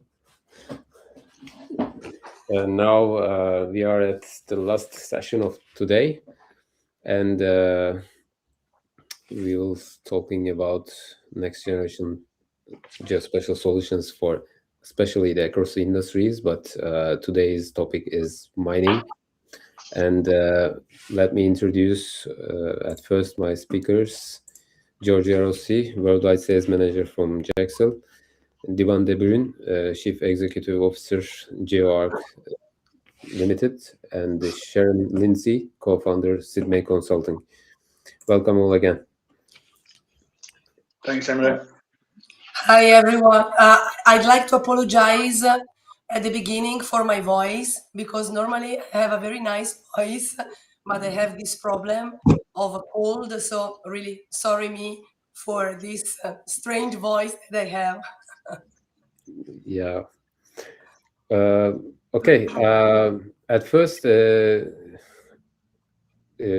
may start with introducing yourself one more time, and then Sharon, we can continue with the questions. And I will back to you again with if you have any questions from the chat box. So now we can start. Thank you. Oh, good afternoon, everyone, and welcome to the GeoSpatialNext Africa Connect. And my name is Sharon Lindsay. I'm the co-founder of Sydney Consulting, and we work across geospatial solutions, geological analysis, and spatial intelligence for mining and infrastructure development across Africa. So today we are discussing next generation geospatial solutions for mining. This is a topic that sits at the intersection of technology, sustainability, and operational efficiency. So as we know, mining is rapidly evolving, and we've seen throughout the day from AI-driven exploration and digital twin to drone mapping, LiDAR, and SLAM-based underground scanning.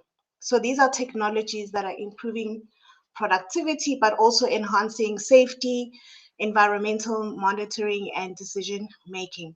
So I am joined today by two outstanding experts who are working at the forefront of these innovations in the mining space, and I'll allow them to introduce themselves. We have Giorgia Rossi, and she'll have a minute to introduce herself. And then thereafter, we'll have Divan also introducing himself. So over to you. Thanks a lot, Sharon, for this introduction. And I'd like to thank Emre for this chance. I hope that my voice will be anyway understandable, even it's a little bit, strange. I am the worldwide sales manager at Jaxel. I work in this company since around 20 years. And what I do here, I am the person in charge of creating sales network around the world. Jaxel is in the market since 20 years. We produce a geospatial solution, and we try to customize our 3D solution based on our customer needs and requests. We spread from mobile mapping system, open pit monitoring system, software for 3D management. And so today we will try to give you an overview about this mining industry in South Africa. Great. Over to you, Divan. Thank you for that. Sharon, thanks for the short introduction. Ciao, Georgia, all the way from Italy. Yeah. So 2 South Africans in Italy today. Actually, quite a nice country. I had a privilege to travel there about a year ago. Still miss the beaches. Sharon, so I'm Divan. I'm the CIO of GeoArc. Our company is all about data processing. A few years ago, we wanted to start as a drone company in acquiring and data acquisition. But what we saw is that there's a massive gap in data processing and what do we do with the data after capture. We had an influx in South Africa. I'm sure you know, Sharon, a lot of drone companies, a lot of drone pilots. You can get the drones everywhere online, macro, and it's not always the right drone, but we do see a lot of influx in data, especially in the mining industry, with cutting costs, suppliers coming in and lower price ends, but not the quality we need for production and efficiency, especially in the mining sector. So we started seeing that gap, and we do get a lot of drone data or influx drone data, which we process, and we do process that and turn it into actionable reports and insights and deliver those to the client. So that's mainly, in a nutshell, what we do. We are mainly focused in the mining industry. Perfect. Thank you for that, Divan. And it's really great to have you guys here today to share some of your experiences, especially in the mining sector, where it's in South Africa, it's a very small community, where everyone sort of knows what other people are doing. But let's start with the global perspective in terms of some of the issues that we want to cover today. And I just wanted to know from your experience, how are next generation geospatial solutions, you mentioned, looking for solutions, how are those transforming the mining industry globally, particularly in exploration, operations, and environmental monitoring? But I'll start with Georgia, because obviously she'll give us more insight based on her location as well. And then Divan, you also share your perspective on the same topic, the global perspective. Yeah. Yeah, thanks a lot, Sharon. From my direct experience, I can say that what we are globally seeing is a clear shift from periodic surveying to continuous spatial intelligence. So what I have seen is that across different continents and different operational contexts, I think that we see a sort of same pattern. So mining operation used to rely on, static map that are updated weekly or even monthly.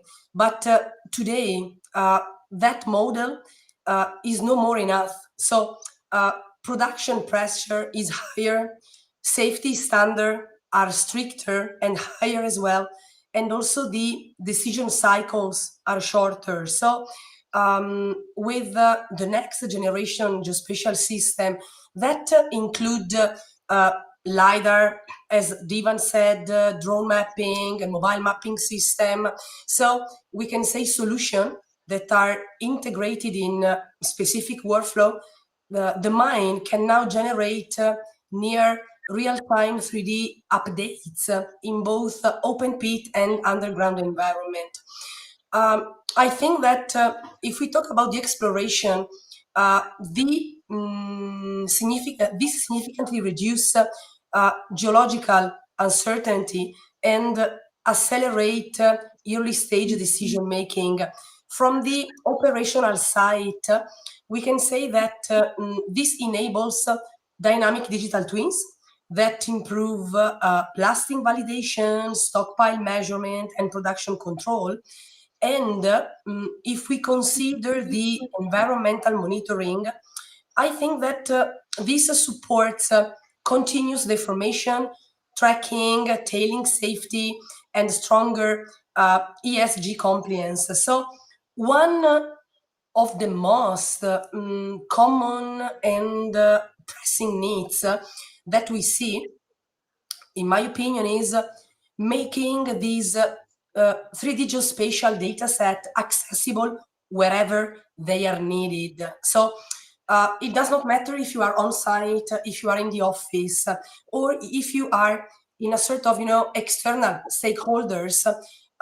People need to easily access to accurate, update data. So this becomes, in my experience, one critical point in terms of operational decision and collaboration. So I think that what is interesting is that the general behavior is shifting to a same need that, if I have to sum it up, it's a need that need fast things, reliable, and something that can produce accessible data from everywhere. So the real transformation is not only having, better data, but it's something that has to be fast, safe, and also that can create much more, confident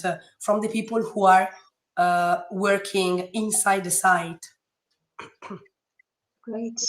And Divan, what's your take on the same, your global perspective? Obviously, we're going to narrow it down to Africa, but for now, just globally. Thanks, Sharon. Yeah, Georgia, I do agree with you.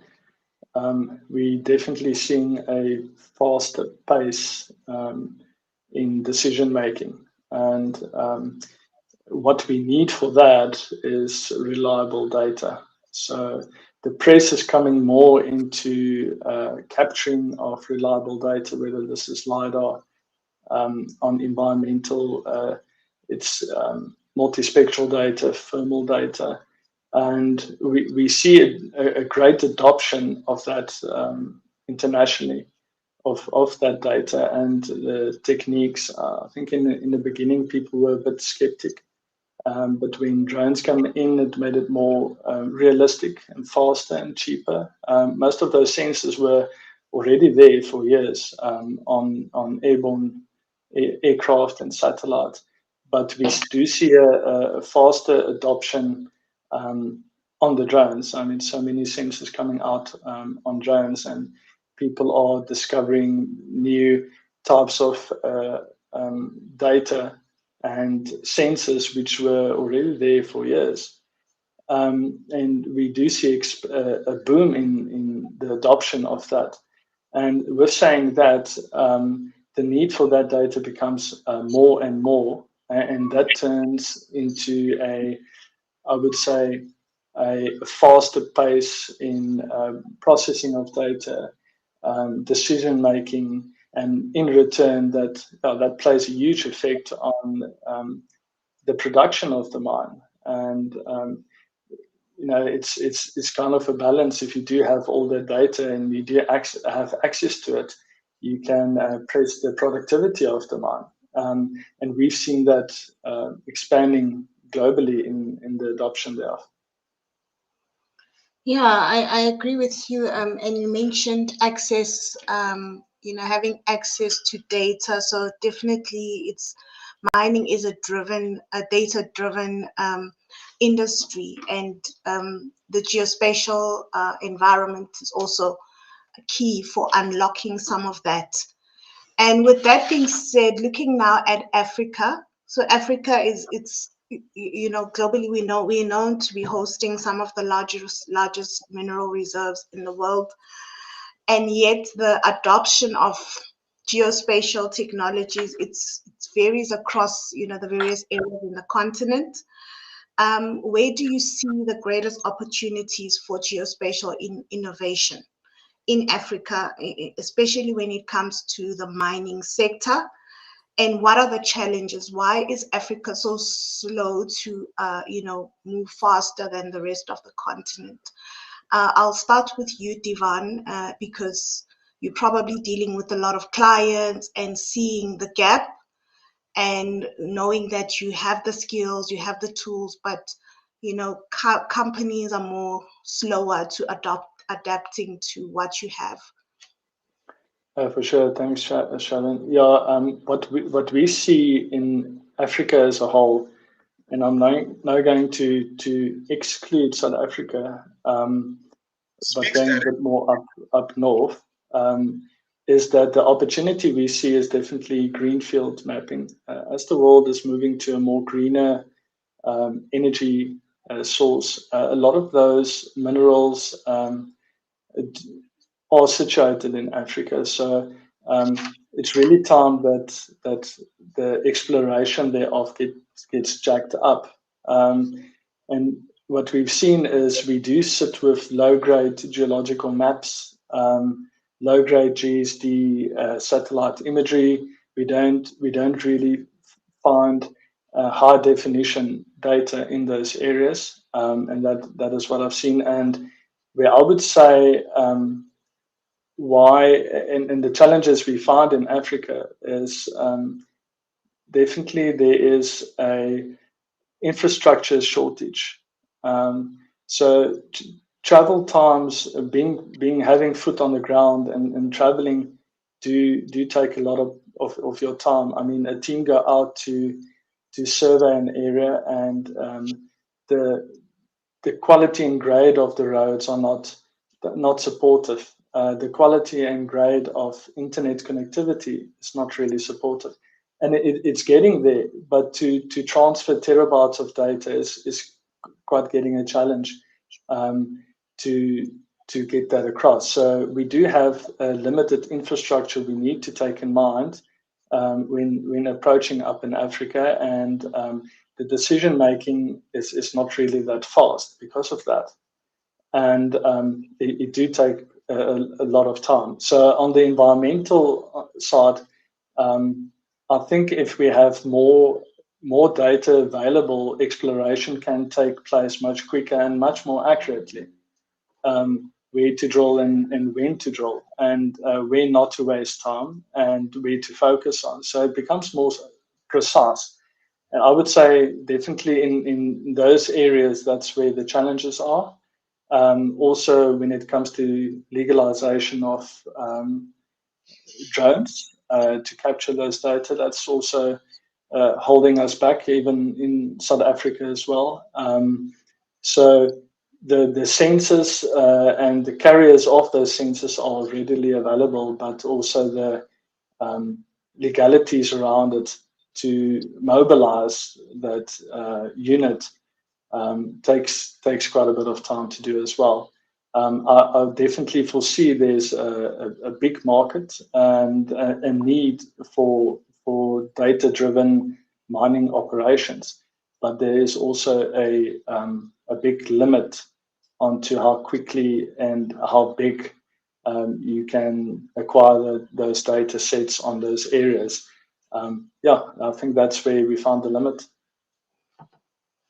Great insights. I really value that.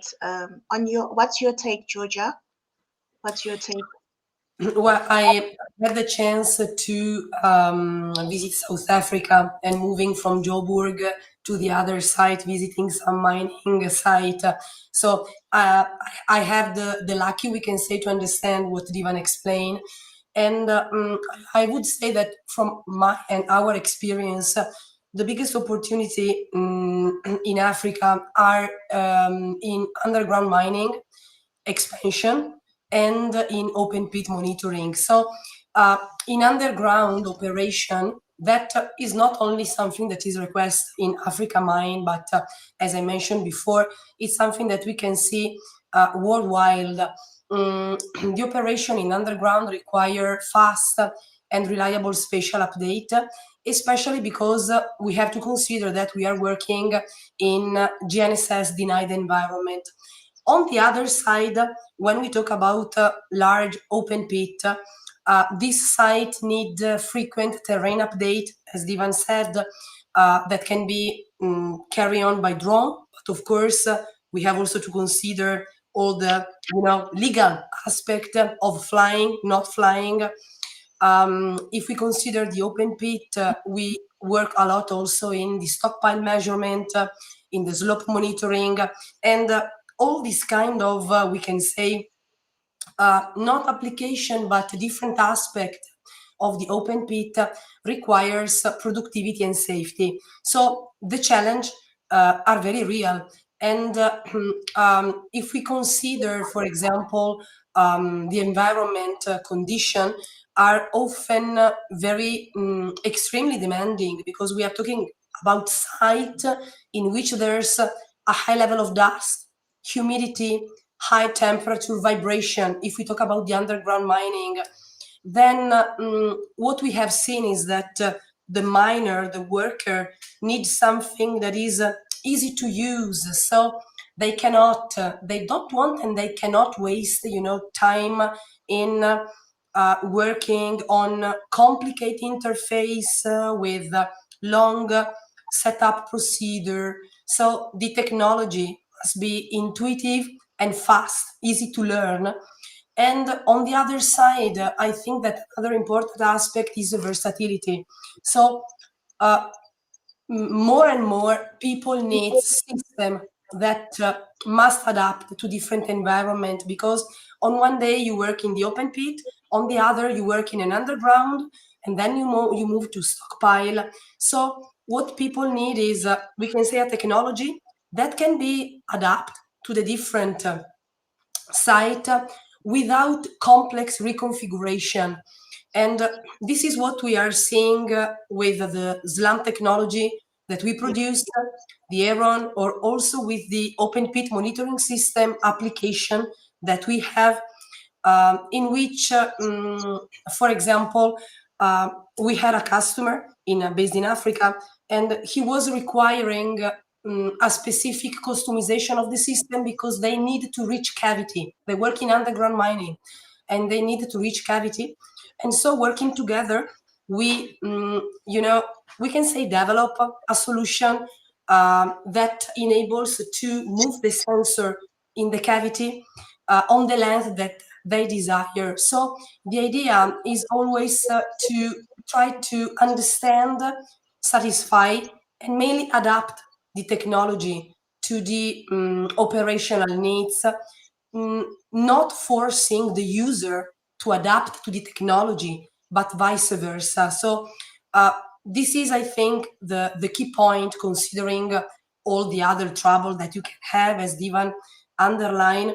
But from our side, in terms of producer and supplier, we are always trying to move in the direction to have the technology that adapts to the user and the environment, and not vice versa.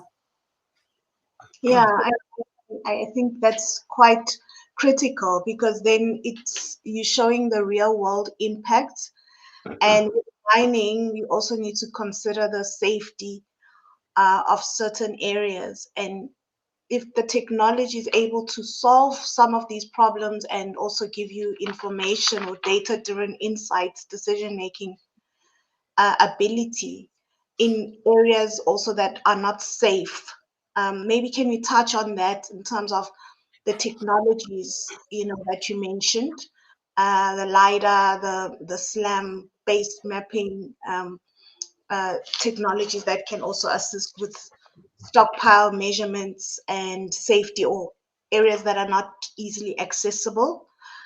Maybe touch on how we can leverage on these technologies, especially as the geospatial community. How can we invest more time and resources into solving these real world problems in the mining space.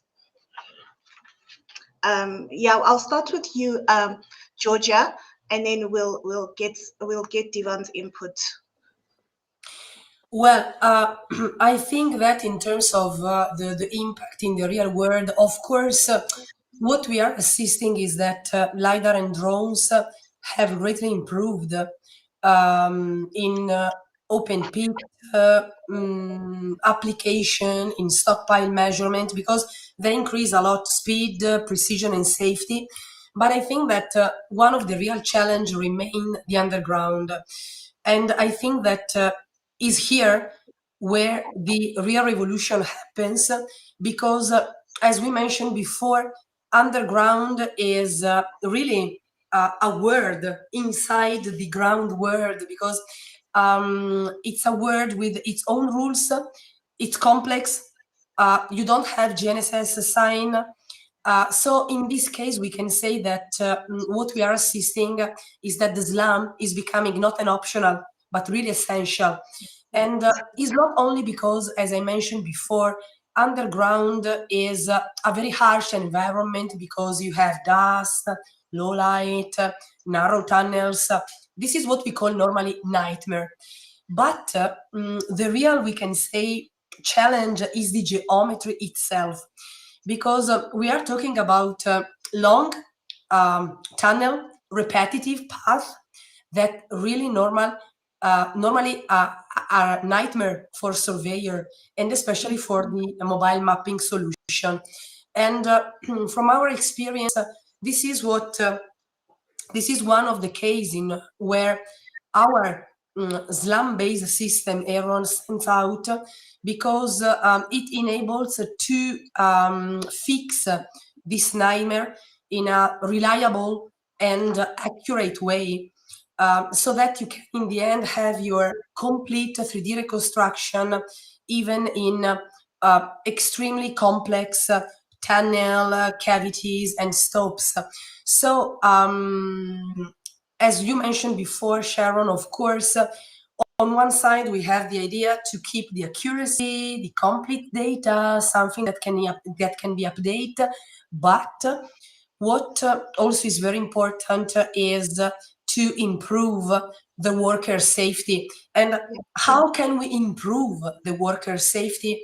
In my opinion, we can do that reducing the exposure of people in these hazardous zones. So using the mobile mapping system, the SLAM-based mapping system, really people can move around faster, staying few time in the place, managing a complex environment, complex geometry, and in this way they can digitalize the site in where we are, and making them accessible, as we said at the beginning, to the different actors who are involved in the mining project.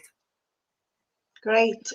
Devon, are you still there? Are you able to also give us some insight on the critical technologies? Yes, Sharon, can you hear me? Yes, we can hear you. Perfect. My camera went down, so sorry for that, but I can still continue without the camera. We've seen SLAM technology taking out the human factor in underground mining. I think that's quite important. The less human resources we do have underground, the less fatalities we have. As fatalities are something that we want to minimize. And I think it's all about safety when it comes to mining. Production is key, but safety is on the top list of that. And we see that technology working, in a greater adoption of that. I think it's definitely foreseen in the future. When it comes to LiDAR mapping and even SLAM technology on open cast surfaces, we do see a lot more data points collected comparing to traditional survey methods or analog methods, which is good because it gives us a higher accuracy of that area, and it enables us to extract more information than what we could have extracted years ago. When it comes to slope monitoring, when it comes to blast fragmentation and high wall mapping and stockpile analysis, it becomes a important tool in the toolbox for every application. Yeah, I'm quite excited to see that being adopted. No, great stuff, Divan. So I want to also ask you from, GeoArc perspective, what practical steps would you also, advise mining companies to take in integrating these advanced spatial solutions into their workflow? Because mining is very, very rigid, and it's very hard for them to change their normal process flows.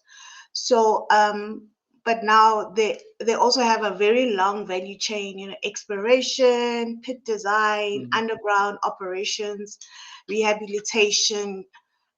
So what can you advise in terms of practical steps for companies to integrate these advanced technologies, because it's for their benefit ultimately? And how can you help to fast track all of the progress that they are anticipating? Yeah, Sharon, I agree with you. You don't want to resolve a problem with another problem. And I think most guys get stuck in the first one. Is we need to identify a problem which we need the technology for. Okay, and that's number one. Number two is where it gets stuck usually, is that now the data gets captured, but we don't know what to do with it. And it's really a way of integrating that into your workforce. Like you said, it goes from geology to survey to planning. And what we see is a lack of education on using GIS systems. And GIS now, it becomes an important role in all the departments in the mine. And people usually run to the surveyor to, let's say, take a short or a distance between this whole road, or measure a berm height, for example. And the surveyor is now getting overloaded with being the surveyor, being the drone pilot, and being the data analysis guy, and also reporting back to planning. And they really become overwhelmed with that. So I think number two is really educate other departments also in the mining industry about GIS and how to use the tool effectively, because now the data will get used more. We found that a lot of mining companies do surveys on stockpile areas, for example, over a pit, but only the surveyor is using that to do the tally count on stockpiles at the end of the month and produce a production report. And it's not really getting passed on to the geologist or the planner. In large cases, it does now. What we see, it does, but some mines are still stuck in that old tradition of not using the data to its fullest. I mean, we are taking 3D information and pushing it back into 2D reports, and those 2D reports get audited and get submitted. What happens to the rest of the data? So I think education definitely on the second step. Number three will be integration of that data into your systems, and number four will be to automate those tedious tasks, which some of them can be automated. So if we focus on step 1 to 4, and we get the data used for production, for safety, for geology, for planning, for whole road assessments, for berm heights, for blasting pre and post, and fragmentation, we do have now really a versatile data set that can benefit all these departments. And once we do have that, we can start automating, and that's also where AI starts getting in, working from the data model. Excellent. No, thank you for that input. Very, very valuable and insightful, and you've packaged it into, the steps. And, I hope I could take the steps to the mining companies right now. And Georgia, on your side from GXL Worldwide, what's your take on this, based on your experience and, giving the mining companies some practical tools and advice in terms of them adopting, the geospatial solutions and realizing the benefits that we've spoken about already? Well, I'd like to thank Zadiva because he has perfectly summarized what I have in mind. Because at first, the things is that we have to understand, and this is what we're trying to do, is understanding what the people need in the mine. So what they need, what they have to scan, how they have to scan, how they can improve the accuracy, how they can increase the safety. And that's why, because every mine, as every site, when we are approaching surveying, they have unique geometries, workflow, constraints, management. The first things is really understanding all these things. So the user needs. In this way, we can tailor the solution, okay? So tailor the solution based on their workflow, because of course, as Divan and you, Sharon, said, the point is that most of these mine have already a consolidated workflow. And what we are seeing is that it's not easy, enter and penetrate with something new, because when you see something new, but also in the daily life, it's always something that, okay, is different, is new, is better, but how it can be better, how it can make my life, easier, and so on. And so from this point, start what Divan said, the education. The education that means really to let people understand the benefit, but also, the limitation itself of the technology, in order to really being able to satisfy their workflow. The other important thing is the integration that Divan mentioned. I think that there are two kinds of integration. The one integration is really the main integration with the mine workflow, also because most of the mine are using, from our experience, big software platform that enables to manage 3D data, manage geological analysis, but really manage the complete organization of the mine. I am thinking about micromine, datamine, SUPAC, So what can be helpful is having a solution that can be fully compatible with this platform, so that the user can continue to work in their platform and add value and new information to them. The other point of the integration is the multi-sensor integration, because I think that we cannot say that with the SLAM you can do everything, or with the TLS you can do everything, or with the drone you can do everything. We really trust in the technology integration, because where one solution is not enough, it can be integrated with the other. And finally, I think that the other important point is how to make this data easy shareable and easy accessible. Because when we talk about mine, as I mentioned before, we talk about a huge reality in which we have a lot of stakeholders, like surveyors teams, engineers, contractors, managers, geologists, and often they are located in different places. So, of course, cloud-based platform is useful to share, the different data. But what we are seeing is that also having the possibility of the immersive visualization tool like VR. I am not really a fan of VR.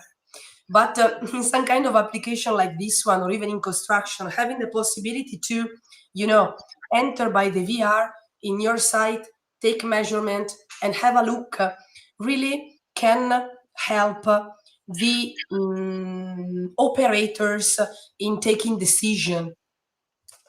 This is my idea. I like that.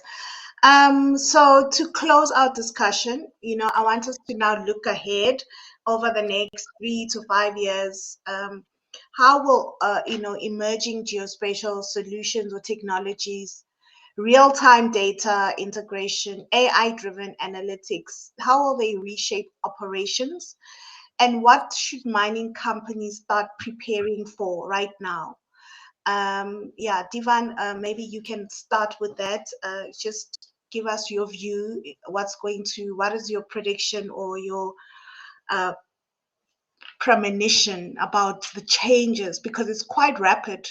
I think one of the previous speakers mentioned that what happened 2 years ago is not happening right now. We're seeing very fast, changes, quick changes in the geospatial space, and more so also in mining. So how do they then start preparing for this huge disruption? Thanks, Sharon. Yeah, I think it's definitely going towards a more live scenario where integration of sensors and data and machine is coming all together into one platform. I think, like you said, if you take a few years back and you imagine that what we are using now in the mining industry, you will never thought about how it can evolve or so fast in such a short time. We definitely see a live integration, moving towards a live integration, having a live view over your stockpiles, over your pit sites, your underground sections. And like Georgia said as well, imagine having that on your boardroom table while making big decisions, and not running to the survey office to get a report. I think it's definitely moving in that direction. And one thing that we must give credit soon, it will definitely be AI, artificial intelligence, making I would not say making the decisions, but rather helping and assisting management in making decisions, spotting early detection and working towards a proactive environment instead of a reactive environment. And I think the big change will be there. It's already start going in that direction. I've visited a few mines which already do have live integrations of this and machines operating underground autonomously without any human resources. So yeah, quite excited to see where this is going, and also how our new employee on the block, AI, will interact with us and help us to navigate these situations. Great, thank you for that. Georgia, what's your take on the same topic? Yeah, I totally agree with Divan that first of all, integration. So the geospatial system must be fully connected to the sensor, machinery, and production platform. This is the very, I think, one of the main point, so that we can move, from the field to the control room to the planning system, so that the operators can coordinate all the activity with speed, ease and accuracy. On the other side, there's the important things of the AI, because what we are also assisting is this, that apart, having the possibility to enter the data, make it much more understandable, what people are trying to catch from the artificial intelligence is also, for example, as Divan said, not of course make provision, organization, but anyway make some kind of analysis that can be like, detect deformation, or monitor stability, or in some case also predict some potential hazard. So what I think will assist is that the machine learning will try more and more to predict risk analysis, helping mining and preventing also, mining from accident and on-site problem. On the other side, of course, there's always the real-time spatial intelligence. So the mine are increasing also to move, in the digital twin direction. So they can be always updated, they can be always, inquired. In case of maintenance, they can immediately go on site, put annotation. So this means that all the operators can always have the complete seaside and overview of the mine. That is a continuous cycle. It's because it's something that is in continuous, is living. The mine is a sort of, body that is continuous living, and so having the possibility to keep it update and make this update shareable, this really, I think, is one of the direction in which we will go, hopefully, in the next years. Thank you so much. I'd like to now thank both of you for these valuable insights. I can give you flowers, flowers to you, Divan, flowers to you, Georgia. And what we've heard today really, it clearly shows that the geospatial technologies, they are no longer optional in mining. They are a necessity because they provide efficiency, sustainable operations, and they're also central to safety and navigating that. And from LiDAR, we spoke about LiDAR, drones, SLAM-based underground mapping, AI analytics, and these are tools that are helping mining companies to make smarter decisions and reduce risks and also environmental impact, which is also key for mining. So from my side, on behalf of GeoSpatialNext Africa Connect, I'd like to thank the panelists, Georgia Rossi and Divan De Brain, for sharing their expertise. We really value your input today and your insights. And thank you to everyone for joining us online from across Africa and around the world.